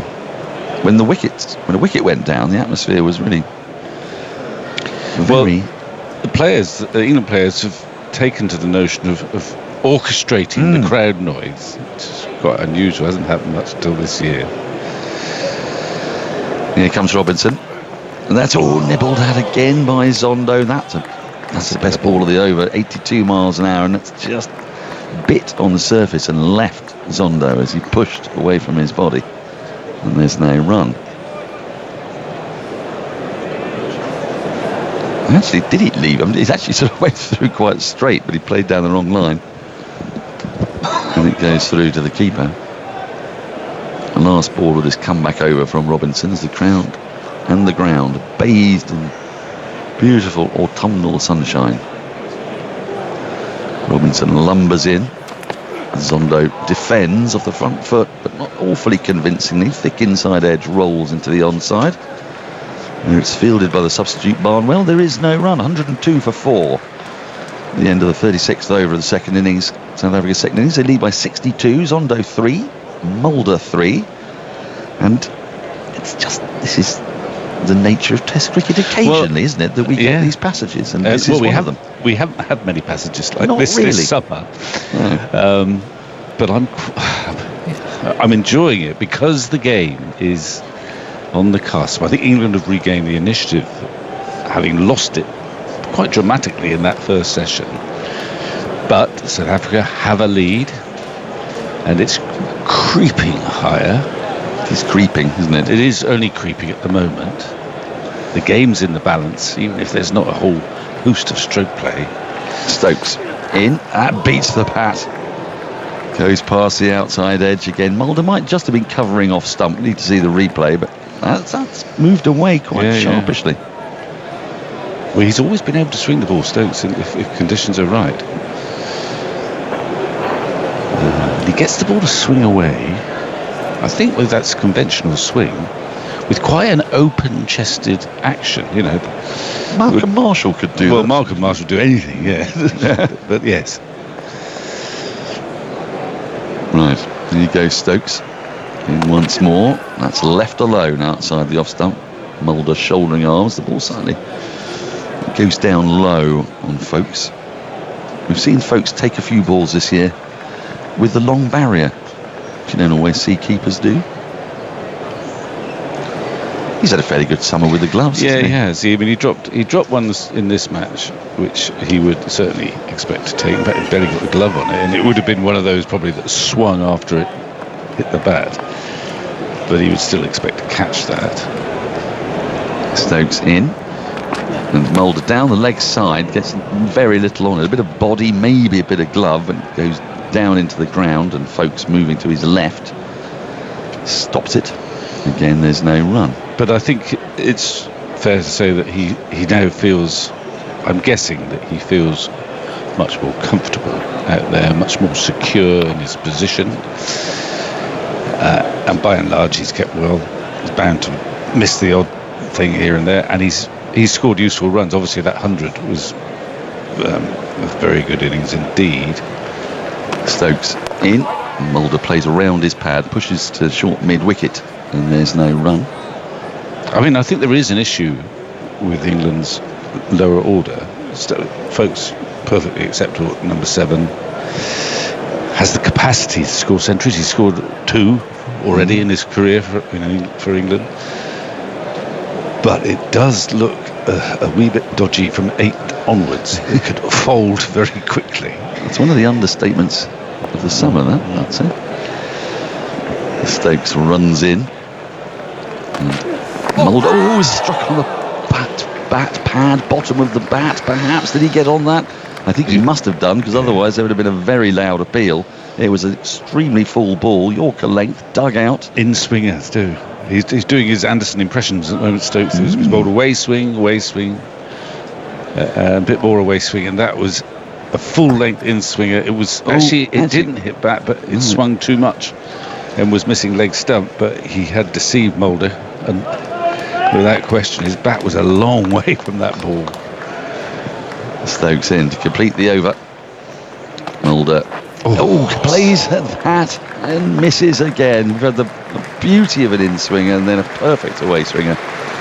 I suppose the over from Stokes. Can you come back to that thought in a moment? I will. I've got to depart after having watched 4 runs in the last 20 minutes. We haven't had a boundary for nearly an hour. 102. Well, they're only 4. doing it to torment you. The lead is 62. More from Vic Marks, and then it will be Alison Mitchell. It was a beautiful delivery, that last one. I suppose if you're being hypercritical, it was swinging so much you need to get that ball fuller, because if it starts to move, it'll beat the outside edge. If it's if you like a conventional length, you almost want it to be half volley length. A bit like he got his 1 wicket actually when he got Elgar out. It was almost a half volley. He thought he spied runs, but he didn't get his bat in the right place and nicked it to root. But it's amazing how this ball has swung in the session so far, when it didn't really do a great deal in the first session.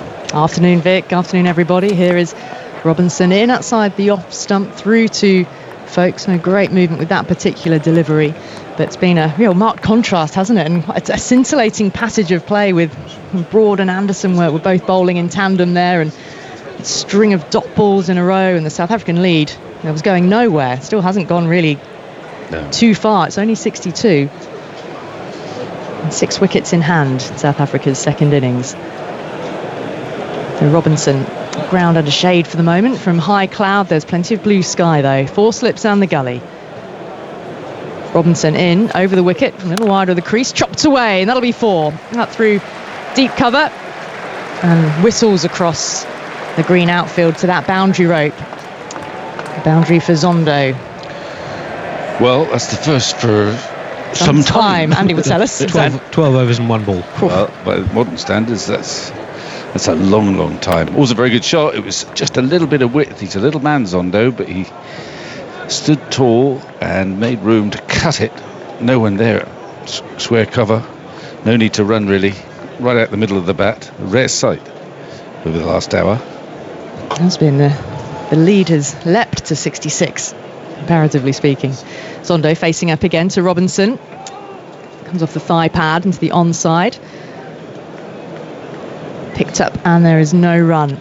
Is it Stuart Broad who's off the field at the moment? I think it is. Can't see the sun hat. No. Nathan Barnwell is on for him at the moment at forward square leg. And a bit of a shift in the field. Got the 4 slips in place, standing just a little wider apart. Ben Stokes has treated from the gully region to a deeper backward point position. In comes Robinson again, bounding into Zondo's forward, and he defends with a very high front elbow to the offside, where he finds Anderson. A passage after lunch when South Africa lost 3 wickets for 12 runs in a 6-over period. They went into the break at 70 for 1. They reached 83 for 1, and then it was Elgar, Peterson, Rickleton. 2 wickets for Broad and 1 for Anderson. I expect Elgar's still wondering why he didn't review his LBW. Well, he just stormed off. It was extraordinary, wasn't it? You don't see too many batters walk these days anyway. Robinson into Zondo, forward to a ball of fullish length, targeting the stumps. He defends it solidly, back up the centre of the pitch. It's remarkable because it was missing leg by quite some way when we saw the ball tracking. Yep. I suppose it didn't see it. It's one of those that with the naked eye you thought that's it. They just had 2 appeals beforehand which had correctly been declined, and then the third came and it was fuller. It seemed straighter, but the replay had it missing leg stump, and Elgar, who really struggled, was so discombobulated that he didn't contemplate it missing either. Robinson again, and that's beaten Zondo. He came forward, quite striding. He holds that defensive pose, but the ball has just moved and left him and taken by Ben Folkes. Robinson wicketless so far in this South African second innings. They're 106 for 4. And then we saw, just going back to Ryan Rickleton, who, having established what had happened with Elgar, but the ball that got him out actually did swing and move from leg to off, so that it was hitting the middle, but he thought, I better have a review anyway, which looked a very futile exercise once we saw the replay. Right, Ben Stokes continuing. I'll bring in Andy in a moment. 4 slips there. Stokes from the Vauxhall end of the ground. Watery sunshine creeping through the clouds here, beating that outside edge. Mulder pressing forward defensively. The lead remains at 66. Andy. Well, to highlight how difficult it's been for South Africa, I've looked at overs 21 to 40 through this summer, and the movement that the pace bowlers have extracted in those periods of all the innings. And in this period today, basically since lunch, there's been the second most seam movement and also the second most swing. It's remarkable, isn't it, when you think that England wanted the ball changed so many times this morning.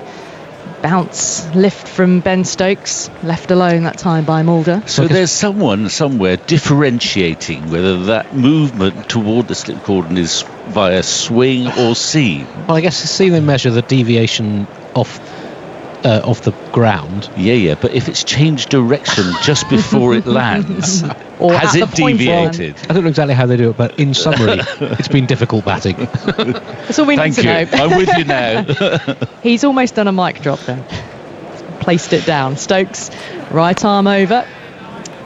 Just a little bit onto leg that time. Nudged into the onside by Mulder, but no run. Leach is there to field. He stays 3 from 34 balls. Zondo 7 from 39. Wading through treacle at the moment and trying to keep the ball out. South Africa bidding to try and set up a healthy lead and give their own bowlers something to defend to try and win the match, but England are applying pressure, keeping them down, searching and searching for wicket number 5. Crowd getting behind Stokes here. Down the leg side, swung away to good effect. That bounced in front of the boundary rope. It has. Deep square leg. Ollie Robinson was on that boundary and I think he almost lost it. It was coming out of the bright sunshine, the ball. He's standing in a block of shade down there in front of the floodlight pylon. But another boundary. I think even if he had seen that, he wouldn't have been able to stop it. That did come out the middle of the bat. Dragged down there by Stokes. Well picked up by Mulder. We've got to put those bad balls away. Absolutely. And make the most of them when runs have been so hard to come by. Stokes sets off again. Still the 4 slips there. And now bowls straighter delivery defended. Edged into that offside. And no run. Lead is up to 70. Still 55 overs remaining in the day, although probably more like 45. We didn't get the last hour of play yesterday evening. It's brighter today overall, but sunset is still going to be around about the 20 past 7 mark. We might get a little bit more play than we did yesterday because the dark cloud was there and the floodlights had been switched on from earlier in the evening session. Stokes in, nudged off the hip past the square leg umpire. Come off the hip indeed. Get a leg by signalled. We will. South Africa 111 for 4 now, and the lead 71 at the end of that Ben Stokes over. It was when he brought himself on to bowl in the morning session that he dismissed Cyril Elgar.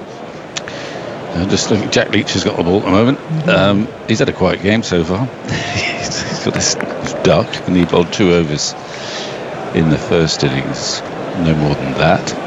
The ball is moving so much that I don't think it's imminent that he's going to bowl now. But I think the batsmen will have done well to get Leach on. In fact, if they keep going for another half an hour, he might be summoned up. But there's too much movement really to indulge in spin. Well, there's another 50 minutes until the tea break, so still a bit of time to go.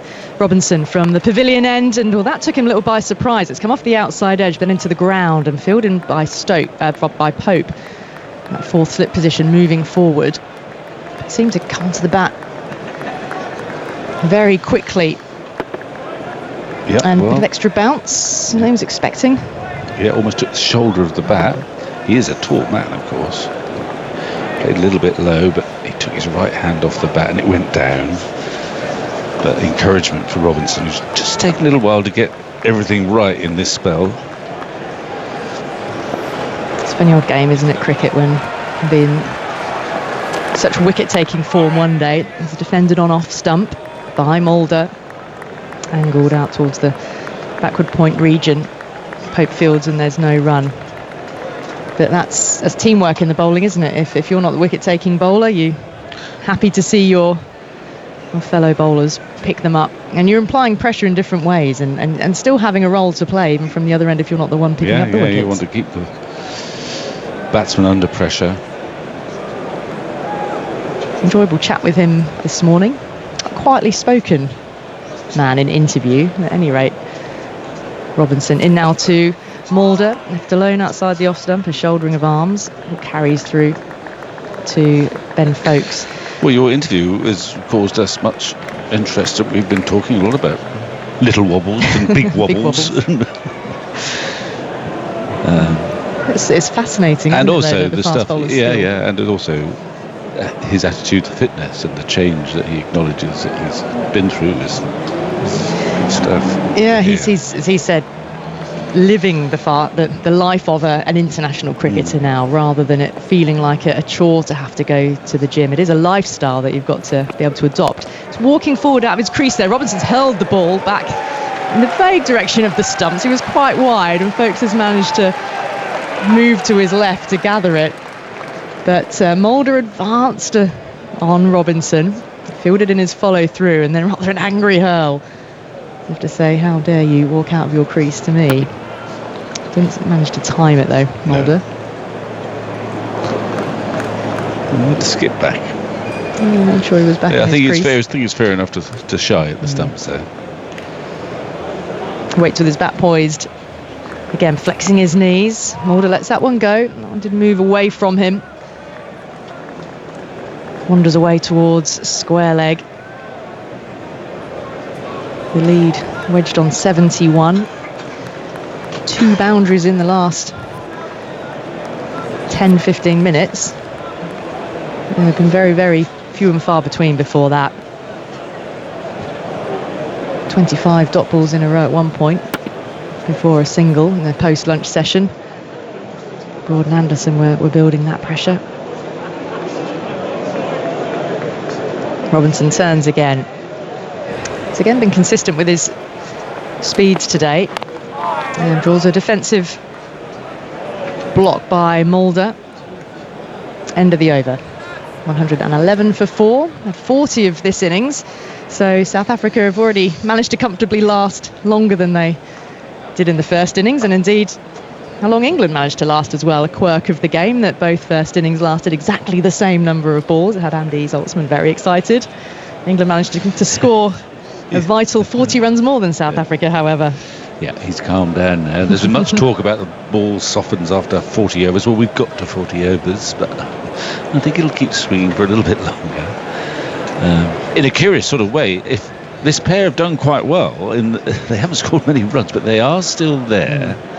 They're using up some of the bowler's energy. There's no signs of frustration from England, but he's quite an impatient man, Ben Stokes. It's been quite a while since the last wicket's fallen.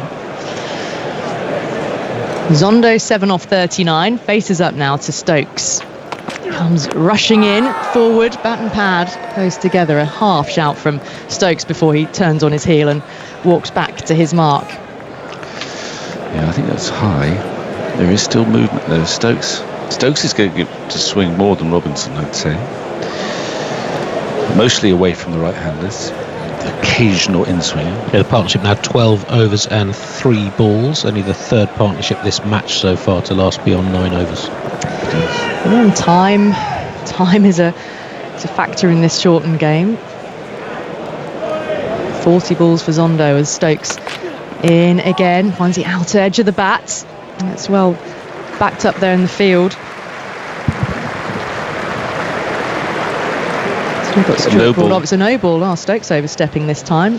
Still got Nathan Barnwell on. He's in that position at backward point.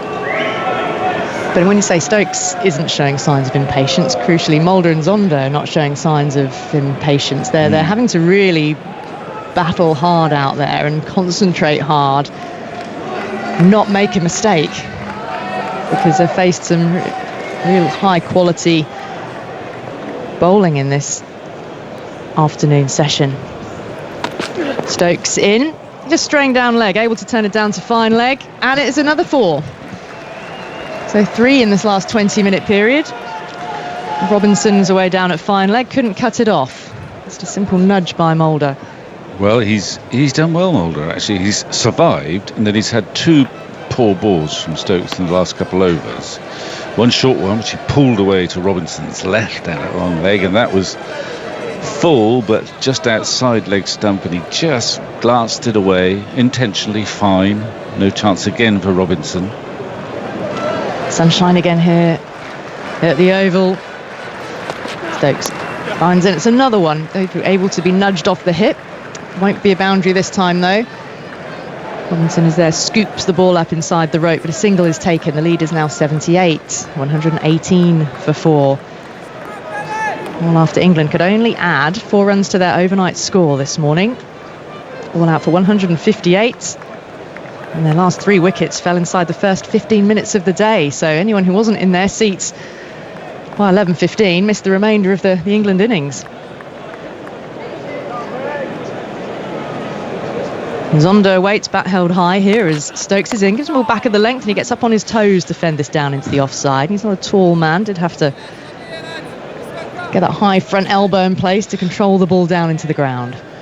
Increasingly you watch Stokes and you worry sometimes that his body's going to fall apart. He is looking a little ginger as he walks back to his mark there. He sort of stopped quite quickly in his follow through, as if experiencing some pain. Didn't make much of it, but not quite right, I don't think. This is his 7th over this innings. Of course, wasn't required to bowl in South Africa's first innings. 2 more balls left in this over from Stokes. In he goes, and there's some good lift there. Now, did manage to withdraw the bat in time because there's an appeal from the keeper, appeal from Joe Root as well, who was jumping up and down at first slip. It was taken by Folkes. Root is looking for support. Root was very excited. He tried to leave that ball, and perhaps he left it successfully. Are they going to review it? I think he has. He's made the motion, Ben Stokes. Okay, well, Joe Root, I think, is the lead prosecutor here. Catch. There's a fielder. We go to front on. Was he too late in withdrawing his bat? Did it just brush his glove? We're going to find out shortly. There's a few possibilities here.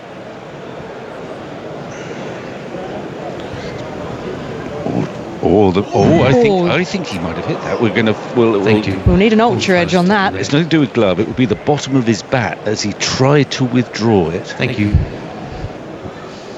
Well, we're going to go to ultra edge. Here comes ultra edge. Running through.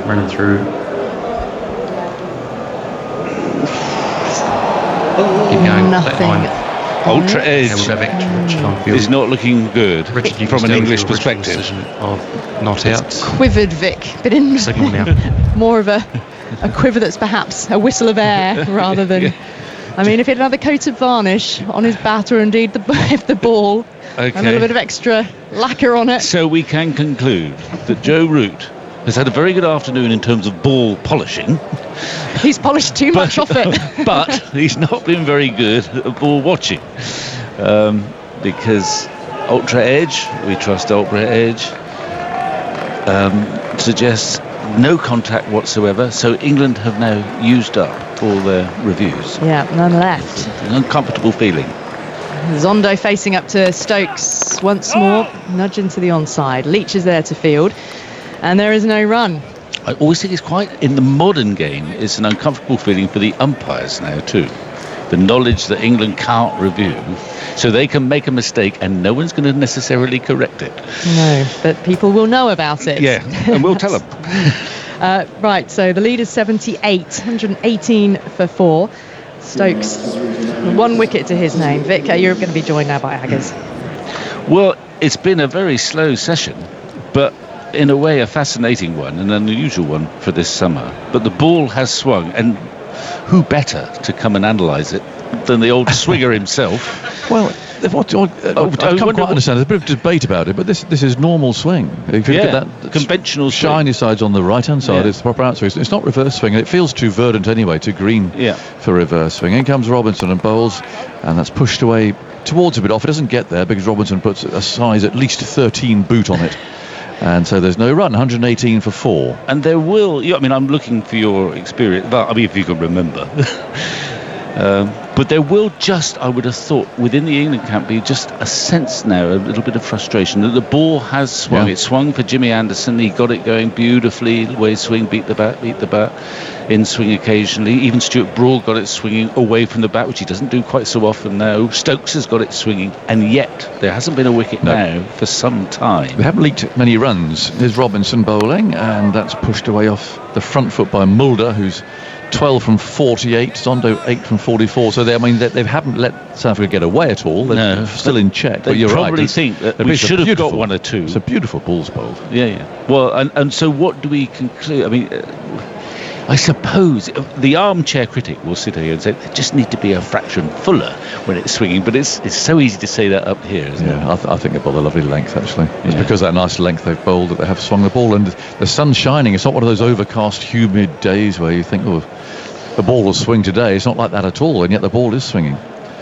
Up comes Robinson, bowls, and that's pushed firmly back at him. I'm interested by that appeal for caught behind, because there was a case yesterday where they appealed for something, but the ball definitely flicked the back leg. Yeah, and nothing came up. And nothing showed. And Root was so convinced, and it was so close to the bat, that replay. I wonder if there is perhaps not the most accurate reading coming from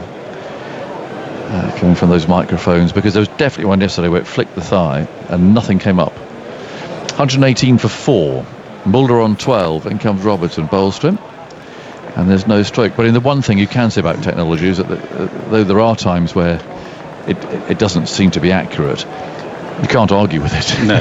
There can be no dispute. I mean, there's no arguing. Well, it should have shown there on Snicko. Well, it hasn't shown. So it does take the heat out of the argument. Yeah. It's like these when you watch tennis sometimes, and the ball is seen to be touching. Yes. And then, but actually, it can't have done because the ball's not quite that shape, you know. But you have to go with the technology. Sun shining. Robinson bowls. That's forced. That's a good shot. Mulder on the back foot's going to get probably 3 here. Let's see. Actually, just 2, I think, as Anderson jogs down into the shadows of the Bedser stand. They're now creeping onto the ground over there to the right-hand side. But nice shot off the back foot from Mulder. He's gone to 14. 2 inexperienced batsmen just really fighting hard here. It's not easy. They're up against some very experienced, very skillful bowlers. And there's a lot of pressure on them too. The lead only 80. But they're doing okay. As I say, they're not putting pressure on through scoring of runs necessarily, but they are frustrating England. Robinson again. Long, loping strides. Bowls. They've bowled him! He's chopped into his stumps. And England wanted that. It's the 5th wicket. Not a great shot, this one, from Mulder. He's on the back foot again. Tried a rather ambitious forcing shot. It may just have come back at him a little bit, tailed back in. He's got a lot of bat on it. And the ball has cannoned into his wicket. 120 for 5. The lead is 80, and a sorrowful looking Mulder is on his way. And let's see what ball that is. Yeah, it has come back at him. Hit up actually up on his thigh and down into his stumps. But it was the in-swinger, and so fair play to the bowler there. That's right. Well, he'd just been punched, hadn't he, through the offside with a ball that was just fractionally leaving him. He'd hit it nicely for 2, and maybe he thought, well, we're going to expand a bit now, we're going to get some runs. But that one jagged back into him, inside edge, onto thigh, thudded into stumps. So that little bit of resistance is now over. Robinson will cheer up too. He hadn't had a wicket in this innings, and actually had sort of swung the ball less than everyone else, and maybe had looked the least likely of the 4 seamers to get wickets. But he's got it via the inside edge. Not the first one to go via the inside edge on this surface where the ball does keep moving. And a big wicket for England. And now all that patience that England have shown seems worthwhile. They haven't got a wicket for a dozen overs or more, but the game hasn't changed a great deal, apart from the fact that the ball's got a bit older and the bowlers have expended a bit of energy. But the lead is still manageable as far as England are concerned. 25 in 14 overs? Yeah, 14.2 overs, Mulder 14. I mean, very patient, but actually not really getting very far. But anyway, they've been separated now, and Ferreño will be coming in. He normally bats at 6. I haven't solved the riddle of the batting change. No, but anyway, he's coming in now. He's on a pair, I think. He's on a pair. So Ollie Robinson's 50th Test wicket, just his 11th Test. He's the 13th England bowler to reach 50 wickets in 11 Tests or fewer. Most recently Dominic Cork. Before that, Ian Botham, a name you'd like to hear. I know who it is. I know the answer to your question. Yep. Who is the quickest? The quickest. I know it. I think I know it. Okay. Stephen Finn. No. Oh, well, he was. Who's beaten him? I think he might have been the youngest. quickest in terms Well, he of might have been the matches. tallest, I don't know. Oh, no. 120 for 5. Now we've got Zondo on strike. In goes Stokes. Bowls outside his off stump. Was full swinging away. So he's so excited there, Agus. I mean, I hate to see him deflated like this, Are but you break us sure? the news. I'd hate to doubt our status, but I just seem to remember that he got his Who are we 50th talking about? wicket at Old Trafford, Stephen Finn. But I think he would be the first to pick. He's a nice chap. I think he had a couple of Zimbabwe's and a Bangladesh or two that got him going. I think I'm going to stick to my guns He here. had 12 tests. But I think he might have been the youngest. I'll dig that up. That was the youngest thing. 120 for 5. In goes Stokes again. Bowls, and that hits him on the pad. The appeal from behind. Nothing from Stokes himself, who just raises a hand. So Cork reached also in 11. That's in the sort of mid-90s. Ian Botham and his glorious early pomp. He was 11. 10 matches. Ken Higgs, 10 matches. My old coach. Fred Truman, 10. Frank Tyson, 9. Those are the ones since the Second World War. The record holder, Tom Richardson, a legend on this ground. Surrey player in the late 19th and early 20th centuries. 7 tests to reach 50 wickets. So you think Stephen Finn could have been the youngest? Stephen Finn is something. He's something. I think could be the tallest. In goes Stokes again. Bowls outside the off stump. Is short and put away. And Barnwell, the substitute there, he was very quickly after it, but he's not going to get near it. And 124 for 5. Well, Stephen normally listens, so he might save you the job of looking up. But the fastest. He was the somethingest. He was the somethingest to 50 wickets. I thought it was the fewest test, but obviously not, because Richardson there easily have done that. He was the youngest. He was the youngest. Oh, that'll do that. Okay. Does that count as sort of a so everyone's happy now? A semi-absolving of the accusation against you? It was certainly the somethingest. So was that an apology, I guess? No. Oh, right. Just checking. And I think it was at Old Trafford that he secured that. 124 for 5. There goes Stokes. Bowls. Oh, what a ball that is. And why is it swinging like this? How? Hot blue sky, just some high cloud, and that has gone like a boomerang. I mean, it really has, from leg stump and missing off. It's an amazing ball, and that is the shiny side on the right-hand side. That is a proper orthodox swing. It's not reverse. What a ball that is. Yeah, not even Stuart Broad wants to change this ball. Not yet, anyway. He's back on the field, by the way. He's at mid-on, but Barnwell's still here, so I'm not quite sure who's departed. Is it Jimmy briefly? No, he's there. Let's have a look.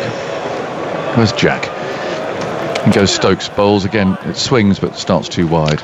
I think you're right. I can't see Jack out there.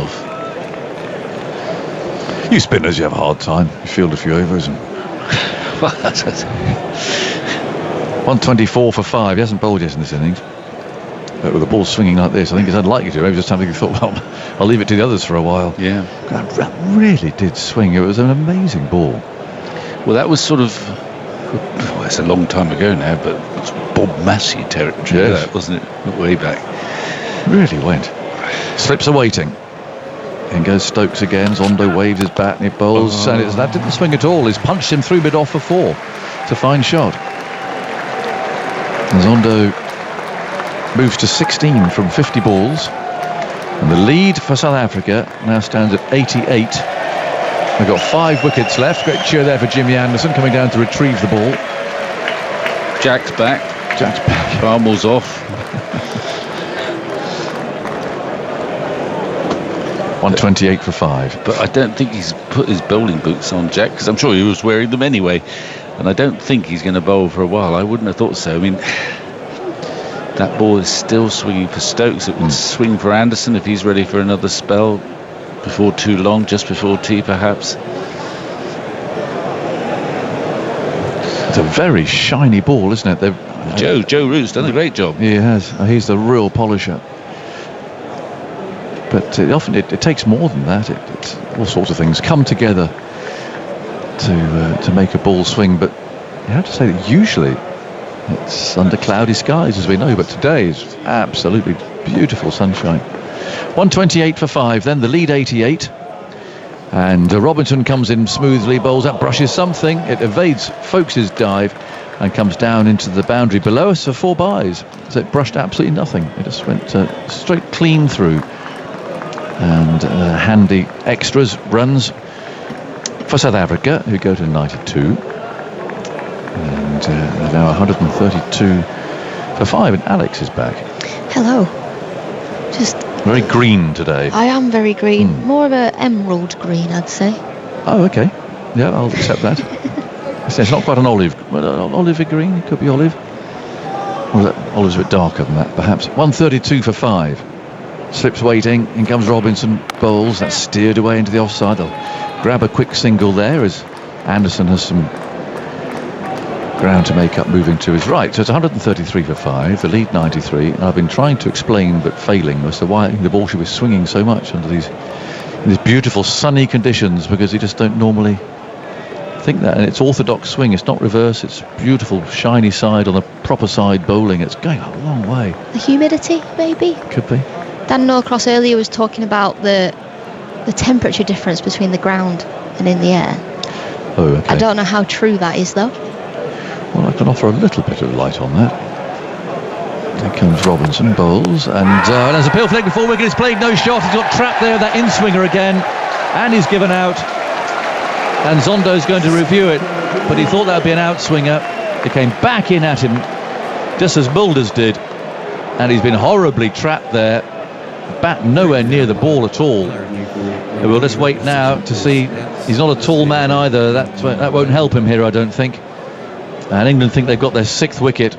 It's that inner, that little wobble seam that comes cutting back. I mean, do you say he's playing a shot at that? Because the bat is kind of miles away from him. I mean, he's trying to bring it down, but so late. I don't think you can class that as playing a shot. Just waiting for ball tricking. I think had the ball been outside the off stump, he might have jammed the bat down on it, because he's jagged back towards him. No, he's played a shot. Oh, he's played a shot, he's saying.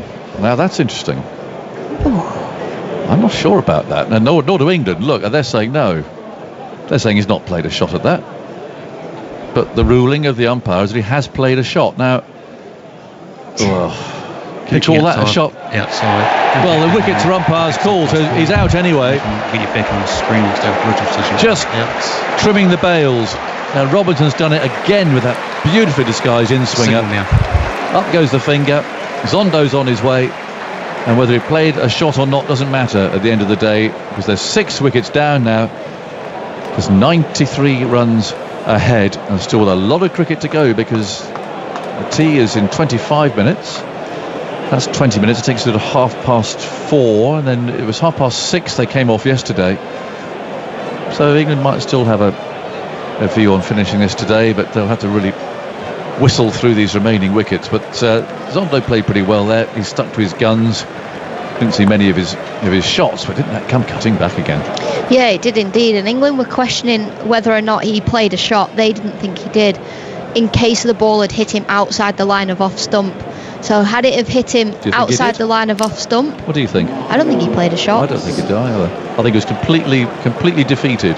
I think he's been beaten by a very good delivery from Ollie Robinson, who's moved the ball both ways, and on that occasion dragging back towards Zondo. And in Ollie Robinson's last couple of wickets, he has celebrated with pure passion. Like wild-eyed. 51 wickets he's got now in Test match cricket, which is incredible. I'd like to know what the actual law says about playing a shot, because he was miles away from that, and he only brought his bat down at or tried to the very last moment, because he realised that he'd been done by that in-swing, and so he suddenly thought, oh no, and so he started to bring the bat down, but it's miles from the bat.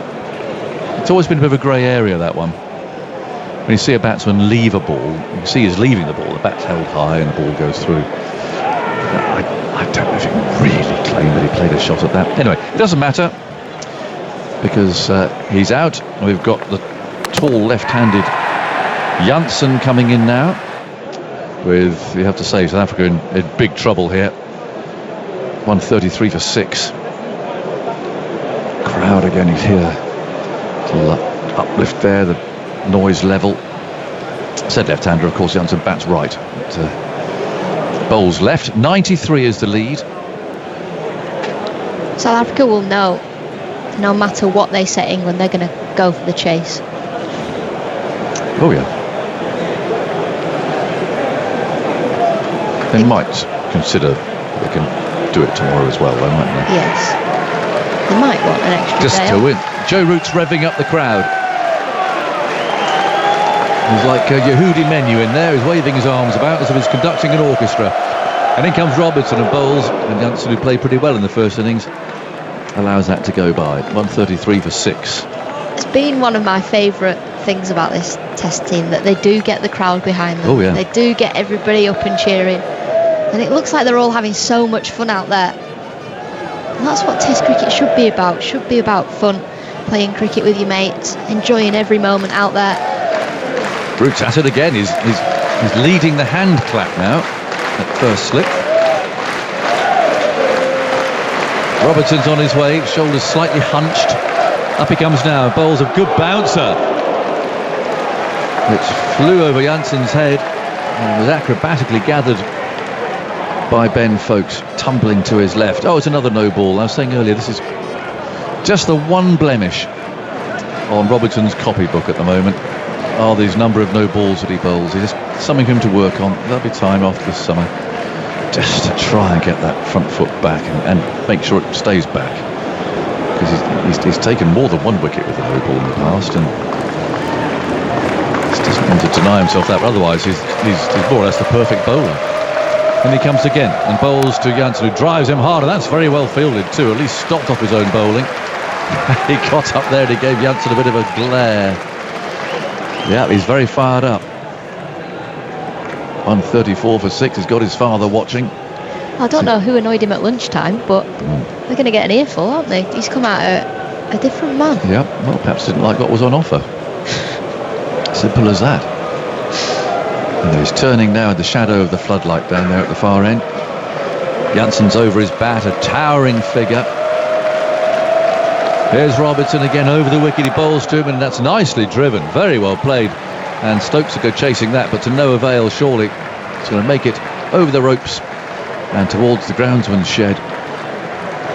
138 for 6. The lead is 98. Another wicket for Robinson. He'll just be cursing a bit about that long half volley there that he's given Janssen to get off the mark. 138 for 6. Yeah, a little freebie there for Janssen, wasn't it? He played some lovely drives. Tea's on the way in 20 minutes. I've got to go, Alex, because Dan's coming in here. Played some lovely drives in the first innings, and then that one there, perfect cover drive from Janssen. Ollie Rob knows he's just got that too full, more of a half volley than anything. Little freebie for him. Hello, Dan. Hello, Alex. What a session it's been. Wickets, it's almost like today has been like the English summer in microcosm, really. Some frenetic but strange England batting.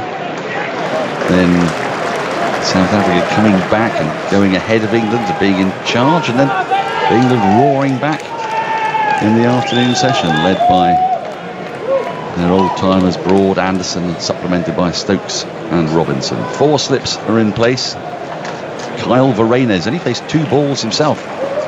He's on strike.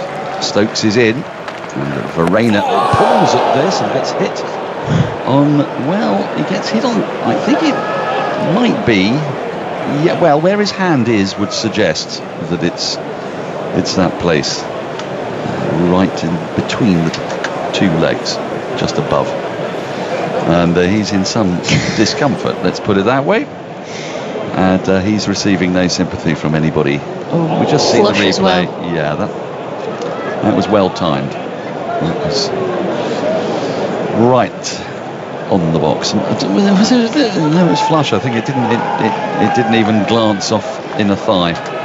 Now, what I don't get here is why blokes always laugh when someone else gets hit there, but they know how much it hurts and how funny it isn't. Because we're essentially cruel people who derive pleasure from that. I suppose it's the only conclusion one can draw. Stokes is in, Varena lets this go by, it bounces in front of Folkes, and there's no run. It must seem curious, especially for such a generous-hearted person as yourself, but is there an equivalent in women's cricket? I don't know how much it hurts, so therefore I'm not sure. Well, if you hit somebody on the inner thigh and they haven't got a pad on, if you do get hit in that area, it can bruise. It can bruise, Andy's eyes are stinging as Stokes is in. Verreynne lets this go as well. He's good judgment of a leave at the moment. Verreynne outside the off stump. We also don't wear a box or a pad. So it's a question that we get asked a lot. A lot of girls playing men's cricket, they say, do you wear a box? No, we don't. There's 2 people in international cricket, Deandra Dottin and Elise Perry are the only 2 I know that wear some sort of pad. Is that right? Yeah, everyone else, nada. Interesting.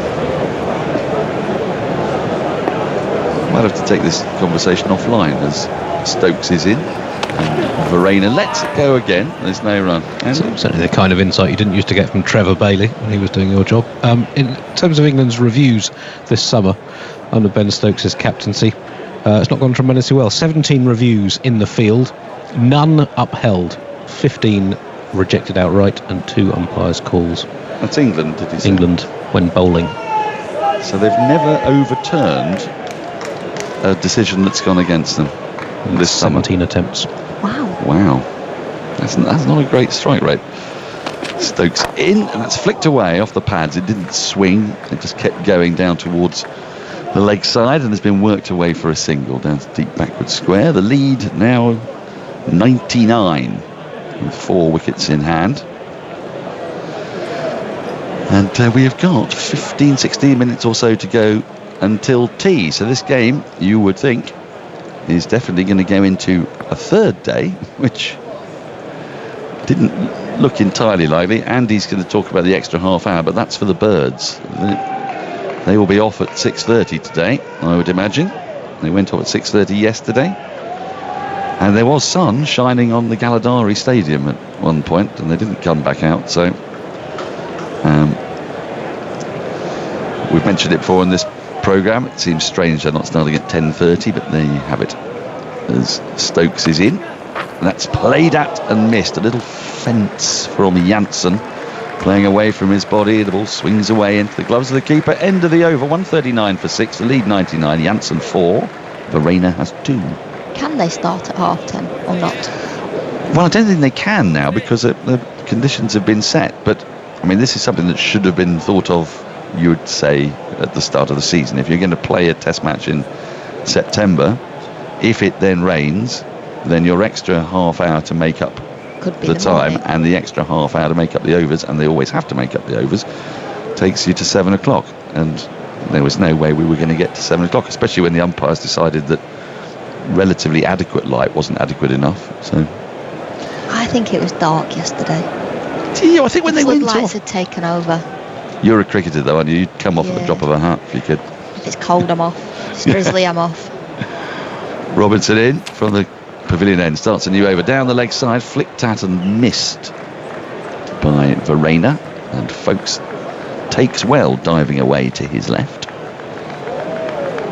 It's a strange thing about cricketers that when we have summarisers here in the box, how many of them really seem to have been happier in the changing room than on the field of play. But also, you have to remember when the lights have taken over, Rabada's steaming in at 90 miles an hour. Yes. It can get quite tough to see. Yeah, I could see that. Robinson in, Verreynne lets this go, and then it swings after it leaves Verreynne and swings in, and again Folkes has to dive to his left to field. I remember it was a very illuminating afternoon we had with Phil Tufnell here when we were speculating on where would have been the best county for Tuffers to have played. And when he discovered the amount of time lost to rain at Gloucestershire and Lancashire, he was really resentful that he'd played out his career at Middlesex, where on balance there had been less rain. Here's Robinson. Verreynne lets this one go as well outside the off stump. Robinson's just teasing him slightly with ones that are tempting. And Verreynne got out in the first innings. He was a little feather through to Folkes, was he not, Verreynne? And he was just going to double check the scorecard. That was the one. He played pretty much the perfect shot, but Just a little feather, wasn't it? yeah, just a little kiss on the outside edge. What did you think of the leave that they went up? I thought it might actually have hit the bat, but Ultra Edge just didn't pick it up because it was Yeah. so close. My first thought was that he'd hit it. Mine was. Robinson in, that beats the bat. Brilliant. What a ball that is. It was just in that indeterminate length which Robinson's been hitting so well in this match, and it turned Varane around, and it nearly was a carbon copy of his dismissal in the first innings, but he survives. This time he gets away with it, and that was so close. Just bowled so well, Ollie Robinson. It's almost like he can get a wicket with every delivery. It's one of those, how's that not hit the stumps? Yes. But he's been very consistent. His pitch map, I think you saw from yesterday, was clustered on a notional handkerchief.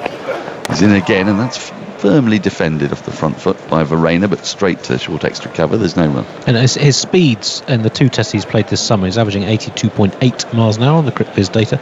In the Ashes over the winter, he averaged 79.2, so with 3.5 miles an hour quicker. And last summer, in the 5 tests that he played, he averaged around about 81 miles an hour exactly. So considerably quicker than both last summer, and quite a lot quicker than he was in Australia. He seems to be bowling longer spells as well. Here he is to complete the over, left alone outside the off stump.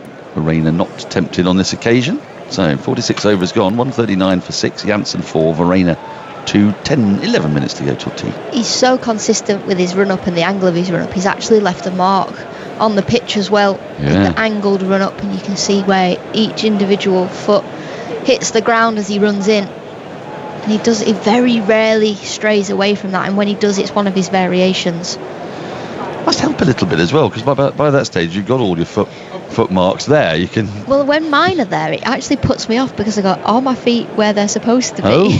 So you just got to ignore it and trust yourself that, you know. You doubt yourself, do you? Yeah, but my run-up's a lot shorter than Ollie Rob's. Yes. And you've got rid of that lovely orchestrating thing you used to do. I have, yeah.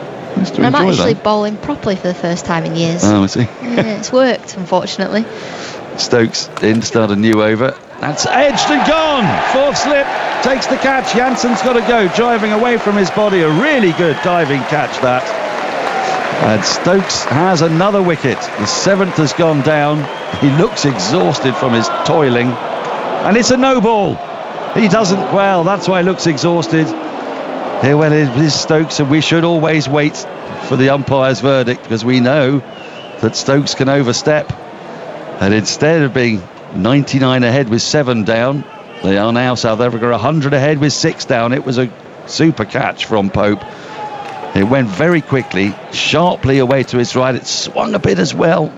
And it was a lovely catch from Pope, but it will not count. And indeed, I think, did Pope not take another catch earlier on this season? I'll come back to that in a moment. As Stokes is into Jansen, down the leg side, flicked at and missed. Folks makes a good take. Did he do that off Robinson or Stokes when he took a catch at short leg? It was a big no ball from Ben Stokes. Have you seen it? As well, yeah. Overstepped massively. I mean, it was a fantastic catch from Ollie Pope. And you can see the frustration in Ben Stokes. He's got his hands on his knees. He was waiting for the call. And Ollie Pope puts his head in his hands. Can't believe it. Well, because that's happened to him before. Stokes in, played at and missed by Jansen. Jansen's having quite the time in this over. Stokes has really got the ball to move now, moving away from Jansen, who's a bit flat-footed at the crease, tall man. But Stokes, have we got the answer for me? It was Elgar caught off Robinson in the first innings at Old Trafford on 10. It was a no ball. Elgar was out for 12 after that. There was also a wicket off Broad's bowling in the second innings. He bowled Markram. Stokes has had wickets off no balls as well. Not wickets, obviously, in the end. As he's in once more, very full toss, and Jansen pushed at it. His front foot went down the pitch as opposed to across, and he missed it through to the keeper. But that will frustrate Stokes. Of course, one should remember that had he not overstepped, the ball wouldn't have pitched in exactly the same place. The edge would not necessarily have gone to where it did. May not even have been edged. It was a beautiful delivery as well from Ben Stokes. Just that length, that line where you feel like you have to drive at it, you have to play it. I just see what you mean. He's really testing that front line here, is Stokes. He's in again. short, and Janssen ducks rather awkwardly. It's quite difficult, 6'7" men to duck. And he's managed to get underneath that. Sorry. I was speaking to Jimmy Anderson about bowlers bowling no balls. Especially, we were talking about white ball cricket. I've never done it. He said I never overstep. He said I don't understand how bowlers do it. Now, is this true? On recollection, I can't recall the last time Jimmy Anderson bowled a no ball. Stokes into Janssen, through to the keeper, left alone. That one didn't move so much, just went straight through, and there's no run. And he can find that out. These bold claims made by England seamers can always be tested. He said you have one job as a bowler, to keep your foot behind the line, or some part of your foot behind the line. There's another job as well, which is to take wickets. But yeah, I take his point. Yeah. You can't take wickets without your foot behind the line. Well, yes, very true, unless you're bowling for run-outs, but yes. There's Stokes to complete the over. Into Janssen, who beaten again by another beauty. He came half forward, groping at thin air, and well, how Stokes hasn't got a wicket there. He's got himself to blame in part, but also he came very, very close to Janssen, the edge of Janssen's bat on a couple of occasions. Not a maiden, because there was that no ball. 140 for 6, the lead 100 with 6 minutes to go till tea.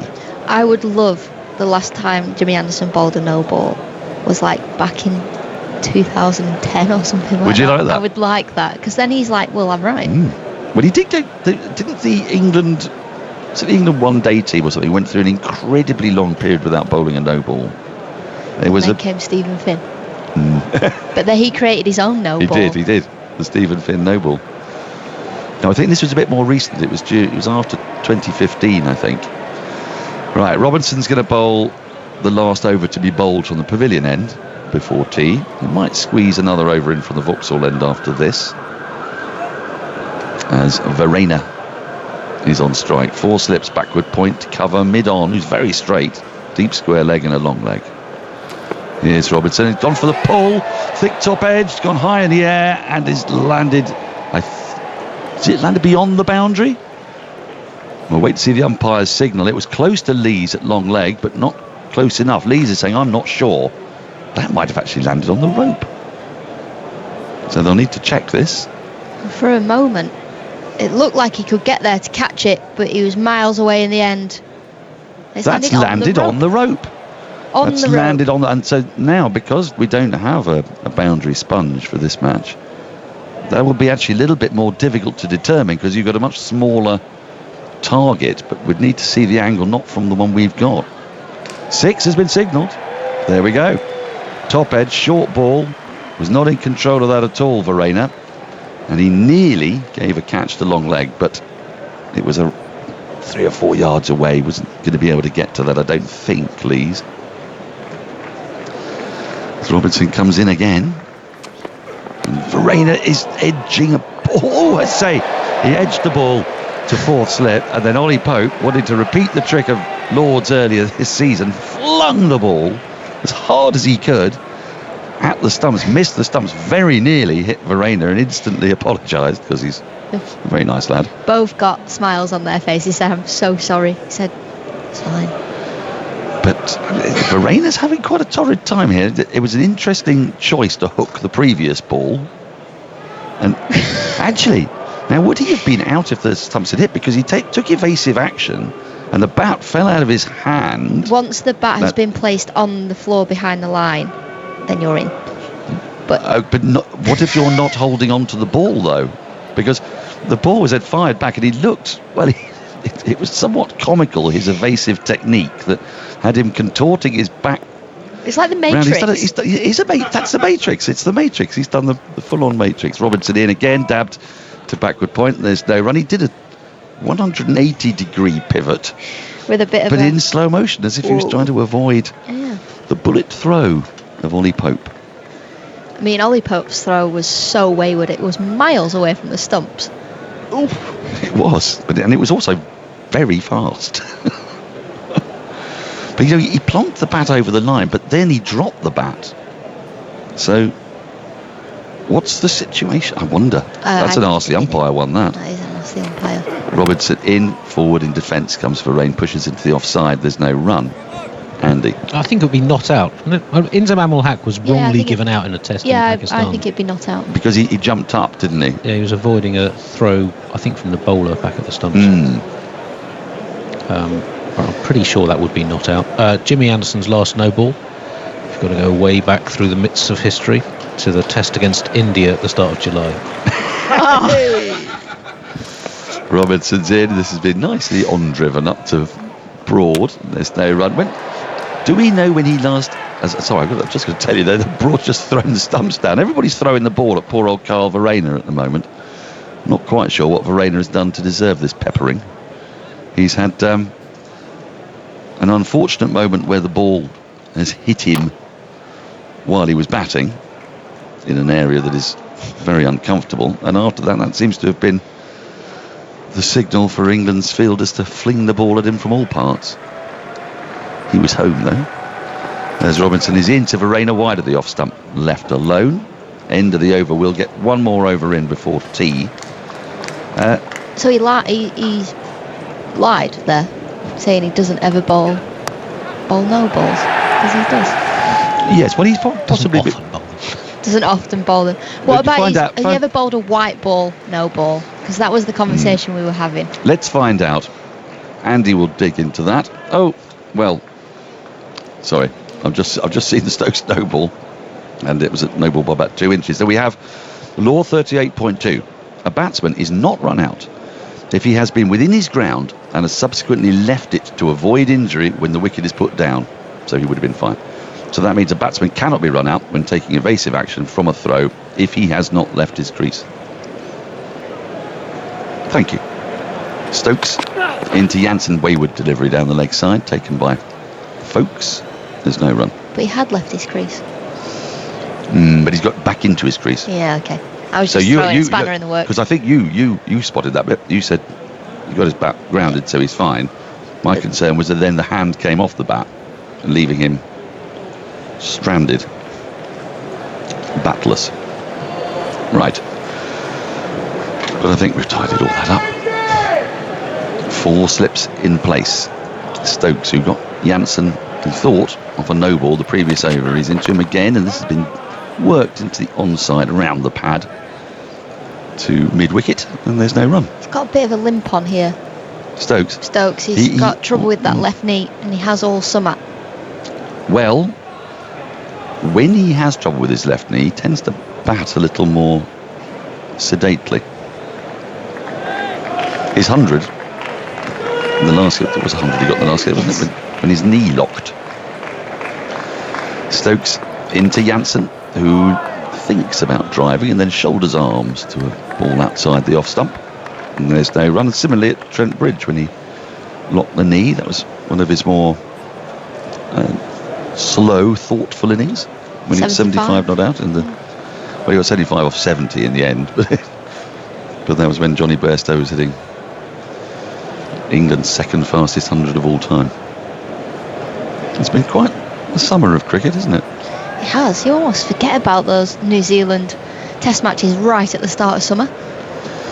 Stokes into Jansen, who's bowled him! Now then, we must wait to see if this is a no ball. If it is not, then Stokes has got his man. The stump is out of the ground.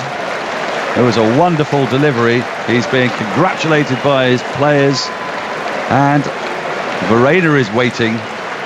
But I think the umpires are now walking off for tea, because that was a legitimate delivery, and Stokes, having thought he got Jansen in the previous over. Oh, I say, that's jagged back. It's a beauty. That's jagged back a mile, and it's smashed into leg stump and knocked it out of the ground. I don't quite know how you play that. That always a tough delivery to face. The in-swinger from Stokes. An absolute beauty. It's clipped the top of leg stump, knocked it out the ground. And he deserved that wicket, did Ben Stokes. Well, it's a relief. A relief after taking a wicket in his previous over, but having it chalked off for the no ball. So in they go to tea. Brendan McCullum is delighted with that. Paul Colling was delighted, and Ben Stokes is leading his side off, because they have had a terrific session.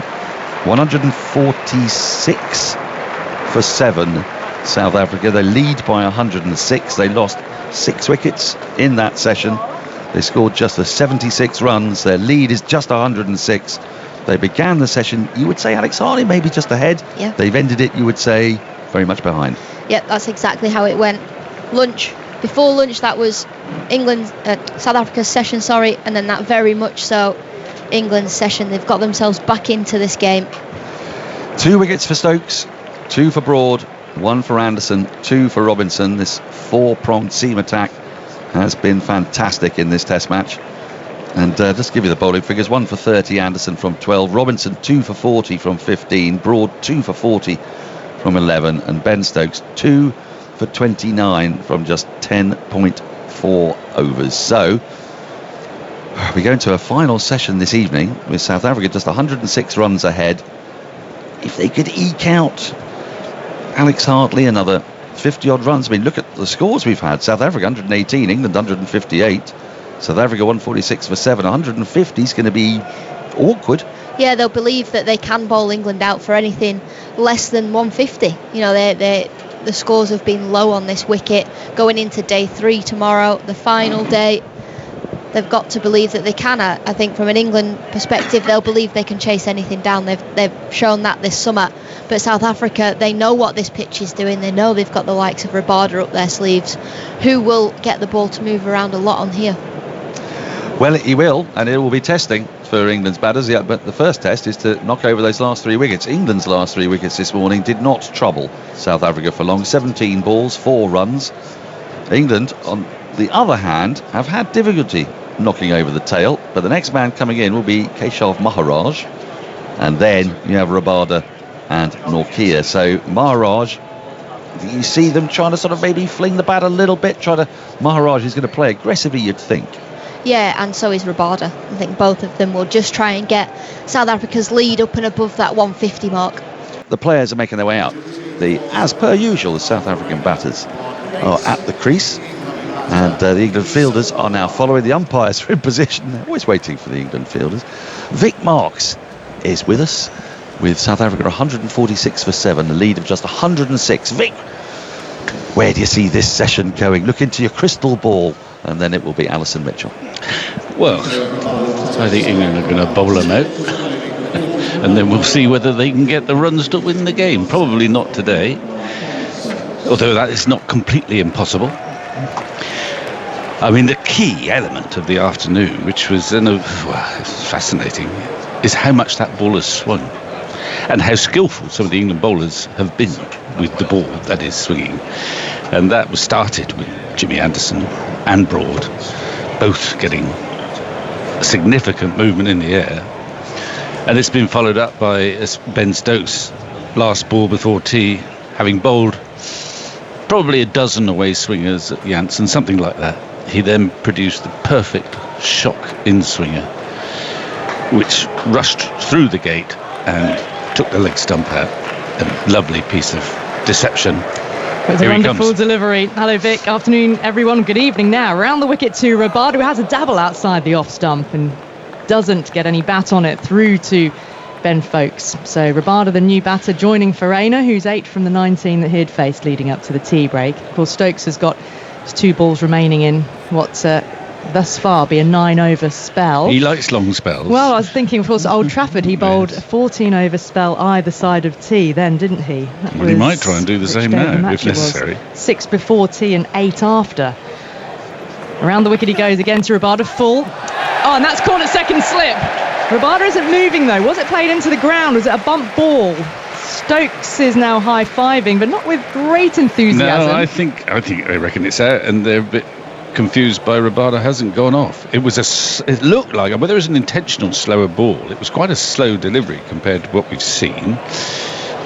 Rabada poked at it, the soft signal is out, and it ballooned to second slip. It shouldn't take long to sort this one out. Is it a comfortable enough catch? Oh yeah, it was caught at hip high. Went very slowly, actually. It was almost as if it was in slow motion. Yeah, it's not a problem. It's just a straightforward. Yeah, I think it was bat hitting the ground that maybe. Third slip.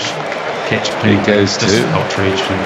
There's Harry Brooks' first catch, I think, in international cricket, for Test cricket anyway. I mean, it was just a sort of, it was a horrible dismissal, actually. If Rabada, he won't want to watch that again. He hasn't moved his feet at all. It's quite a slow delivery from Stokes. It took the outside, big thick edge he's got, big bat, and it ballooned at a lovely height for Brook to take the catch. So Stokes, I mean, it wasn't the most venomous ball that Stokes has bowled this afternoon, but it's done the necessary, and I don't know, I should think he might keep going. I'd imagine he will, Vic. Who's going to bowl at the far end? Is it still going to be Robinson? He's got plenty of good options, because essentially the quartet have all bowled well since lunch. James Anderson's just removed his cap down at that far end. So Stokes turning back to the ageless fellow talisman. But Stokes has now got 3 wickets in this innings.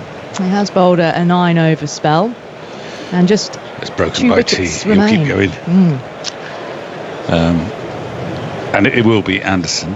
Anderson's best spell after lunch was from the Vauxhall end. This end, he's gone to the Pavilion end, but that shouldn't be a problem, and I imagine he'll still get that ball swinging. Well, the lead is 106. That's the number that England are also interested in terms of what they're going to have to chase. Lengthy evening session tonight if the light holds. Keep an eye on that. Another whole day tomorrow, the final day of the match. So time is plentiful. How well will South Africa bowl will be another question. But 146 for 8, and Anderson is getting ready to bowl with 4 in the slips. It's Verreynne who's on strike. Maharaj down the non-striker's end, and he's defending a ball coming forward on middle and off and thinking about a quick single. I'm sure he's going to expose Maharaj right away. He won't. Well, it was a little bit of confusion between the batsmen there, because the field is deep set for Verreynne. I'm not sure how to bother with that, but they're basically giving him one. And Stokes was at deepish mid-off, and they'd gone straight away. They could have taken a single, but they didn't. And Verreynne remains on strike.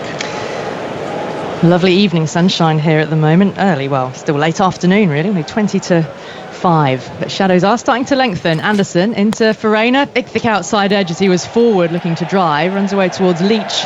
Deep third, he comes running in, it's quite wide, and it's 1 run added. I think Jack Leach has been having a bit of fun down with the crowd on the boundary, because they've enthusiastically cheered what was quite a standard piece of fielding coming running in. Well, he's had a quiet game. He's hoping. He hasn't bowled yet, has he? Well, he bowled 2 overs in the first innings, and that was it. Well, I can't see him bowling in this innings unless there's a remarkable turn of events with South Africa rearguard action. And he'll be hoping not to bat again, because if he bats again, we are in for a cracking match. Well, that'd be a thriller, wouldn't it? Perhaps, depending on how many runs they've got. Anderson in, full ball, struck on the pad, looking towards the umpire. It's Maharaj, the new batter. The umpire's unmoved, and England's appeal dies down very quickly as well. Well, they've got no reviews left. No, they were all used up. Was the in swinger.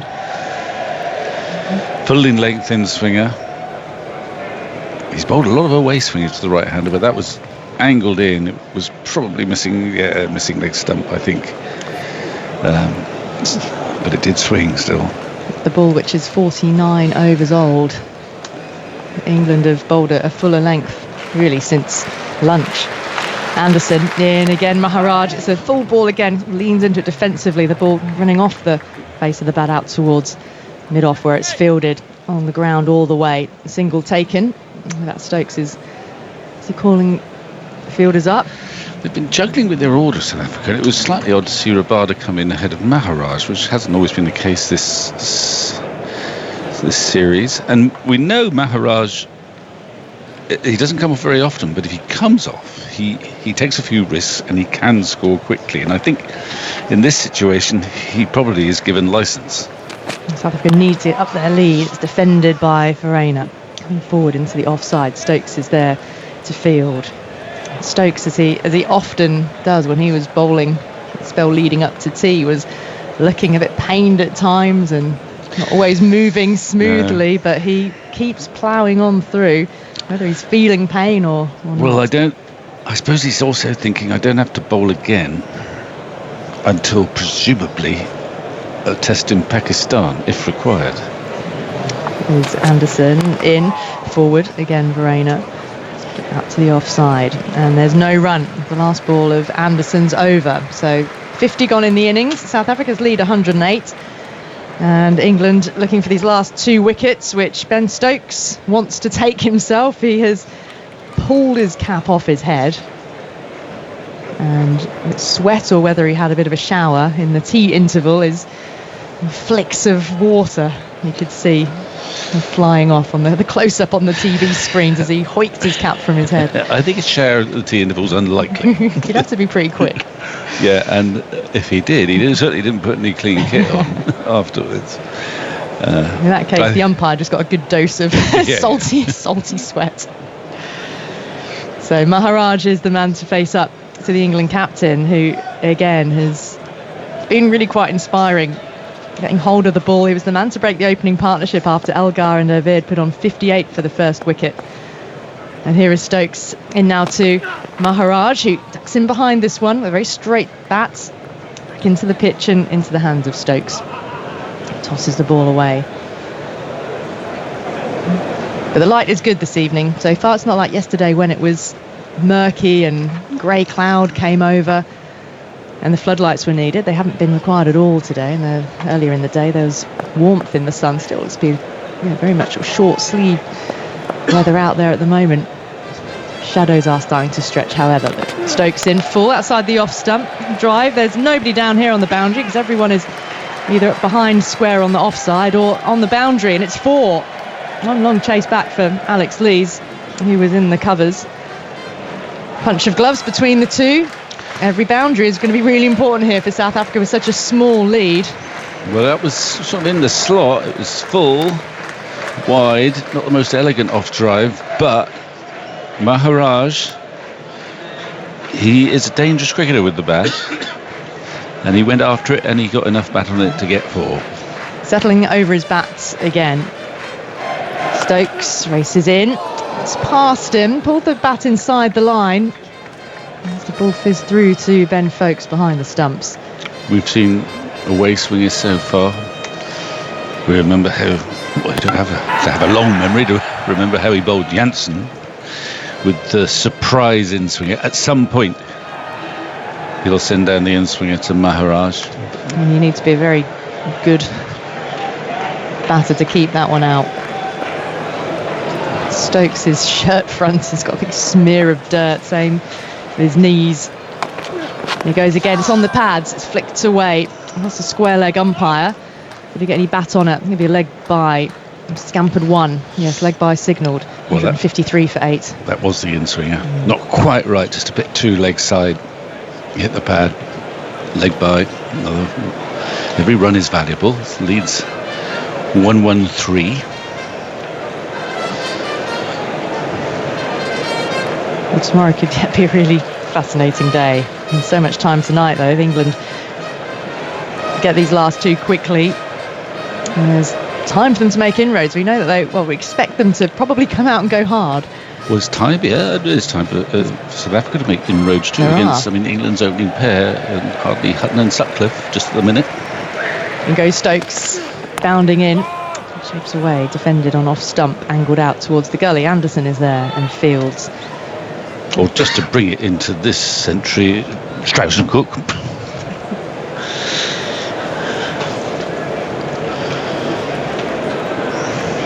And Lees and Crawley to see England through to the close. If they're expecting to get about batting tonight, it would be a magnificent effort if Maharaj and Verena and the last 2 can see South Africa through. Defended again. Stokes, a fullish length delivery.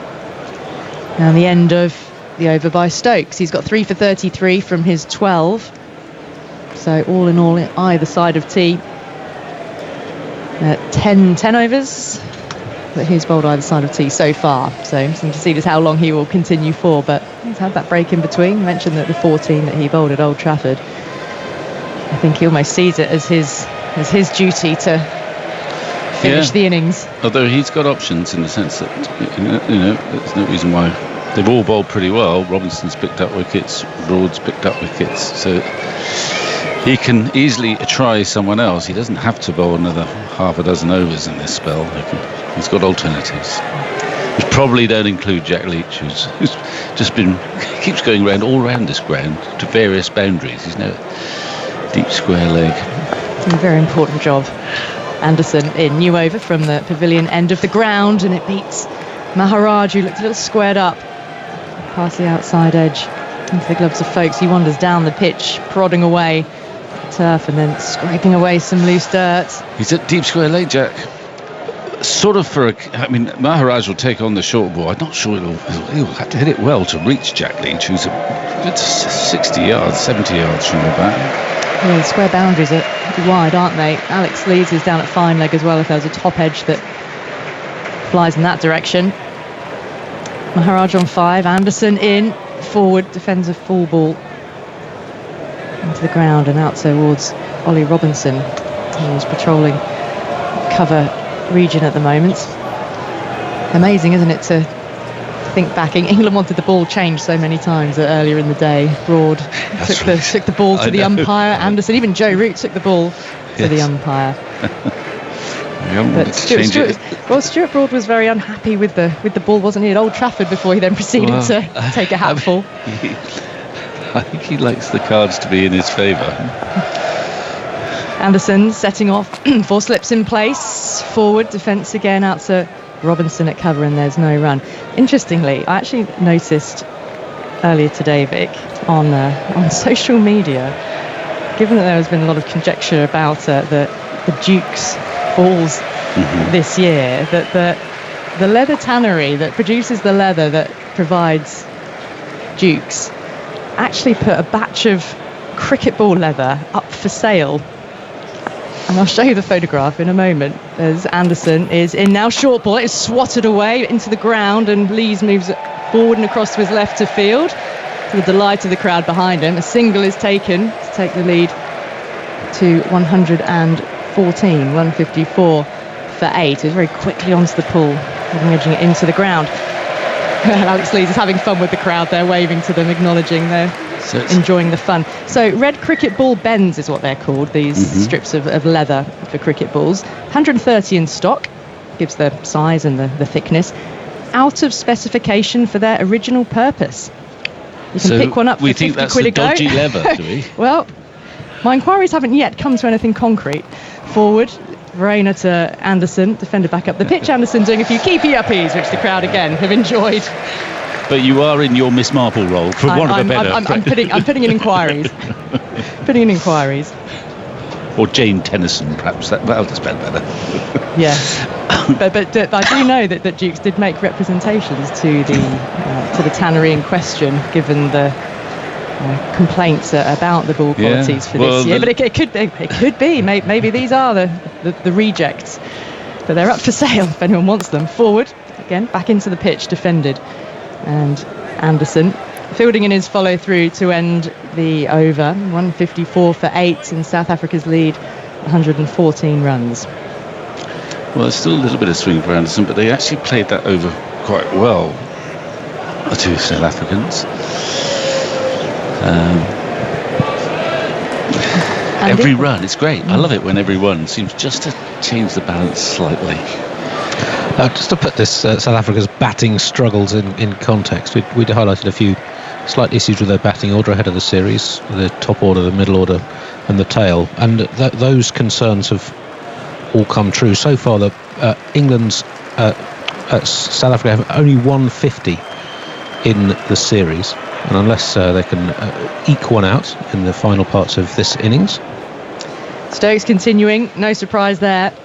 11th over of his spell and counting. Full, nearly got through. That was the in-swinger. Managed to get the bat down just in time, Maharaj. Yeah, unless they can, one of these two or Nortje can make a 50, it'll be only the 7th time in Test history that a team has completed a 3-test series, or a series of 3 tests or more, with only 1 half-century or fewer, and 5 of them were before the First World War, only 1 since then, which was New Zealand in India in 95-6. That was a heavily rain-affected series. Here is Stokes in against Maharaj down the leg side. That time he's able to nudge it down to fine leg for 4, and these are important runs. Yeah, and yet, despite that horrendous record, they could win the series. Yeah. What does that tell us about the way Test cricket is being played? Will it continue to be played in this manner?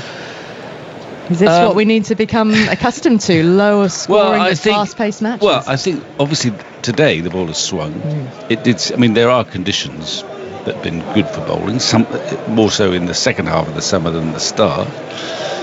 But it's a quicker game, all told. It certainly is. We haven't had a 5-day. Well, we had a 5-day test earlier on this summer, didn't we? Stokes to Maharaj again down the leg side. Tumbling take by Folkes to his left-hand side. In fact, the Kiwi tests, they were mostly 5 days, weren't they?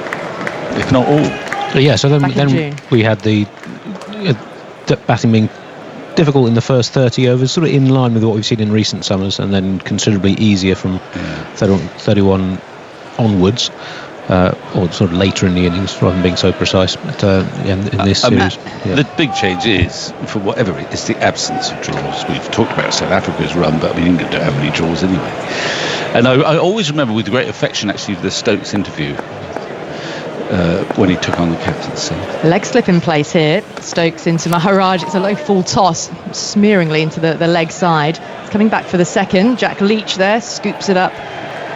Moving from his position at deep mid-wicket. 2 runs added. Lead 120 now. Because I remember seeing a clip of Stokes being asked, England need to get back on keel and maybe a few draws would be seen as progress, and he sort of got a rump. Draws? He said draws? No, we're going to try and win every game. It's not in his DNA. Draws are out of fashion. They're like bell bottoms. Or are they back? I don't know. Not yet, anyway. I've got quite wide leg trousers on, but they're not qualified as bell bottoms. 3 slips. The leg slip still there. Stokes over the wicket to Maharaj down the leg side. A tumbling take by Folkes, and Maharaj left that well alone. Stuart Broad is warming up.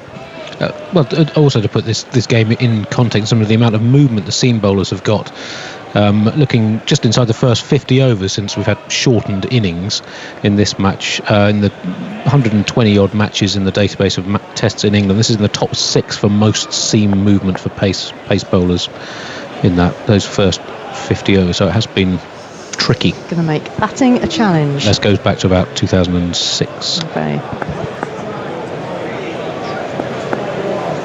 Stokes, last ball of the over, blocked solidly back up the pitch by Maharaj. Full straight delivery. And Stokes takes his cap from the umpire. I think he's... Is he done, do you think, Vic, for the moment? Well, he'll never admit to that, but I think there is a perfectly good reason for him to have a break. He's moving gingerly. He's just having a chat with Joe Root. He's kind of stretching his legs a little bit. He looks to me like he should have a break, and as I say, he's got plenty of options. He's got Broad, he's got Robinson. Well, it could be that Broad comes on next. He's removing his hat. Yeah, he was doing some warm-ups in the outfield as well. So Stokes 3 for 39, I think that was, just before the score moved off the screen. In fact, he's juggling already. Anderson bowled beautifully from the box line and got the ball to swing consistently. It didn't look like he got the ball to swing quite so much when he went up to the pavilion end, which Broad was very effective from earlier on this afternoon. So Broad is now going up to the pavilion end. I'm sure he's hungry to get that ball in his hand. He got a couple of wickets this afternoon. Right. He'd like a couple more. Yep, Stuart Broad's going to have the crowd behind him here, and to describe it will be Daniel Norcross. He's got his favourite. We haven't seen him without that white headband since COVID. That's become a regular item. Here we go. Broad runs in for the pavilion end with 4 slips. And that's been flashed out. It goes out into the offside. Could have got an under edge, but he didn't. He got enough on it to send it up to extra cover. And a single is taken. 161 for 8. That brings Maharaj onto strike on 12. They've got the field back for Verena at the start of an over. I don't think I'd do that. I mean, I think Verena has hardly scored a stash of runs, and I don't think Maharaj. I mean, he's not a rabbit. He's dangerous, actually. He's already got 12 from 16 balls. He's not reliable, but he has the capacity to strike the ball. So I'm not sure that I would be donating a single anywhere to Verena at this stage. He's not good enough to demand that. Substitute fielder is on, and because Stokes has gone off. Who's captain? Well, is it Broad? He's in. And bowls are beaten. It's Maharaj on the outside edge, brings him forward. It goes quite low to folks. I don't think this bothers the players, but it interests everyone else. Yes, it is. Well, it's a great mystery, isn't it? It's one of the great mysteries of modern cricket. Who is the vice captain? But if it is I'm looking at Broad, Root is a possibility. Well, if it's Broad, this is quite a good way of masking it, because he's bowling, so he can set his feel a bit. It's what happens to the next over with Stokes off, which will be interesting. Well, he might come back. But he might be back by then, you never know. Broad in. That is tucked off the hip by Maharaj. It may have come off the thigh pad, and it's been... it has been superbly stopped by Alex Lees down below us, and they've scampered back for 3. And almost the first thing the subfielder had to do was go and back up 2 throws then. But I think Lees has just managed to cut that off. It's a good diving effort in front of the rope. There was a bit of an optical illusion. Looked for a moment that he'd cannoned the ball onto the rope, but actually it was a clod of turf that came up when his knee slid into the ground. So 3 more to the total, 164 for 8. The lead 124, and Ollie Pope's moved backward points. I don't think he's vice captain. Broad into Verena, who is beaten on the outside edge again, a flat-footed sort of blind grope. And I see what you mean. You'd Vic. probably approve of this. It's probably a workers' collective of some sort out there, do you think? Yes. An anarcho-syndicalist commune. That's the one I was thinking of, yeah. It could be that. It could be. I think Root is actually bringing, for example, Jack Leach now up from the boundary in to save the single, as well as the backward point. But you're absolutely right. That watching Verena try to find the ball, you wonder why they need to bother. In comes Broad at a thick leading edge, rolls to backward point. Verena just doesn't look comfortable at all. Robinson fields at the 3rd attempt. And there's 1 more ball left in the over. And actually, when Verena's on strike, England look more likely to get a wicket than when Maharaj is.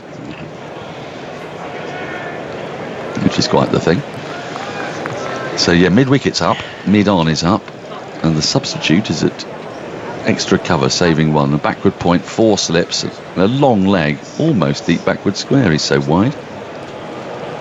There's Broad runs in, right arm over to complete the over into Verena, who tucks this off his leg straight to short mid-wicket, and there is no run. So Maharaj will be on strike at the start of the 55th over. South Africa 164 for 8. Stokes is back.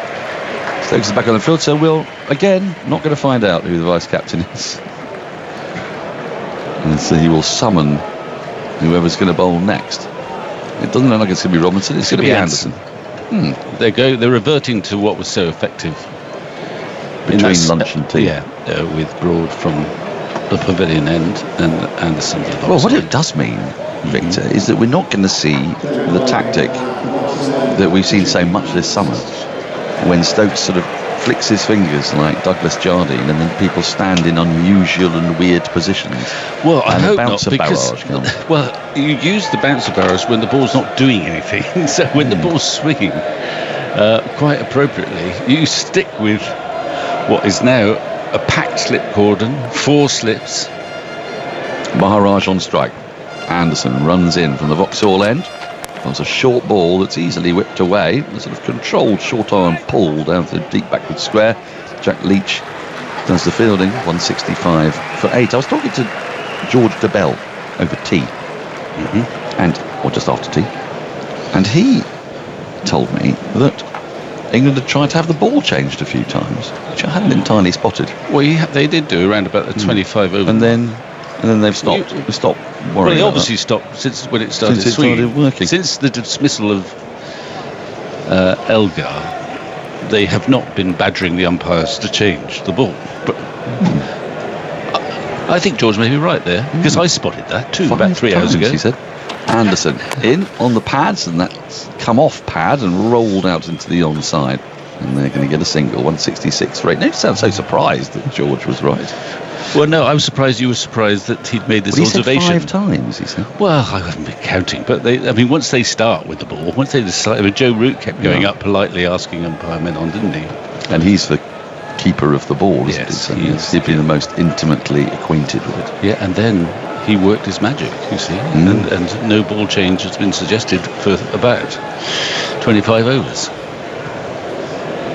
Anderson not quite got his line right so far. These couple of balls, both a bit leg side. He's a little bit too short as well. He's runs away from us. Into Maharaj, who lets this go by. That's more like it. Just a little wide of off stump. And there's no run. I mean, it's a wonderful mystery, though, why it's happened to swing today. When we haven't seen swing like this throughout much of the series. We've seen the ball move off Not the pitch. the ball this old, no. Has it swung more, and is it swung more generally? Oh, yeah, I was just looking at some swing stats both for this game and the summer. Anderson into Maharaj. Oh, he plays at that definitely.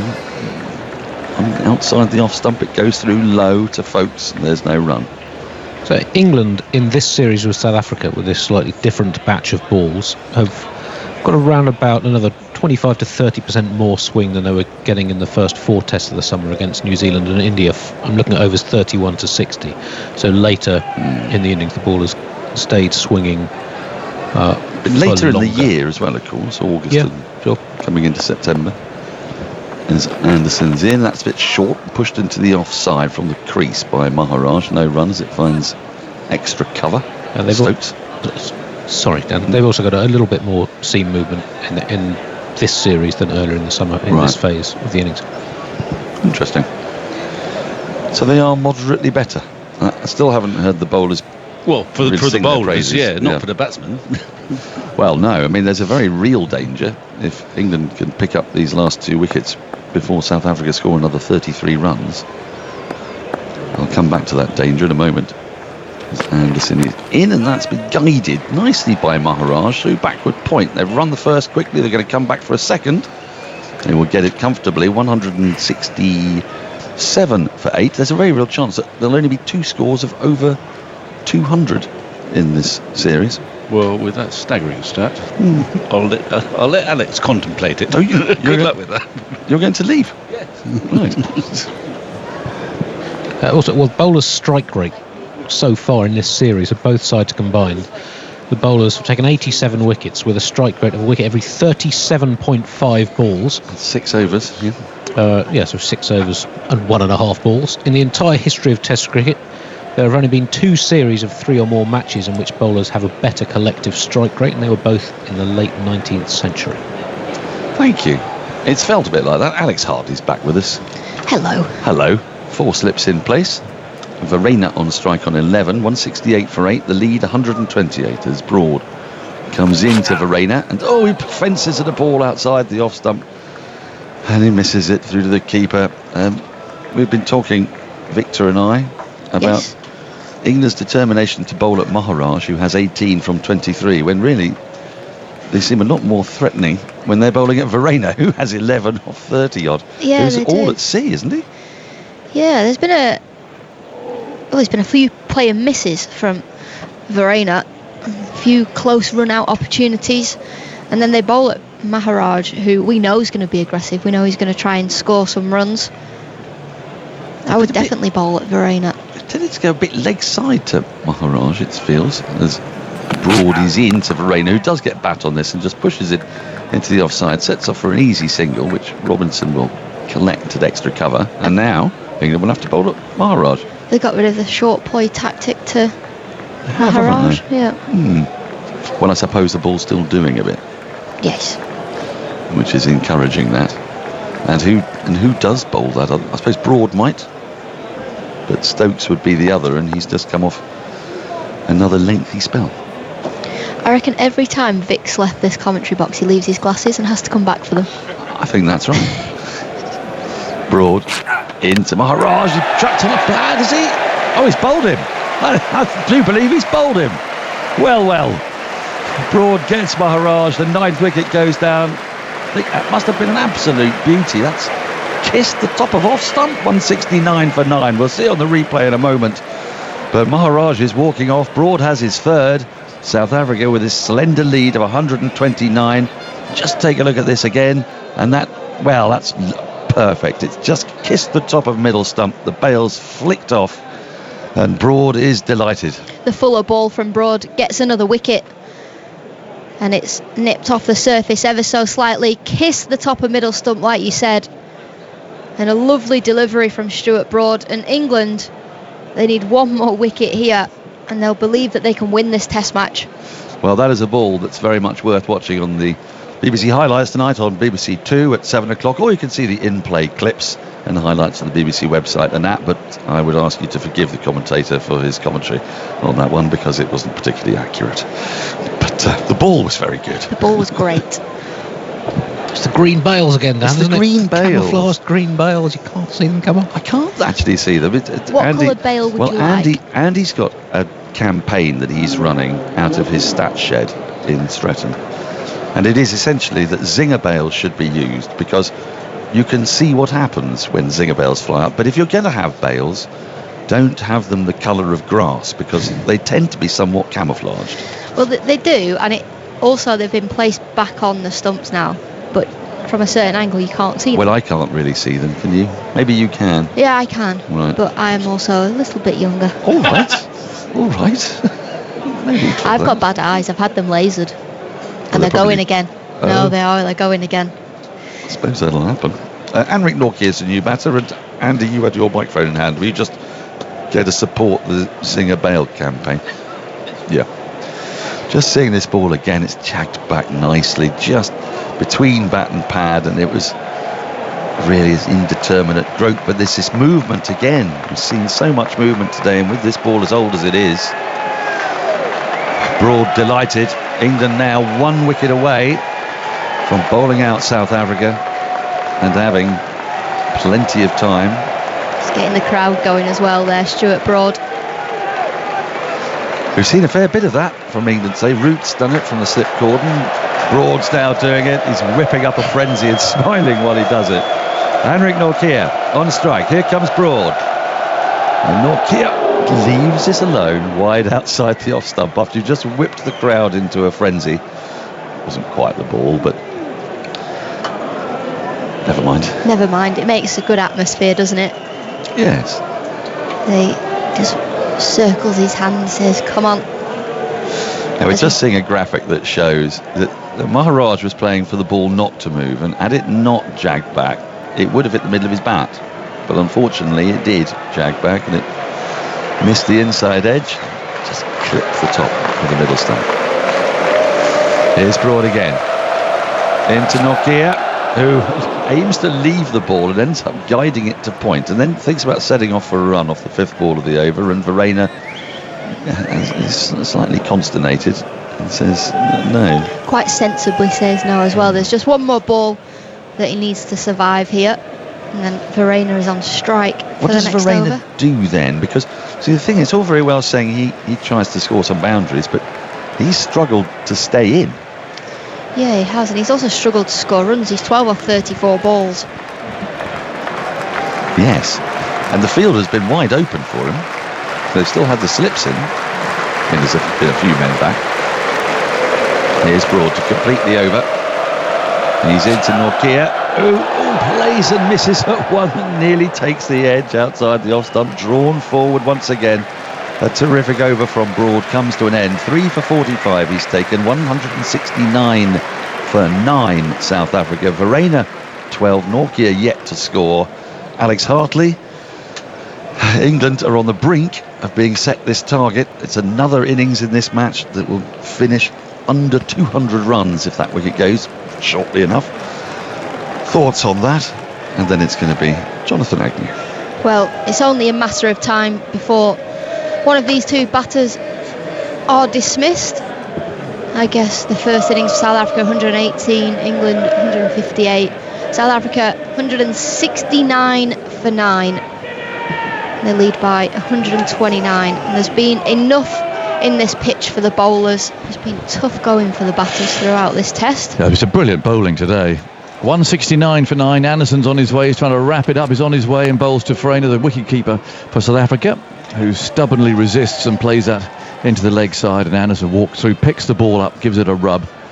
And all the fielders are out apart from the 3 slips. So there's a third man, a deep cover. Mid-off is deep. It's Ben Stokes with his hands on his knees. Broads at mid-on, and there's Robinson at deep mid-wicket. And I assume that's Jack Leach way in the distance down there in the shadows of the Bedser stand as Anderson wheels round in front of us. Little pile of sawdust still there, the legacy of the first day. And he goes again, and he bowls outside the off stump. A great swipe there. Now it's gone high in the air. Anderson's underneath it. This should be all over. It is. Verreynne's out for 12. Trying to hit Anderson somewhere into, well, the Harleford Road, I think. Ben Stokes, for some reason, there has jiggered that knee up again. He was at mid-off as he was trying to... Did he set off trying to run? I think he did, thinking the ball was there for him to catch, but it wasn't. It was Anderson who took it. Stokes is smiling. he's having a trouble with his knee. I don't know what they're going to do about it. He needs a sort of permanent can of WD-40 or something. They can sort of spray into it, because there's something there that just clicks, and when it does so, it's impossible for him to move. But anyway, 169 all out, and England need 130 to win this match and to win the series. How much time today? Difficult to say. Hour and a half maybe. So they won't, I don't think, get there tonight, most unlikely. But well, you never know with the weather. It's actually quite clear at the moment. Yeah, it is clear at the moment, but it was clear last night as well when we came off. The sun did go behind the only cloud that we had in the sky last night, but you would think, well, day's play will finish around 6:30 due to bad light, but you never know. A good day for England, a good fight back for England actually. The morning session was South Africa's. They were brilliant this morning. They got through that tough passage of play, and then after lunch England, they just took regular wickets. Each individual bowler was absolutely outstanding today. Jimmy Anderson finishes it with a good caught and bowled with Verreynne trying to hit the ball out of the park, trying to get South Africa up to a decent score. Has been a bizarre game, this. Forget everything else off field, but on field it's just been a really, really extraordinary game. And the heavy rollers coming on. 130. I mean, it sounds and should be, you think, really quite straightforward, but you just don't know in this game, do you? I mean, it's just been such a crazy game of cricket. The wickets falling so fast. 118 played 158. England was 3 for 4 this morning, and now 169 all out. So that's 30 wickets in 5 sessions and half an hour, something like that. A bit more than that, 40 minutes. And he's got his calculator out, which is... He's crunching numbers. He is crunching numbers. That's 129 overs for 3 completed innings, which is, well, not a lot of overs. And I make that the 4th test since 1959 in which none of the first 3 innings have reached 170. But that sort of speed, you're going back to the days of uncovered pitches almost, aren't you? And when the rain comes down and the pitch suddenly turns into a spiteful nest of vipers and everyone's prodding about. Well, a lot of the numbers we've been looking at, we haven't really seen sort of wickets falling like this since the 19th century. And wow, it's incredible. Yeah. It really is. Very highly skilled bowlers against very uncertain batting lineups, really. Yeah, I think the batting lineups are the weaker of the two sides. We know that both these sides are much stronger with the ball, but also there's been enough on offer for the bowlers as well. The ball has nipped both ways. The wobble ball has been fantastic for England. It's worked extremely well, but then England managed to get the ball to swing as well in these conditions where we've had blue skies most of the day, and the ball was swinging both ways. I think we've had some really, really skillful bowling on show, and it's been too good for the batters to keep out for long periods of time. See, Rabada and Janssen are loosening up over to our left-hand side. They found a practice pitch there, and someone willing to put the baseball mitt on and to receive the balls that they're bowling at the moment, just to make sure they're absolutely ready to go from the first ball when this innings gets underway, because every run is absolutely crucial. England, I'm sure, will try and get off to a positive start to make a proper dent in this target as quickly as they possibly can. But who knows, it only takes a couple of nicks or whatever it might be, and suddenly it's given some real tension here. What a finish. What a finish to the international summer. And to the groundsman there, painstaking about his rolling too, which very slowly chugging up and down. And that's another interesting factor. I mean, this pitch has been rolled and rolled and rolled, and it's not even 2 days old yet, and it's had that heavy roller on it.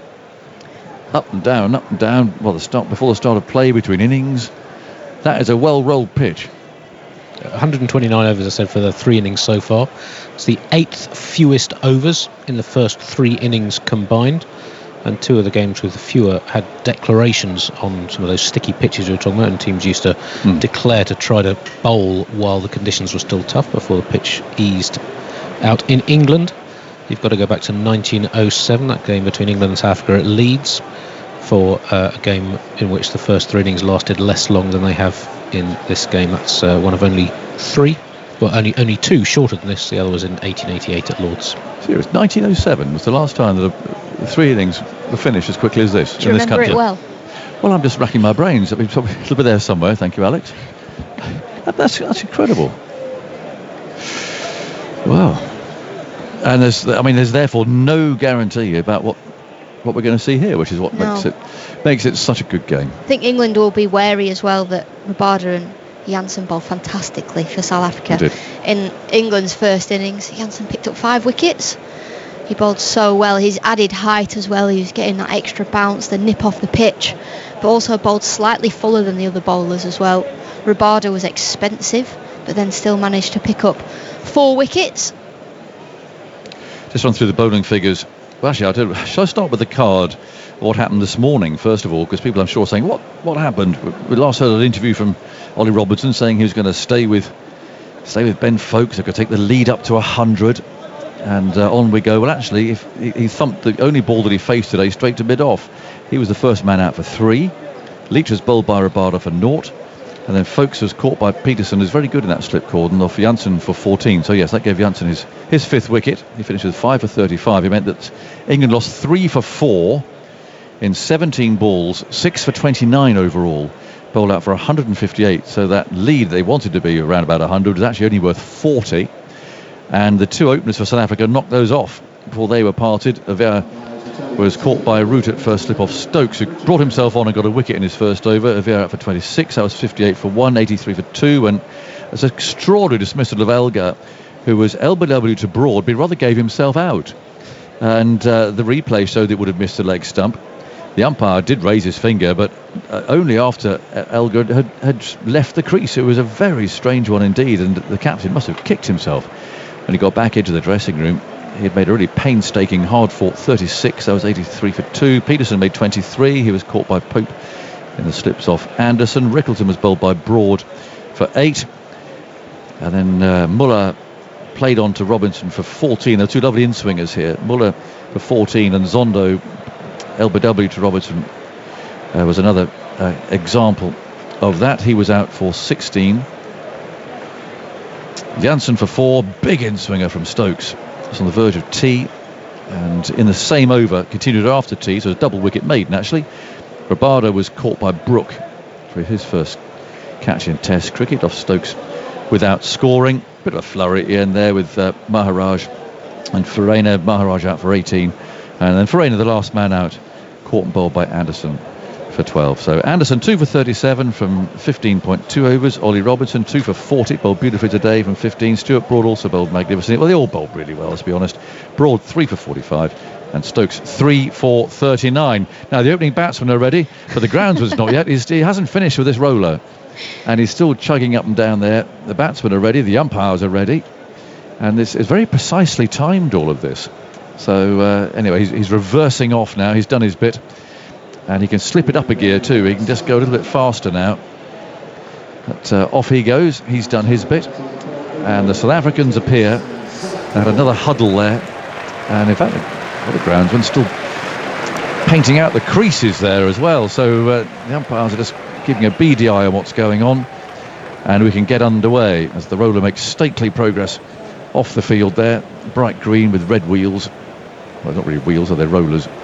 And off he goes, heading for his shed. Well, actually, he's a bit of a... taking a detour. He's a bit of a kink. Where's he going? He's heading off there. He's heading off to the left.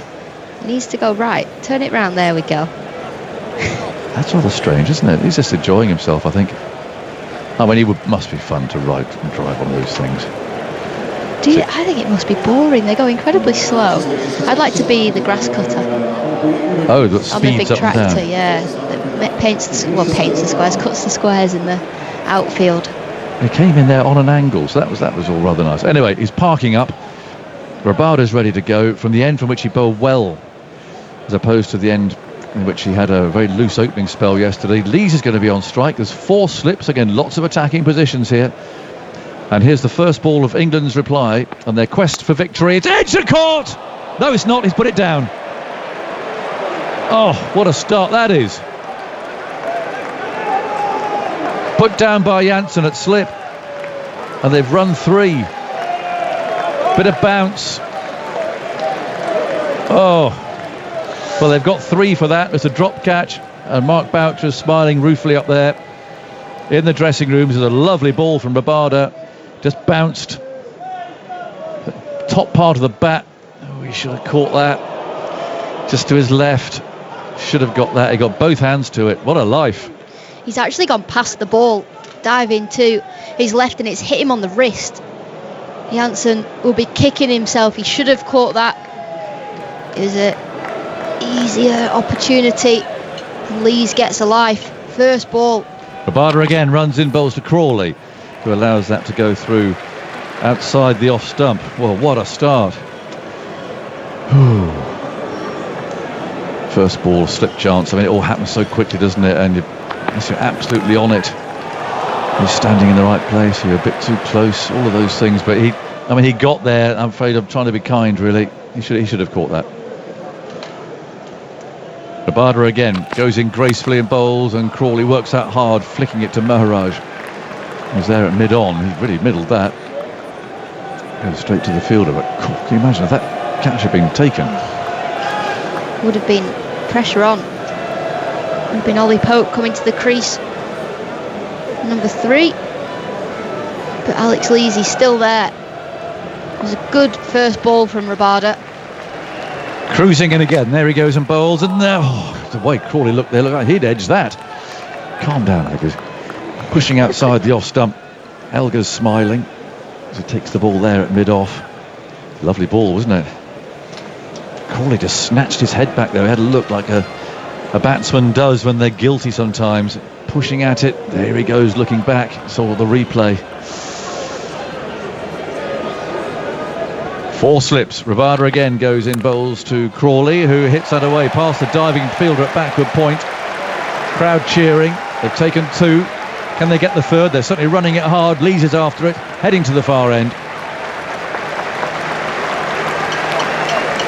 More runs. Now, was that in the air when it went to him? Is that a technical chance? Have to wait and see. He's certainly wringing his fingers. Went to him. I'd like to see how it got there, though. Let's have a look. Crawley forcing off the back foot. I think he's hit it down into the ground hard, hasn't he? Down into the ground, and it's just popped up. Yeah. And he's saved 4, but they've ended up running 3. Got a hand to it, did Rickleton. Crowd loving this. Rabada around the wicket, bowls. Lees very carefully, studiously defends it. Maharaj fields. And, well, what might have been there, I wonder, for South Africa. Rabada takes his cap, 6 for no wicket, with Lees having been dropped by Jansen, who's peeling his sweater off. And well, he'll still have that in his mind. He's got to clear it. He's got a big job to do here with the ball. That's the first dot ball Alex Lees has played this test match. He scored off his first 5 balls and then was out off the 6th and then was dropped off his first ball in the 2nd innings. So it's taken him a while to do something normal. Right. Well, Crawley's going to be on strike. Let's see if Jansen can swing the ball, because it's always dangerous. A left arm over to right-handed batsman. Swinging that ball in, looking for that front pad. Of course, what he did to Crawley in the first innings, a little bit of movement in.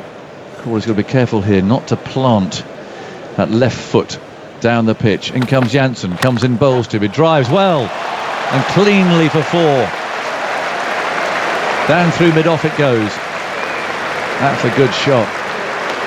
A little over pitch, so I don't think that's quite a half volley. It has gone through the length of that. And England 10 already. A lovely shot from Crawley. It's not quite a half volley, but he leans into it. There's very little foot movement. It all comes from his arms, really. And he just stands up and plays it almost upright down the ground. Here's Jansen again, moves in, bowls for Crawley, who worked into the leg side, going for that quick single. Look there to Lees, who's running. They've hit the stumps. I think he's in, but let's have a look. Umpire Kettleborough makes that familiar sign. They want to have a look at this. This is absolutely it's breathless cricket. Umpire review for run out. Can we just give you your best side on, please? When available. A drop catch has peeled for a run out. There's 10 runs already on the board. Let's have a look. Picks up one-handed. The throw comes in. Running through. Oh, has he grounded his bat? Roll that back. I think his bat's in the air as it goes over the crease. Has he got it down in time? Why didn't he run it in? It's down just in the I think he's just time. got it down, but why didn't he run his bat in? Have we got a split screen? I just need to see if where the bail is. Looks like he's placed. Just make sure the bat's down. He's placed it. Why did he run it in? There'd be no question if he'd run his bat in. Alex Lees is standing his ground. He's ready to face the next ball. Has he got it down? Watching now, frame by frame, I think he has. Thank you. I'm ready to make my decision to bring bets down. I mean, just by one frame, and I have to say, you know, if a test batsman... That would have been a rookie error. Whoa, what's one of the first things you're told when you're batting? Run your bat in like the old Hoover. He's one frame there from being out. One frame. But actually, he was in by a while, yep. But he hadn't put his bat on the floor. You've got to run your bat in. Well, that would have been... He's dropped first ball. He's almost been run out here through his own... Well, I have to say, the lack of judgment there. I'm not sure really how he ran like that. But he's still there. It's 11 for no wicket. Dear me, I can get one of these alarms on my watch again in a minute about my heart rate. Here comes Jansen from the far end, cruising in. He bowls, and that squares Lees up, but he plays it up to mid-off. And Maharaj trots in to do the fielding. 11 for no wicket. It happened in the World Cup final. You know, he watches it, you go, an alert. Yeah. I looked at it thinking, oh, someone's messaging me. No, your heart rate is now 130 something. So we don't want to go there again. But it feels, well, it's jittery, isn't it? Well, it's been exciting. It certainly has. Jansen again. Long strides, an easy approach, bowls to Lees, hit on the pad, the ball bounces away to slip. Now they're all appealing. Lees is going nowhere. South Africans want to catch. Jansen, actually, to be fair, is not interested. Elgar's saying from mid-off, what do you think, everybody? And they're going to review it. We haven't had 2 overs yet, and we've had a drop catch, a run-out review, and now we're having a catch review. In fact, this is only, the 9th ball? Director third umpire, play review for 10th courts. ball.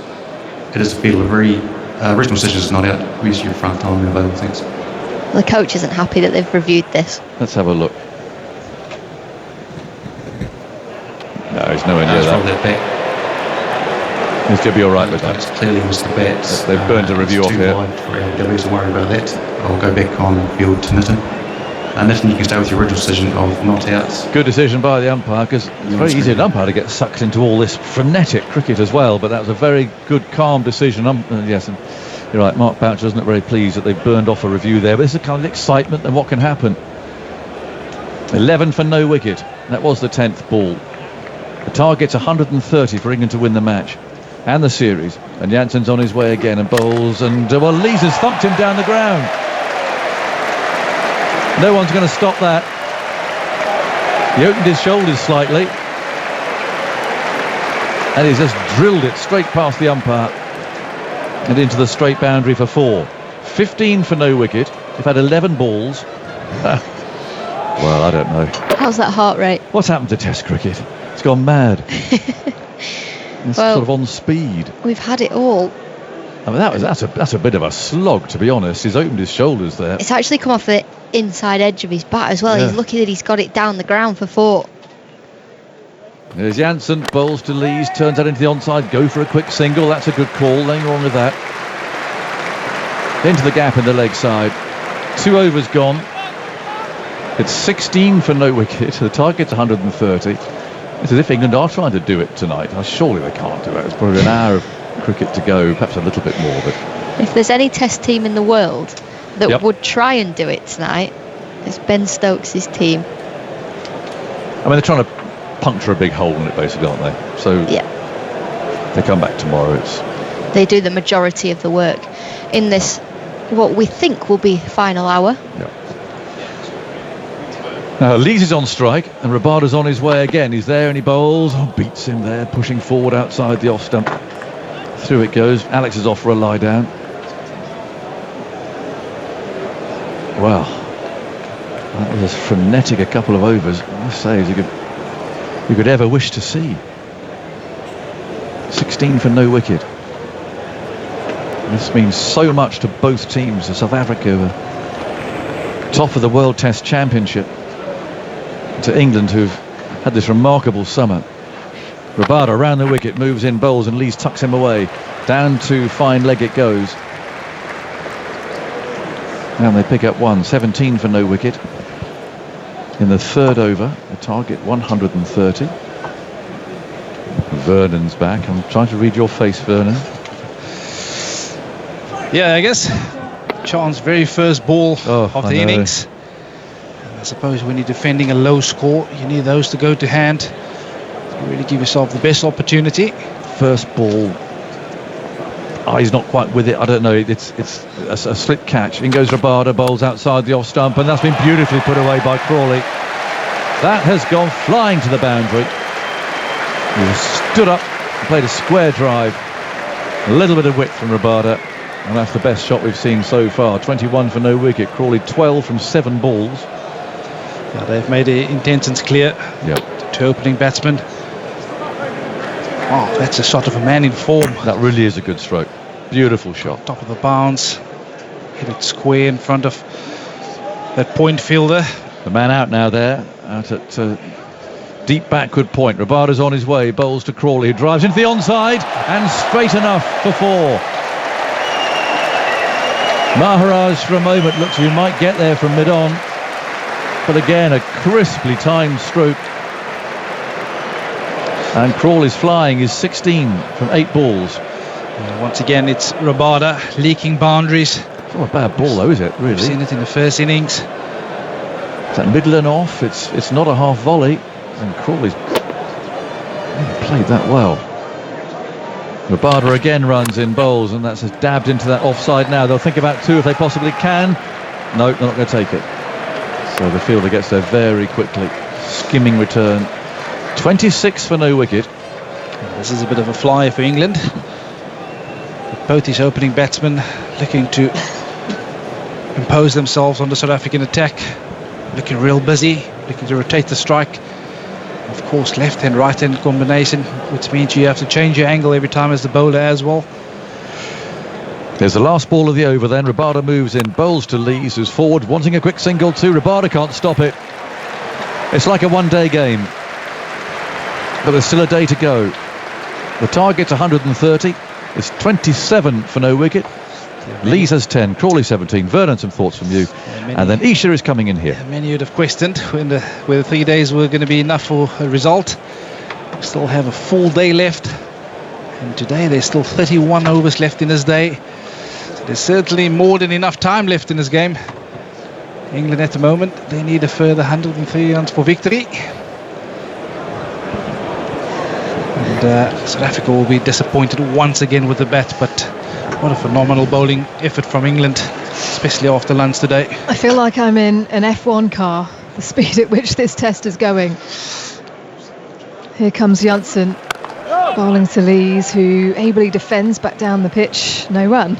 Look at that. Alex Lees this summer has given 10 catching chances. He's been caught 5 times and dropped 5 times. England have successfully chased in every test that they've had to do so this summer. They're searching for their 6th test win and series victory against South Africa. I have to say that the surfaces were a little bit weird this summer. It almost seems like it was getting better and better as the game prolonged. But I have had an awesome summer. Janssen in, Lees works to mid-on, no run. 4 slips in position. But the way these two have come out with plenty of intent. Lees dropped first ball. Crawley, you have to say, is this the best you've seen him look this summer? Yeah, and I think, when he plays in that sort of fashion where he comes out and really look to impose himself on the opposition bowlers, that's really when he's at his best.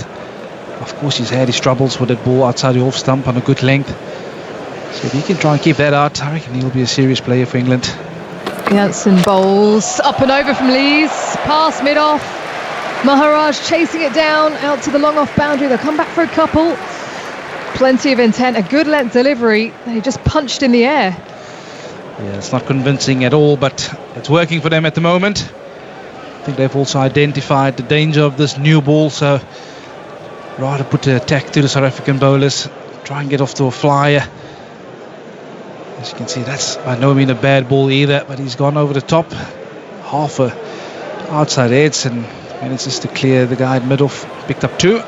The left armour comes again, bowling from the pavilion end. Janssen over the wicket to Lees, who's trying to pull. It goes just over Maharaj, who's diving backwards at mid-on, completely miscued.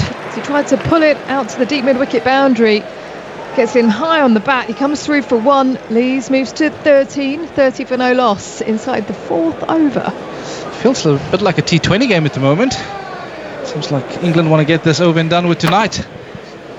I don't think he was in control of that one, trying to pull it onto the leg side, but again just beating the diving, outreach diving Keshav Maharaj at mid-off. Did he get a finger to it? Oh, he was Maybe.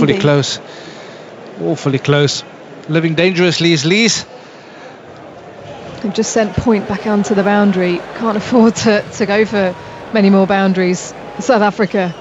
Janssen bowls to Crawley, inside edge onto the foot, and they'll scramble through for 1 as it goes towards square leg. 31 for no loss, England. That target then 119.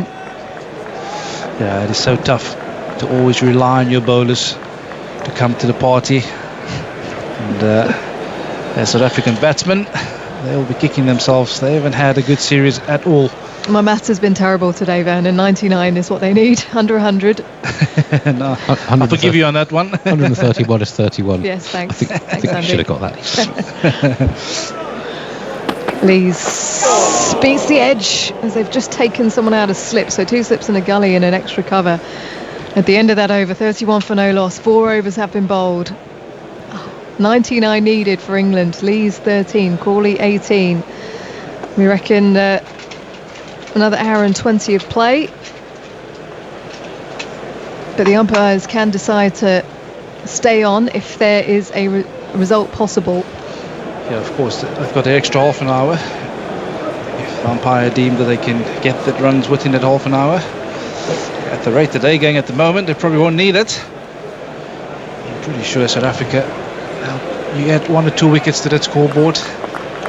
Crawley on strike. Here comes Rabada again. 18 off 10 for Crawley, who's driving out to the deep cover boundary. There is a deep point out there now, who comes off the rope. Just get a single. 19 to Crawley, 32 for no loss. It has been a lot of wickets in 2 days. 17 on day 1, 13 up to now. It's been a blockbuster test match as far as wickets is concerned. Test match that's been dominated by the ball. For those who were wondering if you could get a result inside 3 days. Well, the answer is Rabada just pulling out of his run-up. You might get a result within 2 days. Fine leg or long leg moving slightly finer. 4 slips, deep point for Lees as Rabada returns to the top of his mark. Lees still in his crease. Now looking down the pitch as he guides the ball out to deep point for 1.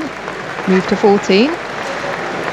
33 for no loss. Yeah, the only way in for South Africa is by virtue of wickets. They're not going to contain. So they'll have to find a way of picking up a couple of quick wickets. But you do feel that this game is probably lost from a South African context. A lot of disruptions leading up to this test match, of course. Here comes Rabada past the stumps to Crawley, inside edge. They look for a single, but sent back by Lees. And it now returns to his crease. Rabada was quick to try and get to the ball. Zach Crawley and Alex Lees this summer averaging 23.5, a partnership in 12 test matches. There's only seen 150, individual 50 between the two of them. But Ben Stokes doesn't worry about that as Rabada comes in now to Crawley, who's looking to work the ball to the leg side. No run. He talks about the process more than the results and the stats, and about the mindset. And what we're seeing here is what we've seen all summer long from this England team. They go after the runs.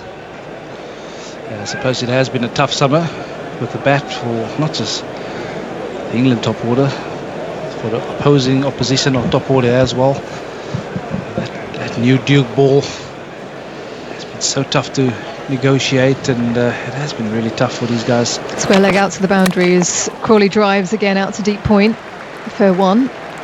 Moves to 20. 34 for no loss now England at target.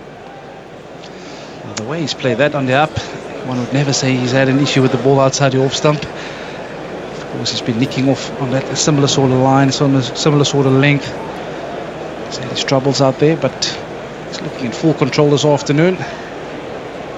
That target coming down to 96. The countdown is on. Rabada round the wicket to Lees, bowls short, who lets it go through. Verena snatching at that ball as it curves in the air. It is a difficult place to keep here at the Oval. Is the breeze just getting up now? Everyone on the edge of their seats watching this test match. Currently in this match, bowlers have taken their wickets 1 every 26.7 deliveries. So that's a wicket every 4.5 overs, which is the currently, it might slightly change by the end of the game, currently the lowest strike rate in a test match by the combined bowlers since 1935.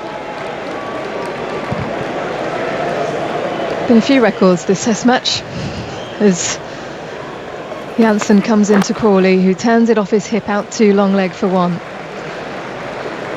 Rabada comes in with the throw. Might see a change of bowling from the Vauxhall end. 35 for no loss. Yeah, absolutely. As we just look at South African body language in the field, just ambling through the overs. In between, obviously it's a right and left hand batsman, so they'll have to change positions. But just looking at their body language, it's almost they've given up already. This is real good from this opening pair for England with the bat today. 2 slips in the gully, deep point, and a long leg as Lees works this to wideish mid on, no run.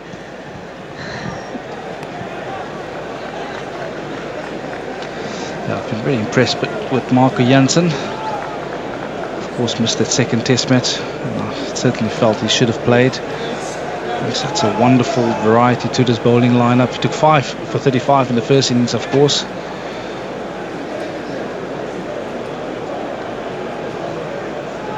He shuffles forwards, running towards us now. Lees forward and defending back down the pitch. So he's been slightly smarter in terms of the way he's playing, just leaving the odd ball, defending, not trying to hack at everything. peer into the England dressing room, and there's the figure of Brendan McCullum in danger of falling over his chair. How relaxed he's looked the last couple of days. Lee's on the back foot and defending to extra cover, no run. A little bit more respectful from Lees.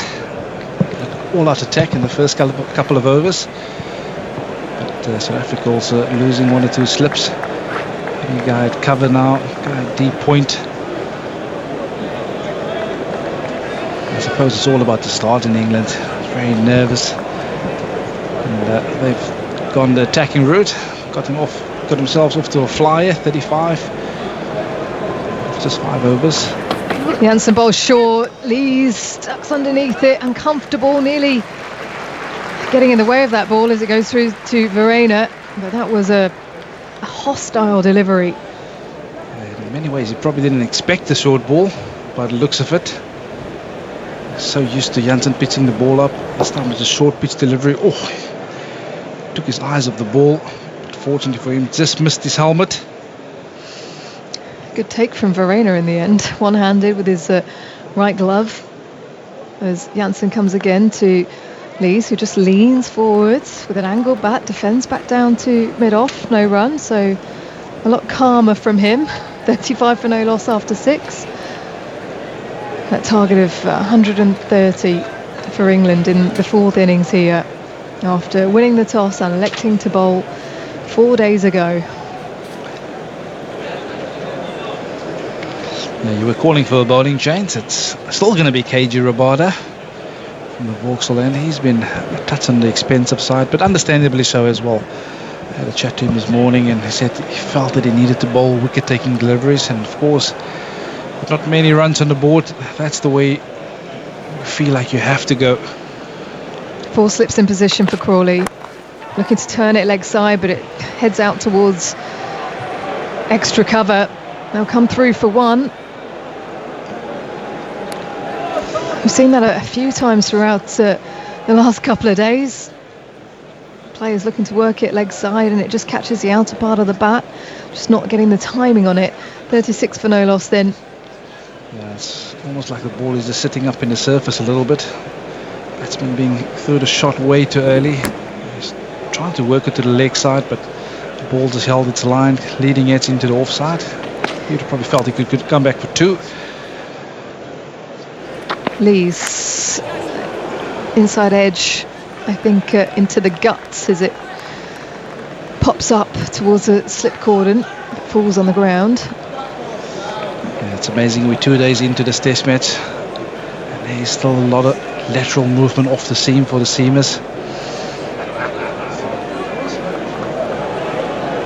That real arch and that delivery from Rabada round the wicket, getting that pace up. 94 needed by England. Lees with 4 slips waiting on the back foot and defending ably to the offside. And this is a lot better from England. We've seen a lot of attacking strokes being played, but they also look good in defence now. And that wind getting up, flag at half mast above the pavilion as Rabada turns, runs away from us now, round the wicket to Lees, struck on the pad, but I think maybe inside edge. There is a half appeal from behind the stumps, not given and not reviewed.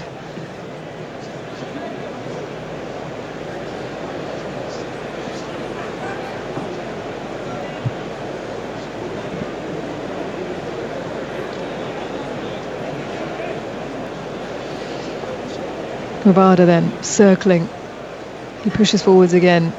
Lees just has a quick look at his bat now, facing him as he allows that to go in the channel. It's just settled down a fraction after a fairly intensive start from England. Yeah, I suppose it's probably just the way they wanted to get going, get themselves in, get the pace and the feel for the surface. So they have been ultra positive from the get-go, and it seems to have eased out now. Square leg out to the boundary. Lees on the back foot, playing it to extra cover. Are they looking to play to the end of the day now? 36 for no loss. Want to come back tomorrow? I can tell you, all of the spectators here today are hoping to see it. Well, certainly the England fans hoping to see England victory and to win this series, as we can see plenty of people on the far side of the ground, up on the balcony, watching and enjoying their cricket. There have been 3 chases below 130 that have ended in failure on this ground. Vernon was asking what the lowest total defended is. It's 85 when England were bowled out for 77 against Australia in 1882, the game that gave rise to the Ashes. Here comes Jansen again to Crawley, who struck on the pad but probably pitching outside the line of leg. Australia were bowled out for 44, chasing 111 in 1896. Only one since then, though, Vernon. That was on a tricky pitch in 1997. Australia chasing 124, bowled out for 104 by Phil Tufnell, 4 for 27, 11 in the match, and Andy Caddick took 5 for 42. So some precedents, but mostly quite a long way away. Quite a long time ago. I was about to say a little bit more towards my era, please, Andy. Open stance from Crawley, who's guiding the ball to a vacant point. There is a man out on the boundary, but they come through easily for 1 as Crawley moves to 23, 37 for no loss inside the 8th over, and a no ball signal. That's not going to help things, Vernon. Yeah, absolutely not. And it'll be one amazing feat if England are to chase down these runs tonight. It's been a low scoring affair once again between these two teams, 2 high quality bowling attacks. But you just feel at some stage that it will have to give, and South Africa, they will have a lot of question marks about that batting lineup. 2 slips in a gully. They've sent someone back onto the boundary for Lees, who's on the back foot and defending to mid-off. No run. Fairly sedate now from Lees. Yeah, he's almost shifted down into 3rd gear. He was in about 8th gear at the start of his innings. I was about to say. It's nearly grinding to a halt, putting the brakes on. Yeah, it's batting sensibly now. Lees still in his crease, in the air as he looks to play it forwards, just pops up as extra cover rushes in, but fortunately for him he's safe. Just extra bit of bounce on that occasion. Yeah, he is a tall man. He's Marco Jansen. Managed to extract that steep bounce, hitting him on the handle. Fortunately for him, just in front of him. No danger of getting out. The lanky left armour comes again, shuffles forwards. Past the stumps as Lees looks to guide it. Crawley is out of his crease. Throw comes in at the non-striker's end. But it's wayward. Crawley would have been back anyway.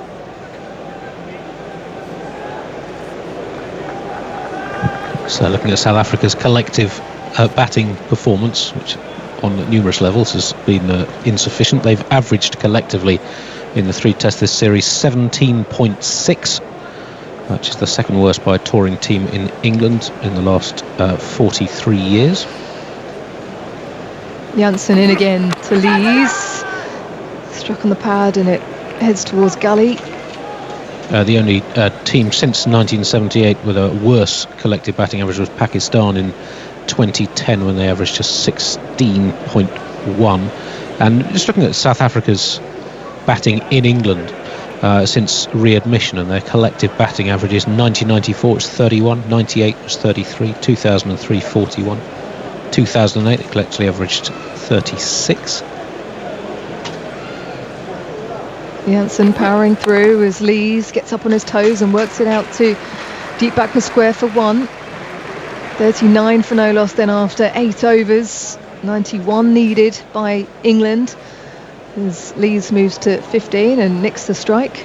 In 2012, tour that Vernon was on, helped by scoring 600 odd for 2 on this ground, South Africa averaged 46.7 in the 3 tests, and then in 2017 as that team, superb batting line, gradually disintegrated. 24.3, and in this series 17.6. So it's been a precipitous decline in batting returns.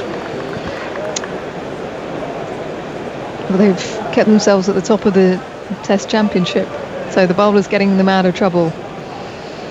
As Rabada comes around the wicket to Lees and defends back to mid-on, no run. It's always the bowlers winning your games, Isa. But yeah, I think it has been a massive concern, especially over the last sort of 18 to 24 months. The amount of hundreds being scored for South Africa. Coming on this tour, that was a big question mark, and they've certainly been put to the test. Deep square comes in. As Lees comes through for one. Was it pad and then bat? Was there any bat involved as he signals a leg by Richard Kettleborough? Lees then stays on 15, 40 for no loss England. That target now 90. Yeah, I suppose when you talk about batting form, it's not like a flick which you just switch on. It is something that you build up over a period of time. So yeah, they've really been exploited by this England seamers. Rabada over the wicket to the right-handed Crawley, who's forward and defending to mid-wicket, no run. Of course, you've been asking the question, how did he get to number one? If your bowlers pull teams out for lowish scores, then you're always going to be in the game, but also most of those lowish scores were never chased down convincingly as well. So they'll go back to South Africa with a lot of question marks around the batting unit. Rabada receives the ball, now pushing away, arms pumping. Crawley swats it, but dropped, was it, at mid-wicket? On the front foot, looking to play it away to the boundary. Yeah, I don't think it carried to Kaya Zondo at mid-wicket. It fell just short of him. It's an interesting shot from Zach Crawley. Got onto the front foot, trying to work this through mid-wicket, high up on the bat. Looked like he was trying to swat a fly. Certainly killed him. As Crawley looks to work it leg side again, but gets himself into a tangle. It drops in front of him, no run. Nortje just doing a few stretches down a long leg. Will pace, extra pace, do the trick for South Africa. Well, it's going to take a miracle now, with England needing 90 more to win, with still a day to go tomorrow. Yeah, he's been impressive on this tour, Henrik Nortje, bowling at 90 miles an hour consistently, making life difficult for this England batsman. Crawley looks to pull, misses it completely as it goes through to Verreynne. Verreynne behind the stumps. An extra bit of bounce from Hayusa Rabada, who's now having a word to his opposite number. Yeah, it's always good to see the battles out in the park. I'm a massive believer and fan of it, as long as it's played within the rules of the game. Kagiso will always have something to say. You do feel that this game is just slipping away from South Africa at the moment? They need a moment of magic. Can Henrik Nortje bring that for them? He's consistently got above 90 miles an hour this series. Brilliant at Lord's,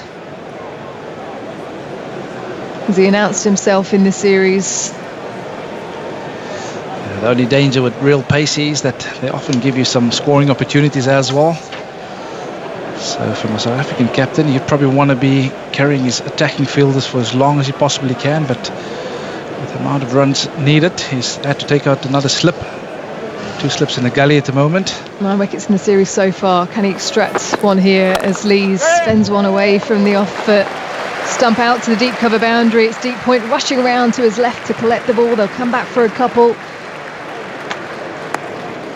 Lees moves to 17, 88 more to win then for England.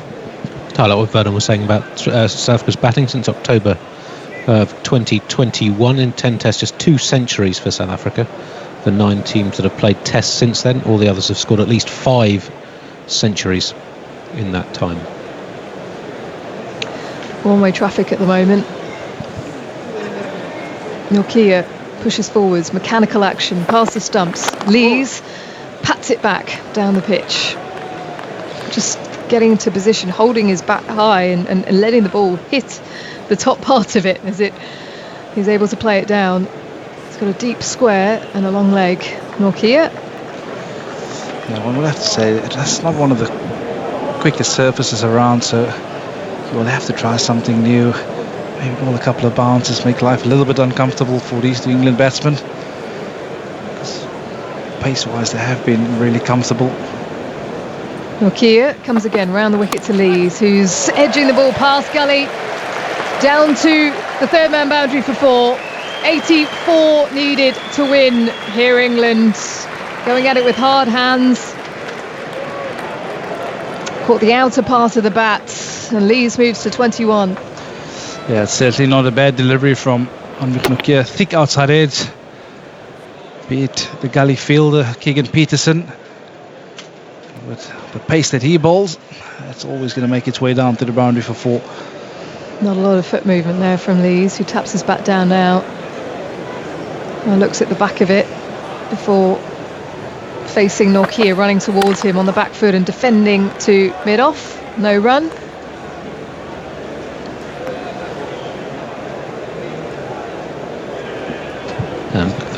In that period I'm talking about since October last year, South Africa in their 10 test collective batting average 24.0. Only Bangladesh at 21.6 have a lower collective batting average in that time.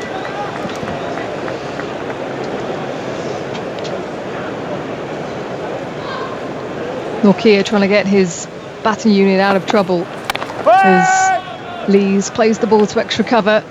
No run. Veering off course. South Africa have managed to find a way to get themselves back into this test match, but England fully in control at this stage, with a chance of finishing this game off and this series off today. Yeah, your bowlers can only get you out of trouble so much. You almost feel that this is a bridge too far for South Africa. But they've done well to get themselves back into the contest. Nortje to Lees, driving to a wideish mid-off for 1. 83 needed at the end of the over. We're going to have a double change. In comes Vic Marks, and so too Dan Norcross.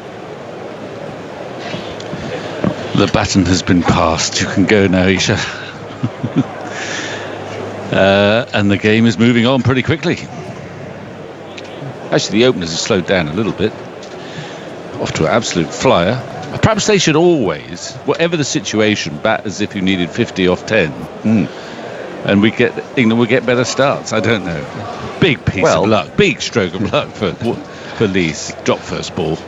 Rabada into Lees, and he's struck on the pad and is, the ball flies into the gully region. Marco Jansen gets a hand on it and it spills out of his hand. I don't think there was bat on it, but no do I. I didn't hear anything. But I think it went off his thigh. I think so. Having beaten the inside edge of the bat, but we'll have another look. No. Just ballooned off a very bouncy thigh pad. 47 without loss, that target. 130. Rabada is in. That thuds into the body of Leach, and then kicks the ball away for fear it might go back onto his stumps. For South African listeners, I would point out that when Australia were chasing 130 at Headingley in 1981, I believe their second wicket fell at 56. Is that right? Yes. So they were 56 for 1. They were. Then they lost 3 quick wickets, so 58 for 4 at lunch. You might imagine that I might have watched it a lot of times as a child. Rabada into Lees, who defends from the crease back at the wicket, and there's no run. Just to talk to Isha Gua's point, now in theory you can see where she's coming from, because there are 57 minutes of the day remaining and 83 runs required to win, but I would counsel caution in this regard, because yesterday the umpires came off. What time was it exactly? I mean, I know at 6:31 the sun was shining on the Galladari stand, but the umpires did not deem the rest of the playing area sufficiently bright. Rabada in, and that Again is angling straight into Lees' body, and it just lands at his feet. There's no run. 6:29, I think. 6:29, and then we saw the sun emerge from behind the stand that we're in and send beautiful streaks of light. You could see the House of Parliament behind us as well was bathed in sunshine, but the umpires had decided it was too dark. Now if they stay true to their meter reading of yesterday, then I think it's unlikely that they'll go on much beyond 6:30, which would require then England probably to polish off 83 in 6 overs, Vic, which is around 14 and over. Well, Leach has gone into his shell a bit too. He started very quickly. 4 slips in now. Rabada into Lees. Oh, and again the ball jags back into his body. He's taking quite a pounding in this over. And it plops out in front of him. There's no run. So this is Rabada's 6th over. It's almost like he's needed about 3 overs to get loose and firing. He keeps hitting these actually with shortish balls that jag back into the left-hander's body. Yeah, and is he wearing a chest guard? I doubt it. Geoffrey Boycott used to wear a very large chest guard. Yeah. He swore by it, didn't he? Because the West Indian quicks would come round the wicket at him. Keegan Peterson wears a very sizable chest guard, but I don't think Lees is wearing one. He's just taking a little bit of time to compose himself. Last ball of the over. It's been a testing one. Rabada into him, and he just gets turned around a bit, pushes the ball into the offside, runs through for a single, and will keep strike at the end of the over. England 48 without loss, need another 82 more to win this match. Lees 23, Crawley 23. You've been crunching various numbers, Andy. Do we know where we're at in terms of fewest number of overs to complete a 3-match series? That was next in the intro. Was it? Yes. Genuinely? There have been lots of stats about South Africa's batting living down to expectations. I'll dig around for that. Be surprised if there's been a shorter 3-test series than this. It does seem extraordinary, doesn't it?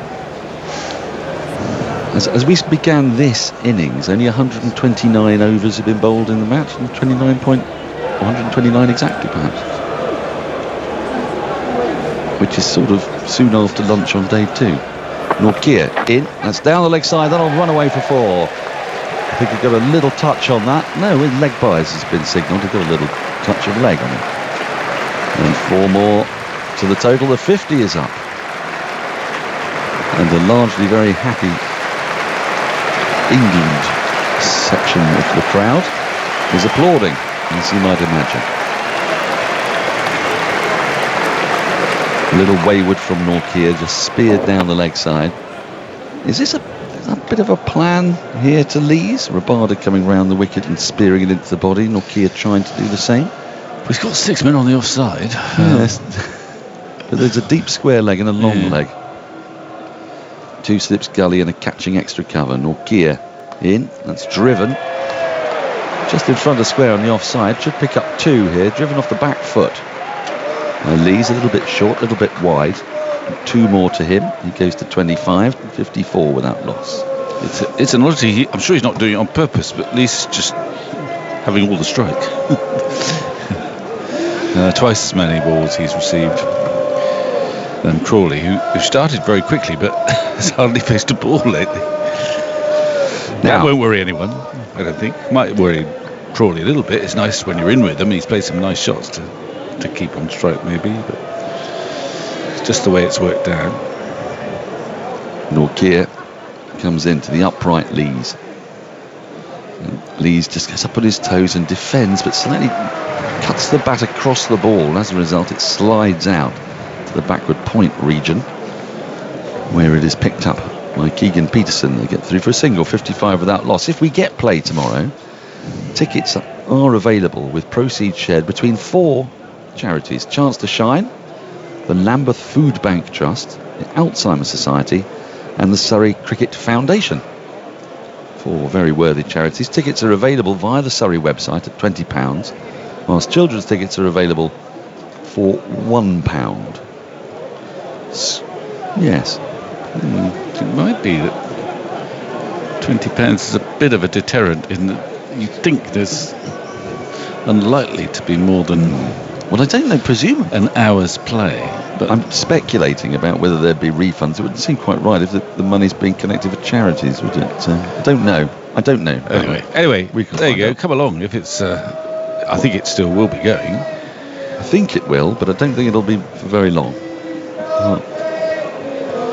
Nortje into Crawley, and that's driven through extra cover for 4. Sumptuous shot by Crawley. There's a bit of width,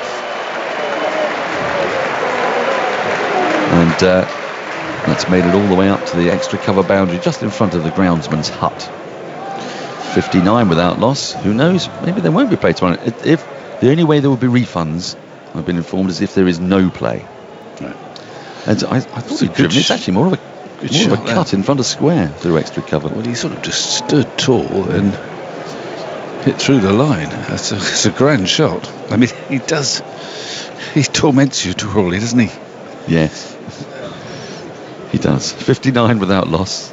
Nortje over the wicket to the right-handed Crawley, and Crawley defends into the offsides, picked up at short extra cover. There's no run. 71 more required for victory. It's 6:10 now. We're about 20 minutes away from when they went off for bad light yesterday. I attended a lunch in aid of the Surrey Cricket Foundation on Wednesday, the annual Bedser lunch. And, were you hosting? No. Pollock and Butcher were in the chair for that. As Nortje is in. This is driven a thick inside edge. Whistles past leg stump, goes down to long leg where Rabada fields. And Crawley is definitely being considerably more proactive than he has been the last couple of innings that he's played, and he's a bit fortunate to get away with that one. As drinks come on the field, England 60 without loss. They need 70 more to win. Crawley 28, Lee's 26. And the much maligned, well, not maligned, the much discussed opening pair, England's opening pair, have taken England to the glorious side, being 60 for no wicket with just 130 to win. And they'll both be feeling very happy with life. Crawley, in particular, has played some great shots. And this could be yet another career-saving innings. What is clear to me is that if he's going to, at the moment, if he's going to succeed as an England player, it is going to be as a dashing type of, risk-taking, high risk, but potentially quite exciting opening batsman, rather than a traditional see off new ball then start to play your shots. And I think it's mildly significant that when he often in recent times he scored a few runs when there's been a specific target to get in the fourth innings, and I think that the reason for that might be is that if there is another objective. The objective here, of course, is 130 runs. Match one, season over, another victory. If that's your main objective in your head, then you don't start fretting, oh my goodness, how's my back lift going up? Are my feet moving? What if I fail here? My career is looking in shreds. So sometimes it does help to have that alternative, almost selfless goal. And I think that also explains sometimes when someone's appointed captain of England, there has often been an upward spike in their batting because they're taken out of themselves and they are fretful, not about their own form or how they're going to get their runs, but they're just concerned about somehow winning this game. And therefore the agonising about their own technique or how they're batting kind of goes out the window. Makes sense. It's a thought. It makes absolute sense. Andy, what have you got for us there? Shortest 3 test series. So we've had 558 overs in this series. There have only been three test series which have been shorter than this, and unless England take another 40 overs to get the remaining 70 runs, or South Africa take more than that to take 10 wickets, this will remain in fourth place. One of those 3 series was New Zealand, India in 95-96, when the last 2 tests were heavily affected by rain. So if we discount those, the only other 3 test series shorter than this were the England series in South Africa in 1895-96 and the notoriously tricky 1888 Ashes in England. So yes. I remember them both. Yes. So it's right up there. It's basically 130 years of 3 test series. This is the one. Yep. The players are ready to resume. 60 without loss.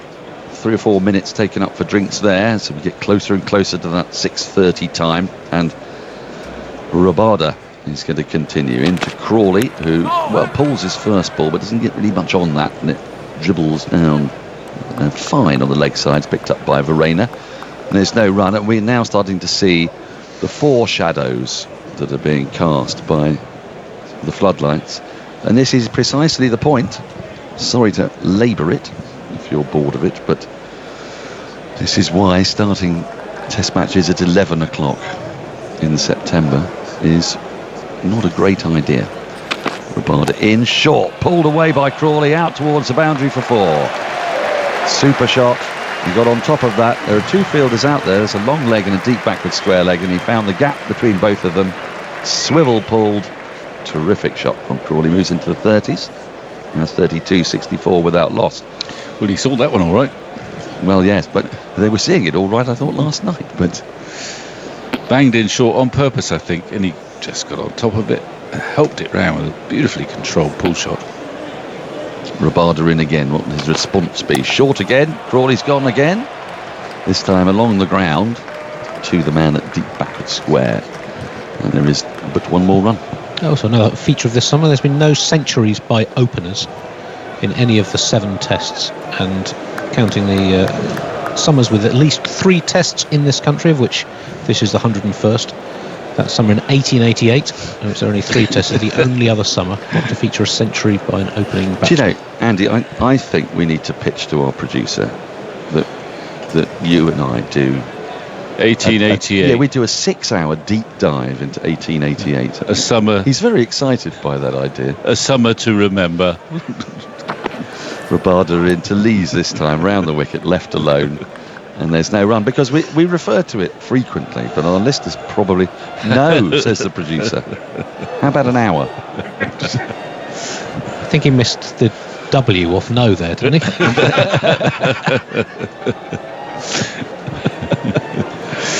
Well, if there's a bad light break, we might be able to get through the first test at least.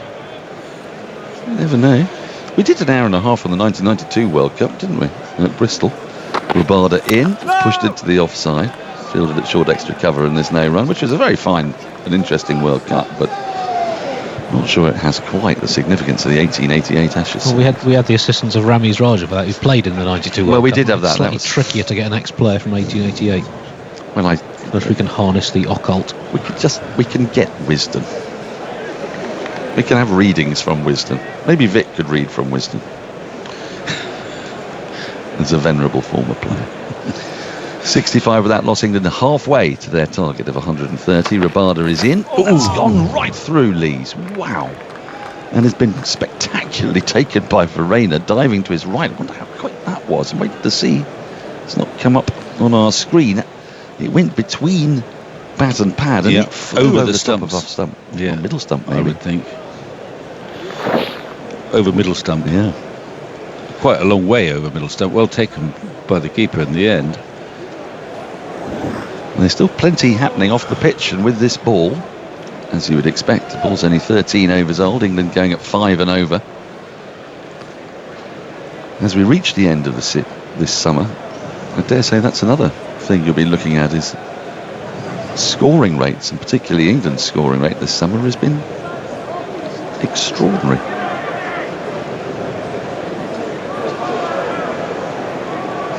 Nortje just tugs a little bit at his shirt every now and then, a bit like Rafael Nadal does before he serves. And now he's doesn't do every ball there. Nadal. No, Nortje. Yes, no, that's right. Here comes Nortje with a metronomic run. Charges into Crawley, stands tall and drives off the back foot through extra cover for 4. That is a lovely shot again. Really fluid shot as well, which for a tall man, he's not It's a no ball as necessarily well, I think. elegant as such, but it is a no ball, so 5 more to the total. But it was a quick delivery, short outside the off stump, but not that wide, and so Crawley has to play it. It got with up a on his vertical bat. toes, and yeah, it's a terrific shot. It's a sort of classical, you don't often see it played, a back foot drive with an almost vertical bat. Crawley You need to be moves, tall to do that, and gifted. moves to 37. He's facing Nortje now, and now he plays a horrible shot, a sort of swipey waft that goes underneath his bat and through to Verena, and there's no run. Looking at his scores this summer: 43 and 9, 4 and 0, 6 and 25, 9 and 46, 9 and 13, 38, whatever he got in the first innings, which was 5. So he's not made a half century in this hugely successful summer for England, certainly in Test cricket. 2 slips of gully in place, a backward point, short extra, mid-off, mid-on, mid-wicket and a long leg. Nortje into Crawley, who drives again, doesn't quite get it past the infield, it beats extra cover, but mid-off runs around, pounces on the ball and keeps them to just a single. 71 without loss, 59 more needed for victory. It's now 20 past 6, and I fear the umpires could get themselves into a bit of a pickle. Well, here. I think they came off just about 6:30 last night, didn't they? I think they'll look at the clock rather than their light meters. Say it's 6:30. That's when we came off last night. It's not much different. I'm not sure the crowd See you in the will morning, chaps. I'm sure the crowd will be overly happy at that, because they think that they can keep playing till 7, and they'll be looking And at then that. extra half hour, 7:30. Yes, job but done. well, I can assure you that 7:30, no chance, and I'll tell you why in a minute. I know why. As Nortje is in outside the off stump, through to the keeper, no run. I've It's recorded dark. I recorded a podcast at 7:30, and it was very dark. It was street lamp dark. Lights. Yep. Well, you can see the lights on the top floor of the pavilion. They're sometimes quite a good indicator when they shine brightly. Richie Benno always used to point you in the direction of lights in the pavilion. Do you remember when he'd say, "This is how dark it is"? Nortje around the wicket to Lees, standing upright. And he lets this go by outside the off stump, and this is possibly helping the umpires a little if Lees doesn't go after the ball. He started very aggressively, but he's just building his innings here. There's 26 from 53. England 71. Oh, 71 without loss. I think I've overstayed my welcome. Just keep on talking. I've got to go. Got 2 more balls. Nortje into Lees, left alone again, through to the keeper, and there's no run. Yes, because the last thing really that we'd want on a day like this is for the crowd to be Provoked. well. Let's say England needed 20 to win. Well, that's They've what got I 9 think. wickets Actually, in I hand, think you know. I think you're going to struggle to get it done today. So I think actually they would do everyone a favour now by going off in about 5 minutes, and so there's a still substantial bit of play for people tomorrow.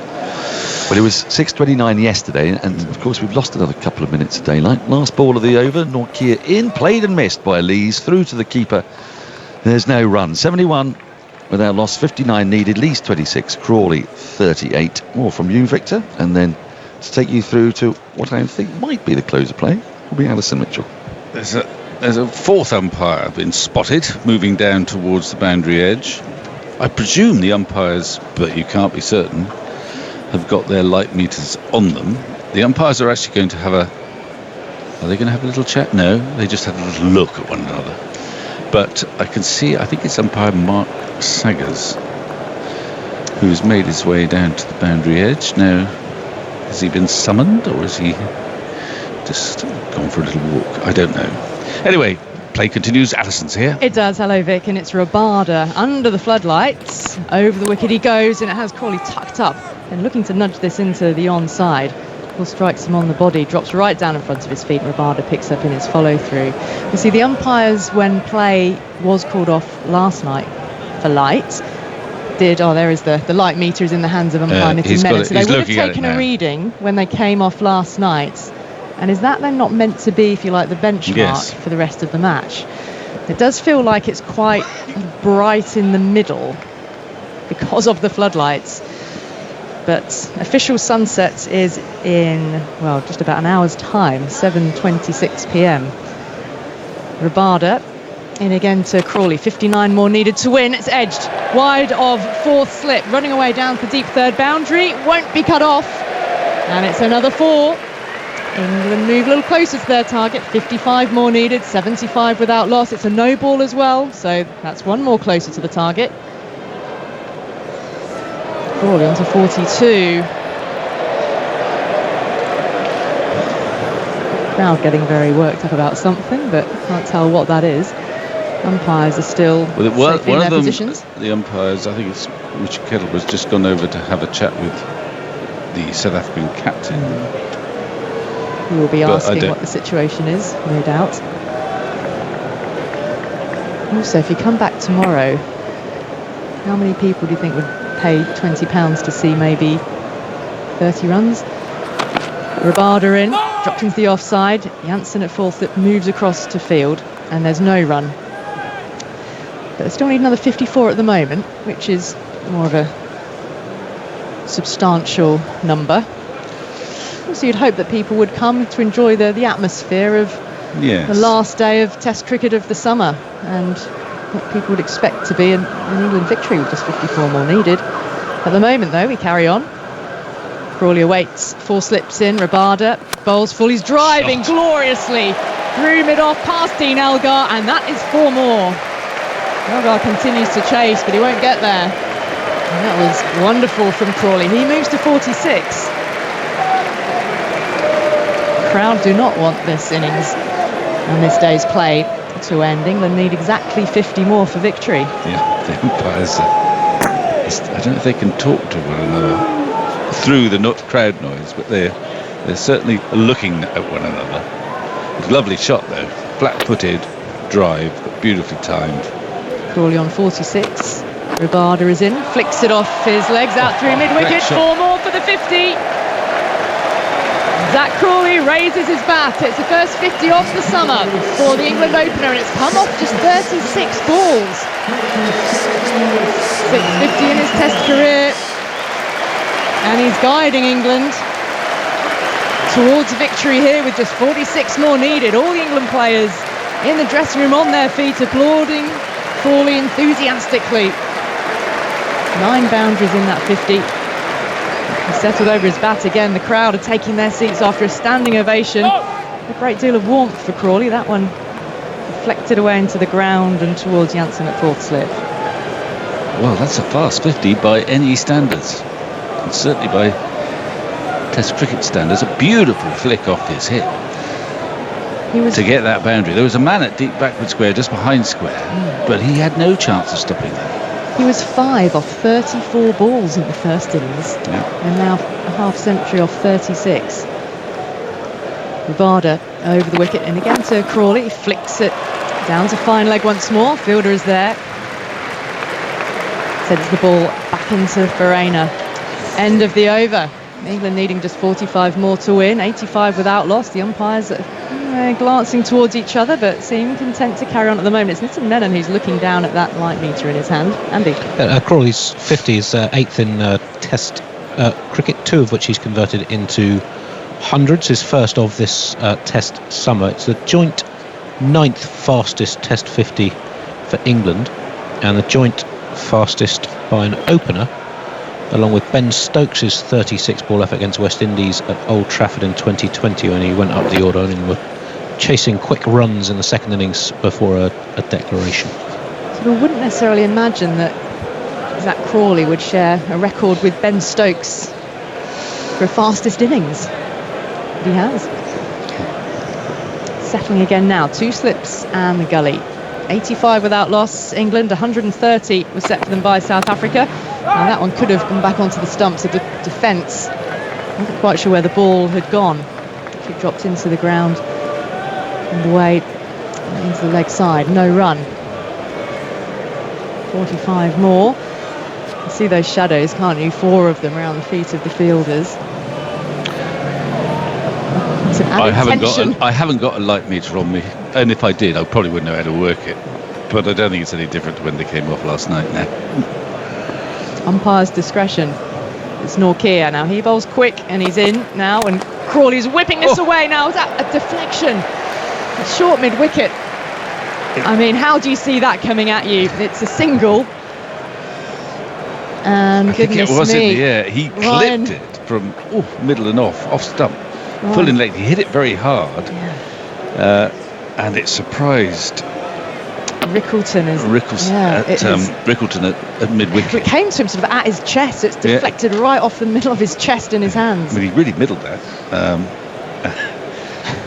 He may claim that he saved 3, but it was a technical chance that he clearly didn't pick it up. Very hard and fast chance. Lees, remember, was dropped first ball of the innings. Around the wicket now here to Lees. He's coming forward, eases it into the offside, and there's no run. 87 miles per hour. I mean, the first thing often happens if the light isn't good is that in other test match situations the umpires say, well, we need to have the spinners on in order to continue, but that didn't even happen last night. It was just, they wouldn't we get to the point and then off. The spinners were not going to bowl. But they usually sort of have a bit of a conflab, but last night they just suddenly decided, that's it, we're off. It's very sudden, wasn't it? 44 more needed to win. He's facing up to Nortje, drop and run into the onside, gets through successfully. 43 to win. England looking to pick off these runs, and I'm sure they would want to do it tonight with the crowd that are in, because very few people have left.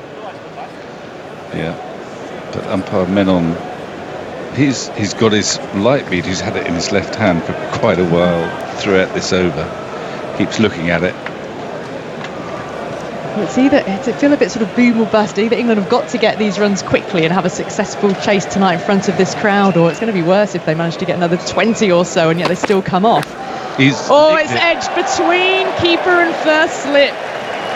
Neither Verreynne nor Affair moved, and it's a 4 for Crawley. Elgar, I can't believe it. A broad smile from Crawley.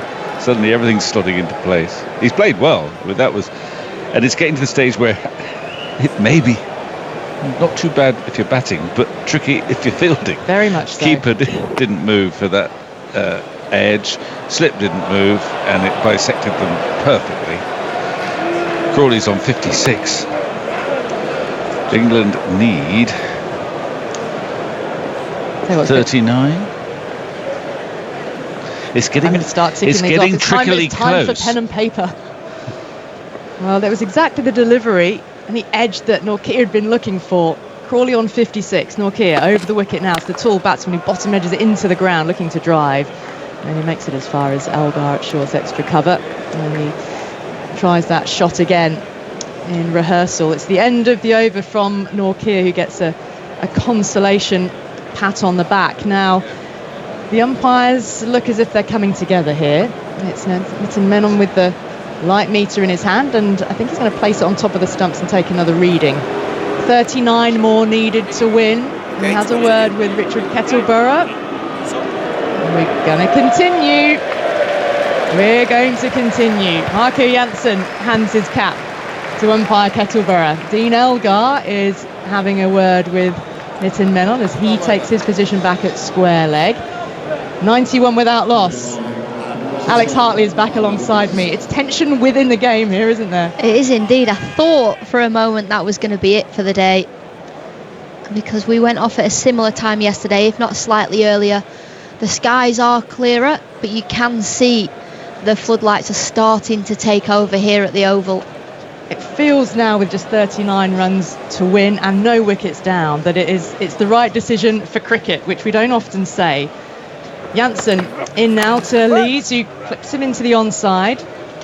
Fielded, and there's no run. And it is going to be tougher for the fielders, as we've seen the one which went really hard into Rickleton. I mean, that was right at him, hard as you like, but then the edge, when neither keeper nor fielder moved, can be harder to judge. Maharaj is just warming up to bowl as well. So that might have been the conversation, Dean Elgar and the umpires, to say, well, are we going to be able to continue with the quicks? just bowl some spin. They'll know they can't win from this position, South Africa. Jansen, left arm over now. Guided out towards point by Leach, takes a single. 38 more needed to win. Well, if you think back to earlier in the day when Dean Elgar was batting, South Africa had put on 58 for the first wicket. Elgar was first out. Elgar was sticking in there. He was LBW to Stuart Broad. He walked off. Could have reviewed it, didn't. And the replay showed that the ball was missing the stumps by some way. That a key moment in South Africa's innings. Jansen in, crawling to defend, doesn't take a run into the offside. And then a drop chance at the start of this innings. Lee's very first ball of the innings. It all could have been so different had that chance have been taken. Well, I think surely even if you're on the losing side, both teams would recognise that better to complete the match tonight with the situation we're now in than risk coming back on a fifth day with only 20 runs to win and probably very few spectators in the ground. Jansen in now, pulled in front of square, deep square leg is there, coming forward to field, just the one. And 37 more needed now. Ball comes back into the middle, but the floodlights are on. The sky, yes, is clearer than it was last night, not as gloomy. That's what's managing to keep them out and just saving the game at this point. But remarkable to think of a 2-day test match if these runs get wrapped up tonight. When was the last 2-day test match? Salts, have we already spoken about this? We will have done. Lee's facing up. Defence into the offside and no run. I think it was Headingley 2000 against West Indies. I don't know if it technically counts as a 2-day test match. We had the toss on day one and then no play on the first 2 days. But in terms of shortest completed games, this is going to be right up there. And as we said, it's going to be the shortest 3-test series, excluding one that was heavily rain affected since the 19th century. In a way, it needed to be quick because it was limited to 3 days in terms of the cricket. And there was a drive out through the covers by Lees. Nobody out there. It's 4 more. And that brings down the runs required to just 33 at the end of that Jansen over. England are 97 for none. Lees on 32. And Crawley is with them on 57. So, with that, England looking to knock these off. And Zach Crawley be delighted that he's got a half century to his name at the moment. Umpires are coming together again though here, Alex. Are they going to give another over? 33 more runs to win. There's a bit of head shaking. No, they're parting their ways again. Oh, we're going off. The players are going off. The umpires have decided that the light is no longer good enough, and Ben Stokes is not impressed up on that England balcony. Joe Root was also shaking his head. And a crowd here at the Oval. Very few people had left. They were all hoping to see an England victory. Stokes has got both hands on his hips. Brendan McCullum, usually so relaxed, is looking about as sullen as probably Brendan McCullum is able to look. But bad light brings the players from the field, meaning that we're going into the final day of the match with just 33 runs needed. Well, let's just hope people do come to the Oval to watch the last day of the Test match summer and to rally England home. Tickets are £20 for adults, £1 for children. So you can come and see a final day of Test cricket and, yeah, most likely an England win, because if it's not an England win from here, well then something seriously will have gone very wrong. But Zach Crawley is applauded off the field and pats on the back from his teammates as he goes up into the dressing room. But Ben Stokes again, just the arms folded. Alex, he is not happy at all, and it is really disappointing for this crowd. But I don't know, I just felt the umpires were always going to have a difficult decision to make. But a huge shame that the ground is not going to be as full as this on a Monday with the kids back at school to see an England victory in the last Test match of the summer. No, it's frustrating, and Maharaj was there, he was ready, he was about to give the umpire his cap. Ben Stokes is quite visibly not happy. England, they don't need many more to win. Stuart Broad, the Nighthawk, he's got his pads on. He was ready. He was ready. Wouldn't the crowd have loved that if Stuart Broad to have knocked the winning runs off? Absolutely. He would have come out and absolutely given it a good going as well, wouldn't he? Well, we know in theory bad light has stopped play, but spectators are voting with their feet and they know that we're not going to be getting back out here. The same scenario as yesterday. So England have eaten up 97 runs. I mean, it was a frenetic, exhilarating start with the bat, because Lees and Crawley, after Lees was dropped first ball of the innings, raced to 27 without loss after the first 3 overs. Goodness me, this really could be over in double quick time, but then Rabada and Jansen together managed to pull things back, regained an element of control, and we saw what might be described as normal test match batting for a while, having to keep out the good balls, nudge and nurdle and rotate the strike. Before then, some more expansion from Crawley, and then a half century, which came almost surprisingly quickly after that passage of play. Yeah, I think Crawley and Lees will both be thinking in the back of their minds, what if we'd gone slightly harder for a longer passage of play? It's frustrating that they've gone off. They only need 33 more runs to win. It wouldn't have taken long at all, but once that meter, that light reading has been taken, they have to go off if the light gets any worse. So the floodlights have taken over. The umpires deemed it as too dark, so they are going to have to come back tomorrow, and I don't think anybody wants to come back tomorrow. I know England, they look visibly frustrated. South Africa weren't exactly keen to get off the field. They weren't racing to get off there, and they'll know that they're probably going to lose this test match. They're most likely going to lose this test match. From an England point of view, they would have wanted to have got it over and done with today, and I mean, if you're a South African, you get an extra day off before you fly home. Yeah, play has now officially been abandoned for the day.